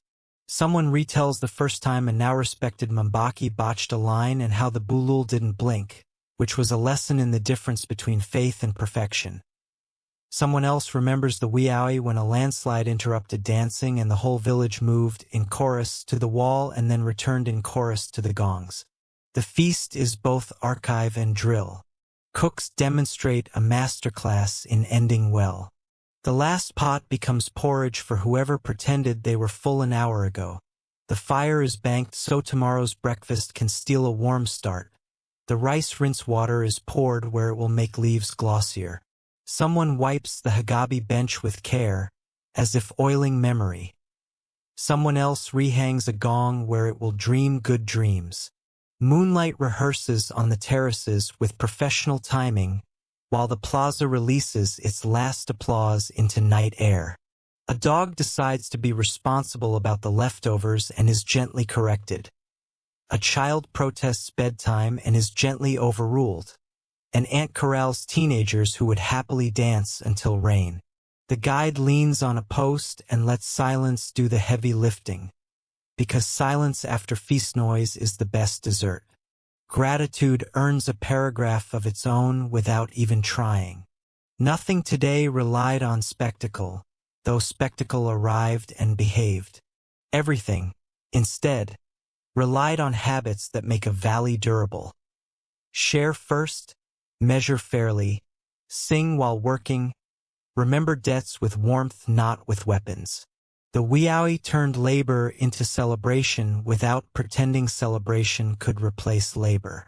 The harvest accepted applause like a modest actor with a long resume and a bus to catch in the morning.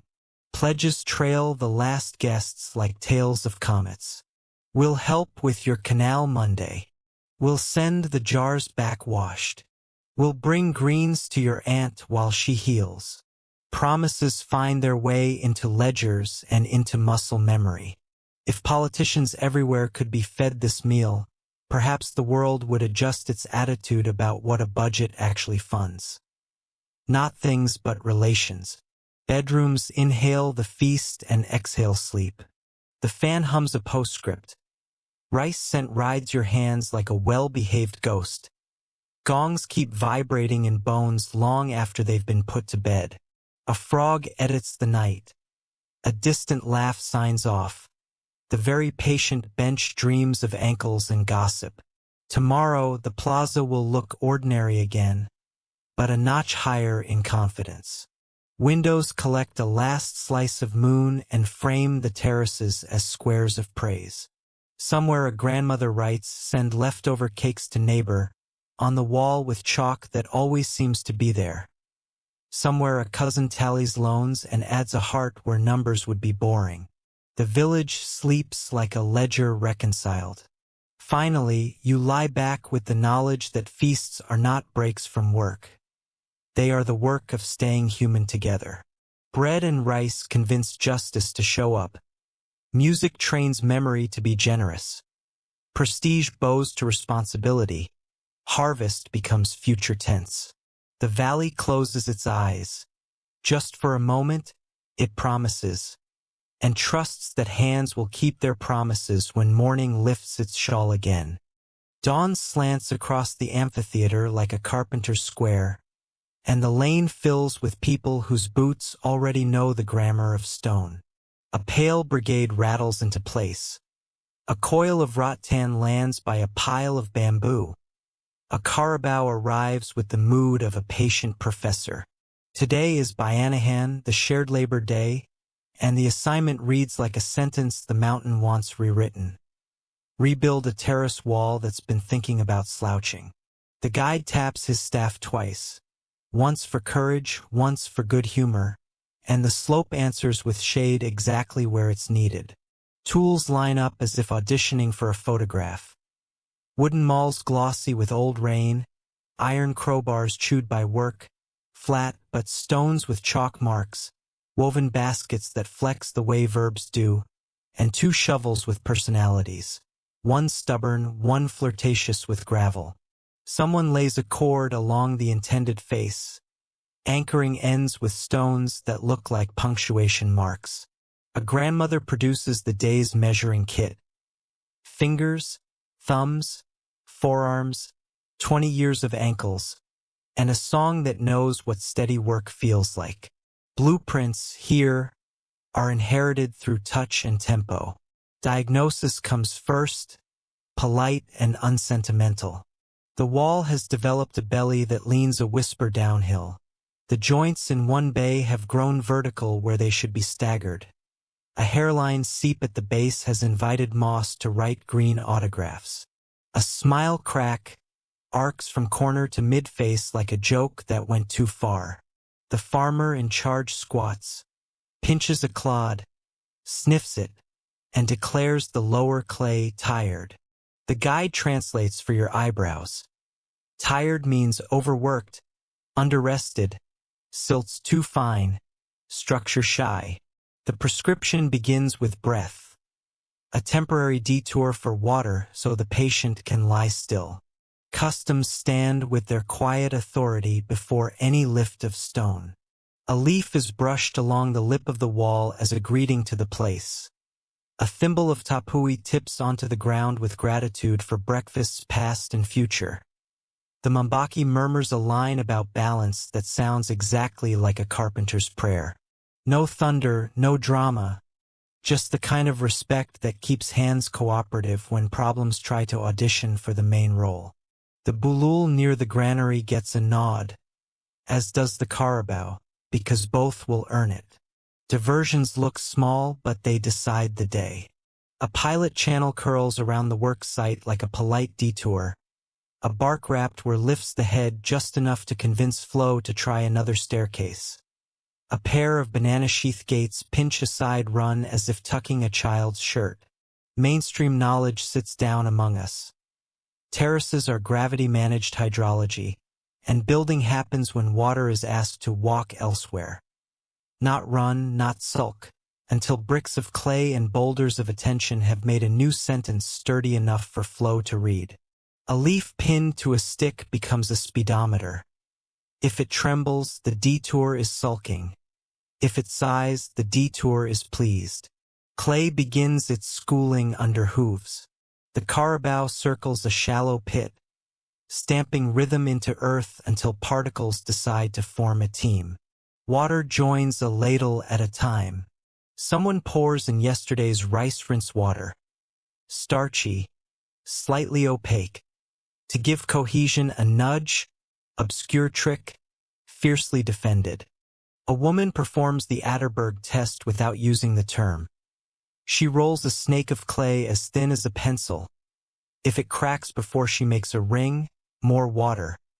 If it glosses too fast, more sand.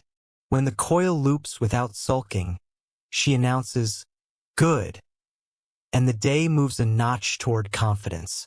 Stones get interviewed like candidates for a lifetime appointment. Flat ones, weighty and patient, become face stones. Wedge-shaped characters line up for duty in the hearting. A few broad-shouldered uncles, heavier, denser, reserve themselves for corners and places where gossip says storms flirt. Each rock has a grain, an attitude, a side that prefers to show. Hands read those preferences the way a competent editor reads drafts, looking for where each will make the most sense to the sentence. Foundation clearing feels like archaeology with a deadline.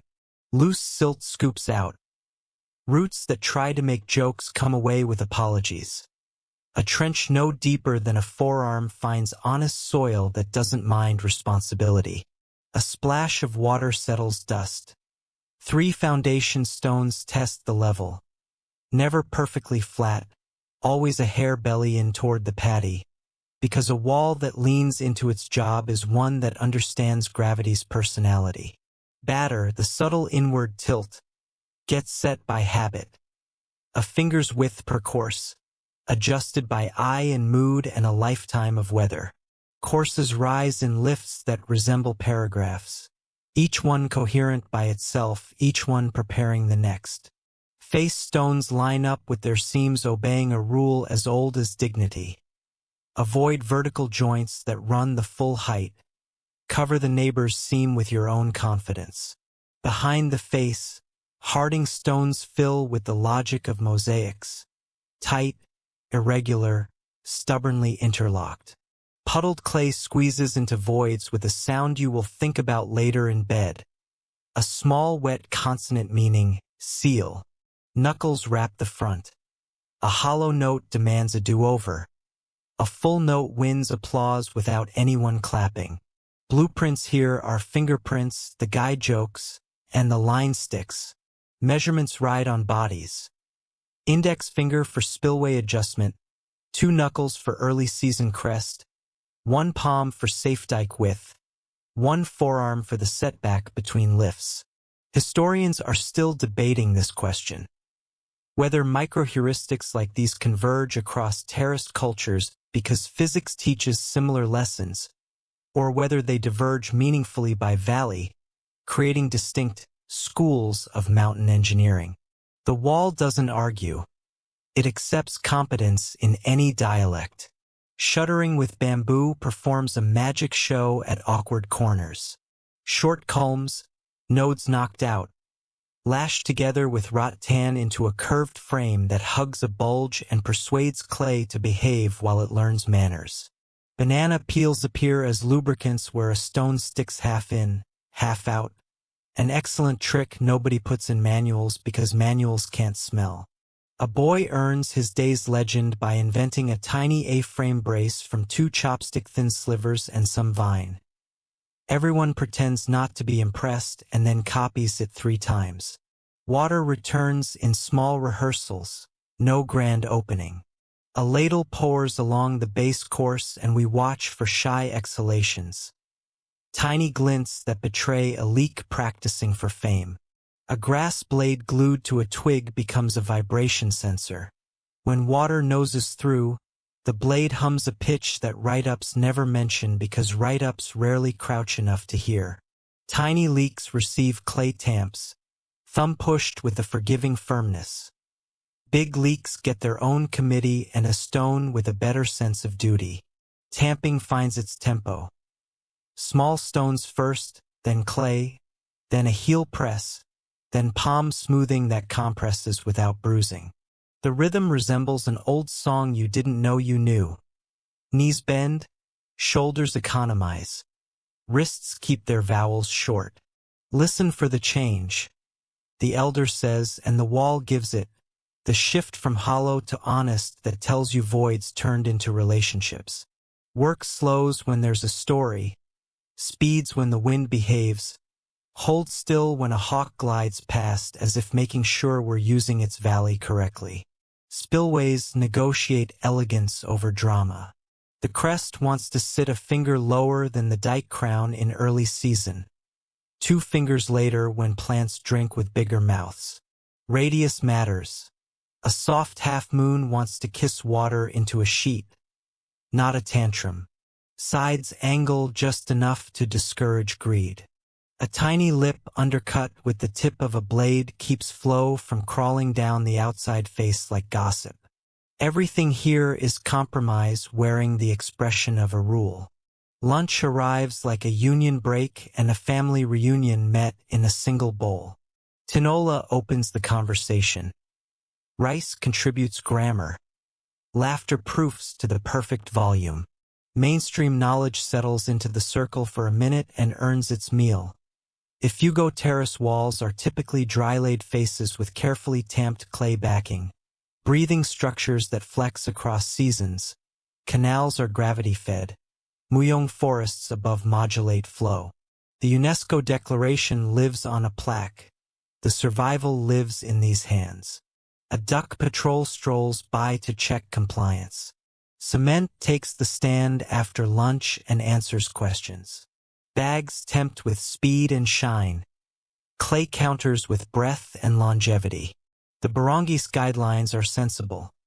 Concrete for road-facing retaining where trucks bully. Dry stone and clay where fields need to inhale and exhale with weather. A compromise nobody announces. A shy smear of lime-stiffened clay where insects audition.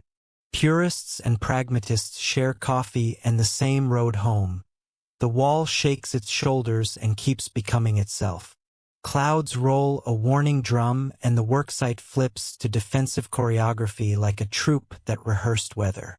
Tarps lash over the clay pile. A bamboo gutter channels roof runoff into a barrel to keep the detour from losing its temper. Tools stack under the granary with handles pointed the same direction, so no one eats a splinter in a hurry. Rain does arrive, opinionated but brief. When it slows, the wall's new face glows with that newborn sheen. Half proud, half shy. Mistakes get welcomed with the politeness reserved for relatives who always speak too loudly. A small slump in a corner announces itself with an impolite wobble. The crew backs up a course, introduces a flatter stone, changes the Harding puzzle, repuddles, retamps. Better to fire the apprentice stone now than to promote it by accident, the elder says, and the laughter lands because the stone was definitely lying on its resume. Forgiveness is a structural competence. Apprenticeship runs like a current through the day. Teenagers practice the two-finger spillway rule until their hands own it. A child learns to carry a stone that is exactly as heavy as advice. A city cousin learns to kneel without finding the only thorn in the province. Diagrams chalk themselves onto a wall, batter, face, Harding, backfill, with little arrows like birds. No one says capacity building. Everyone says, here, try. Documentation refuses to be boring. A whiteboard under the barangay hall eve blossoms with updates. Section repaired, green. Canal detour removed, yellow. Next inspection after first heavy rain, red star. Someone adds a small map and a phone number for the work chat.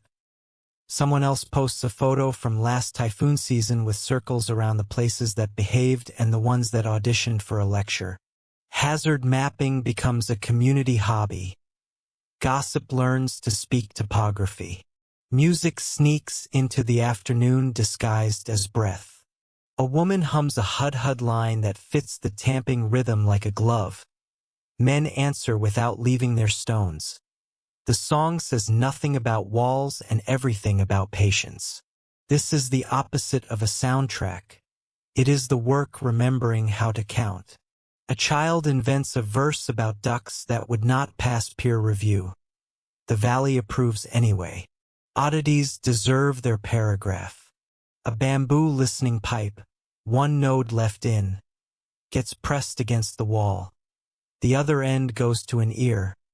Seeping water, if any, tells on itself with a tremolo. A spare rat guard disc from a granary doubles as a perfectly sized template for a spillway half-moon.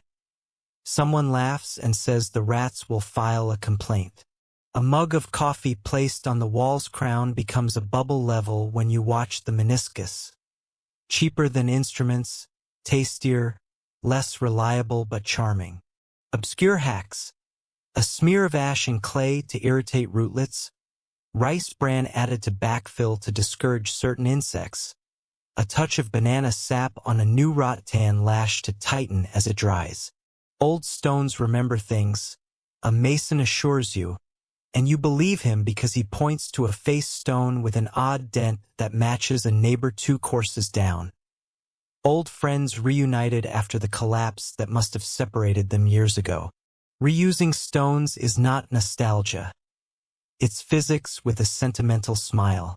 Flat faces look outward, rough faces inward.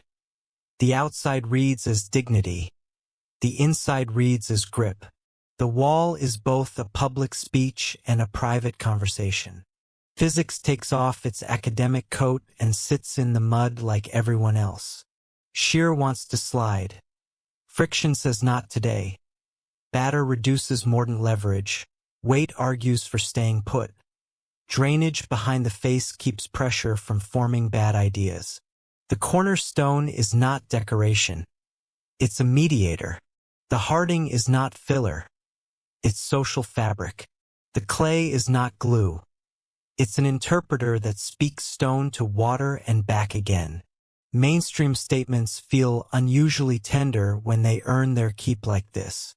Evening edges in, and finishing touches adopt the delicate seriousness of embroidery. Joints get combed with a sliver of wood. The face receives a patina of palm smoothing that has nothing to do with vanity and everything to do with rain shedding. A tiny ledge is shaved off a place where a boot might one day be clumsy. The detour gets removed with ceremony appropriate to small triumphs. Water is invited to read the new paragraph slowly.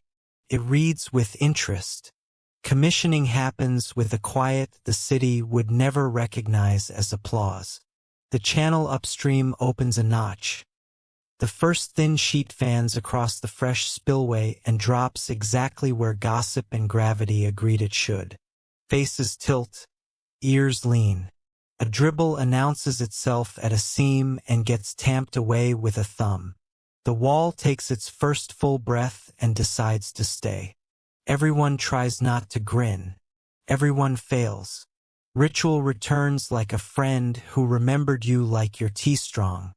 A brush of wine touches a new stone on the crown. A line of thanks mentions ancestors, seedlings, wrists, and weather with equal respect. The Mbaki smiles at a joke only the clay understood.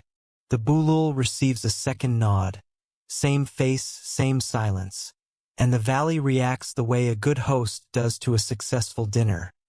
By washing dishes and stacking tools in the place where tomorrow will find them. Perspective expands as feet pack up.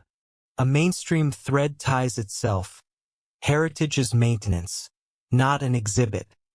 Engineering is an ethic. Beauty is a byproduct of correctness. A debated thread coils nearby. Some claim mobilizing big communal workdays grew more elaborate in the last few centuries with trade, tribute, and the desire to show capacity. Others insist the choreography is older, braided with a ritual economy that predates any census. Historians are still debating this question. The wall, uninterested, holds.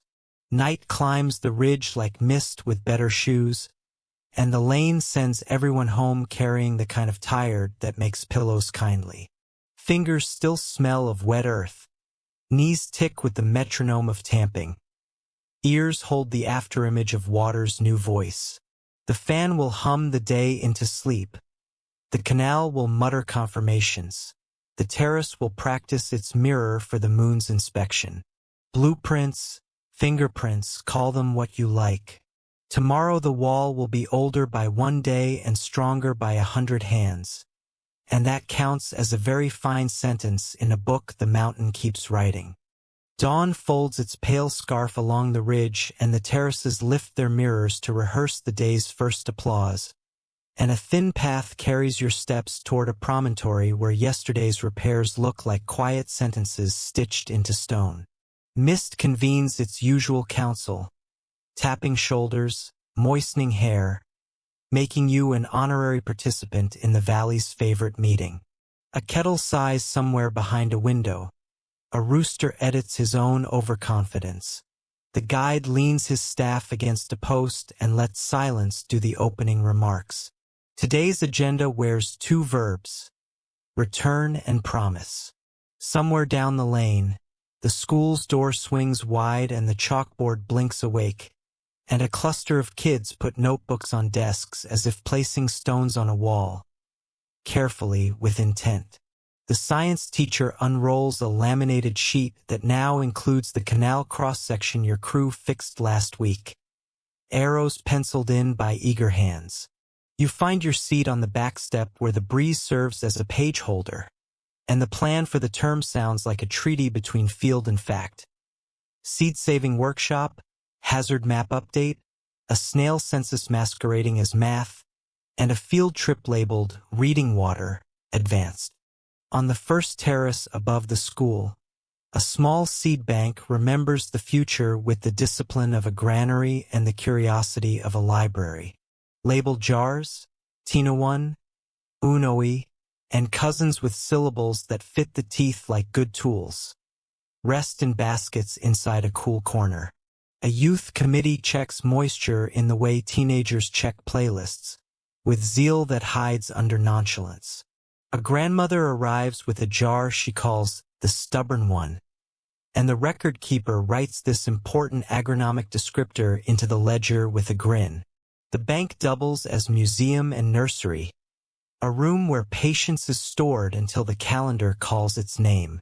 Between houses, a poster tacked to a post explains a new program in handwriting that wedges itself between tidy and enthusiastic. Diaspora Month. Cousins from cities and farther coastlines come home for weeks, paid in memories and blistered hands, and the valley schedules them like rain. Clear tasks, honest tools, decent jokes. A niece returns with a city haircut and gloves still wrapped in plastic, learns the two-knuckle spillway rule, and at day's end sends a message to her chat group that translates to, "I am starved, proud, and I can't feel my thighs." The plaza adds her name to two lists, helpers and storytellers. Inside the Barangay Hall, a map covers an entire wall, stitched from aerial photos and the older kind printed with inks that smell like libraries. Sticky notes bud like fruit where walls have opinions. Canals change their mind mid-sentence, and footpaths will need new stones before festival season. Phones map the same valley from above. Elders map it from along. Both maps shape the week. The chairperson opens meetings with a sentence that works better than any gavel. Who has news from water? Beyond the promontory, your feet carry you to the same granary where the bulul keeps watch with that expression midway between bored and cosmic. A Mambaki arrives not with ceremony but with the gait of a person who knows where the squeak in a floorboard lives. He brushes a little wine across with feet, nods at the seed jar left on the shelf for luck, and says lines that pair helicopters to birds and reports to rain, the valley's two-track truth. Ritual doesn't replace work. It remembers why work occurred. By the viewpoint, early tourists arrive without the usual drum roll, just a gentle rustle of jackets and an agreeable choir of camera straps. Guides pour coffee that tastes like pine on a warm day, and the kiosk sign lists useful verbs for visitors. By the woven belt, not plastic. Tip the person who explained batter without using the word. Watch your ankles on dikes. Donate toward the repair that will not appear in your feed but will survive your flight. Careful tourism looks like this, neighbors hosting neighbors who came from further away than most. Under a tarpaulin near the market, workshops start in two parallel keys. One teaches water etiquette with a wash basin, a cutaway bamboo flume, and a scoop that demonstrates misbehavior when lifted too fast. The other teaches stone listening, which involves tapping face stones until they answer with a deeper vowel. Children queue for both like it's a carnival, earning stamps on the hand, which they will later present as credentials at lunch. Adults dab at mist with sleeves, smile at the seriousness, and sign up for the afternoon session titled Counting Snails Politely. Toward the ridge crest, the path passes a fence stretch where a small experiment remembers to be humble. Two test paddies plant sibling varieties in alternating squares, and a whiteboard tracks who handles drought sulks better and who throws a temper tantrum when the rainy season overachieves. A hydrology grad student takes notes. An uncle takes bets. A child takes pride in reading the gauge staff and calling out centimeters with the confidence of a referee. This is what the future looks like when it dresses sensibly. Later in the day, a meeting under the eaves folds tourism into stewardship with the kind of arithmetic a valley can love. Visitor numbers translate into meters of stone and sacks of river gravel. A weekend drone permit pays for a week of duck snacks. A trekking fee buys rattan and the time to lash what must be lashed. Debates arrive, as they should. Certain routes get closed to nap. Seasons require quiet. Signs ask for courtesy more than compliance. Historians are still debating this question, whether tourism inevitably stages authenticity into theater or whether it can become a mirror that helps communities remember themselves on purpose. The plaza chooses the path with a broom. Evening class begins for the night shift of the valley's university, the porch. A grandmother spreads a mat, places 3 small stones at the corner to anchor wind, and teaches 2 teenagers the wordless difference between tamping and bruising. They take turns with the wooden mallet on a practice wall the height of a chair, and the sounds declare progress. Hollow, then less hollow, then honest. A frog provides percussion from the canal. Dinner migrates toward the practice session like an appreciative audience. Statistics of the friendly, handwritten sort collect near the barangay schedule board. Plates served to volunteers this month, sacks of seed banked, walls repaired by neighbors rather than contractors, visitor jar totals, school projects completed. Numbers here are not trophies. They are conversations. A note in the margin asks for 1 more shovel, 3 rope lengths, and a bundle of humor for Monday's crew. Underneath, someone scribbles a drawing of a duck wearing a hard hat, which counts as morale. Maps turn into stories along the ridge where you first arrived with a borrowed breath. The cross still stands with its sun-bleached patience. The survey stake still pretends it has the last word, and the view still multiplies sky into squares that make anyone sane. The guide positions you by a stone you now consider a cousin and lets the valley introduce its own closing argument. Mist, orchestrated like a seasoned stage manager, drifts upslope in sheets of careful punctuation, reminding every lip and line that softness is the valley's favorite solvent. Workshops fold into real work the next morning because the mountain hates false walls between lesson and doing. A new crew recruits yesterday's students to carry small stones, not as props, but as nouns. The 2-knuckle rule becomes 2 knuckles you recognize. The spillway's half-moon matches the rat guard disc someone lent as a template. The ash trick from the cooking fire meets the clay that learned to appreciate company. Tools wear fingerprints from hands that prefer verbs to speeches. Meanwhile, a letter from a city cousin arrives with money inside and a joke outside. For stones that promise to behave, the family laughs, then buys a coil of rattan and 2 sacks of coffee because repairs run on caffeine as much as clay. Donations used to be shy. Now the jar lists exact shopping lists taped to the glass.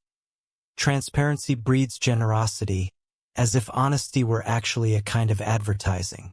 The jar empties when needed and refills as if the valley had found a reliable spring in the middle of town.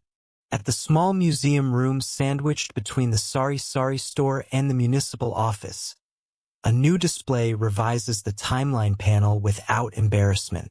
The 2,000-year poster remains, now joined by a second page that explains stratigraphy, radiocarbon, and the idea that terraces have biographies. Started here, shifted there, expanded in that century when trade, tribute, and taste converged. Elders contribute a glass case with a ledger from a long-ago Wiawi and a photograph of a bench that still lives in the next street. Accuracy and affection stand side by side and do not scold each other. Neighbors talk about weather as if filing a report to someone who actually reads them. The rainy season's edge wobbles like a shy visitor. Typhoon tracks arc farther than the grandparents remember. Planting windows lean toward improvisation. A hydrologist visiting from the college shows a diagram of streamflow responding to Muyong forest cover. The diagram behaves itself and does not insult anyone's intelligence. Mainstream knowledge meets mountain knowledge at the foot of a whiteboard and agrees to share rice. Tomorrow's schedule includes a second pass at a wall that might cough under its breath during the next heavy rain. Youth volunteers text each other with a mix of emojis and agricultural vocabulary that would make a bureaucrat weep with joy. Aunties lay out snacks like a thesis on morale. The Mbaki checks the calendar for a morning when words will land with extra luck. Planning here luxuriates in the detail other places call bureaucracy, because details are how patties stay beautiful and edible at the same time. Finally, the day hands you a question and pretends it is casual. Will you return? The answer wears multiple outfits. It looks like a remittance that buys a coil of wire and a bag of nails. It looks like a week of leave traded for 10 mornings of tamping. It looks like a letter to a city cafe that sells rice from here and pays the right price. It looks like a promise to speak correctly about the terraces. No doom addiction, no thoughtless miracles, only the grammar of work and the song of patience. Return doesn't always require the body. It always requires the verb. Evening drops the valley's curtain at a dignified speed. Gongs practice 2 doors down. A kettle writes steam into the rafters. The canal reviews its lesson for anyone who still needs it. The guide raises his staff one last time and gives you the line that survives translation. Come back when the mist does. It's a sentence disguised as weather, and it answers several questions at once. Tomorrow, the terraces will keep their mirrors ready. Next year, they will accept your hands again. In a decade, they will likely tolerate your jokes. Night settles across the amphitheater with a tenderness that remembers every wall you touched and every mistake that learned to be a story. A breeze climbs the ladder and opens your window by a polite handspan. The fan agrees to imitate a distant weir. Sleep takes your ankles away from stairs and pours them into something cloud-like. Before the lights go, the bulul silhouette performs its favorite trick, appearing both distant and close, like a guardian who understands commute. Mornings will come elsewhere with different chores, and still your mind will carry these verbs as carry-ons. Listen, tamp, share, measure, sing, return. Maps on screens will look flatter now that you've read the valley's braille. Restaurant menus will taste improved because your fingers remember clay. A child's handwriting in your city might resemble a terrace curve and get undeserved extra praise. Perspective is a souvenir this place is generous with, and customs never charge for it. Windows, when you last look through them here, frame the valley as proof of the best equation you've learned. Attention plus community over time equals a landscape that feeds both stomach and story. Historians can keep debating elegant dates. Economists can argue dignified prices. Engineers can swap notes about batter and shear. Singers can decide the tempo of a line about a hero who solved a problem with a sentence. Your job is simpler. Choose a date to return, and in the meantime, speak of the terraces the way you would speak of a friend who prefers understatements. Softness finishes the night like a hand smoothing a quilt, and the valley drifts into that blue where edges loosen and sounds turn round. Fan hum, frog syllables, and a distant, orderly creak compose a cradle measure by measure, and your breath copies the rhythm without trying. Steps from the day evaporate from calves. Clay leaves its cool shadow in your palms. Rice scent settles into the lungs' small cupboards. Nothing hurries. Words elongate and begin to glow at the corners. Terrace, water, patience. Then climb into the rafters to sleep like small birds. A window sighs once and stays open exactly enough for the mist to make introductions with the room. Stars unspool behind the clouds, not to dazzle, only to agree. Tomorrow is folded and placed on a chair, already ironed by moonlight. Promises doze nearby, still wearing their boots. If a dream comes, let it be a stair you know, a wall that listens, a kettle that finishes a sentence. The last sound is a soft yes you don't remember saying, and the last feeling is a gentle weight, belonging precisely measured, set down with both hands. Sleep now. The terraces will keep watch.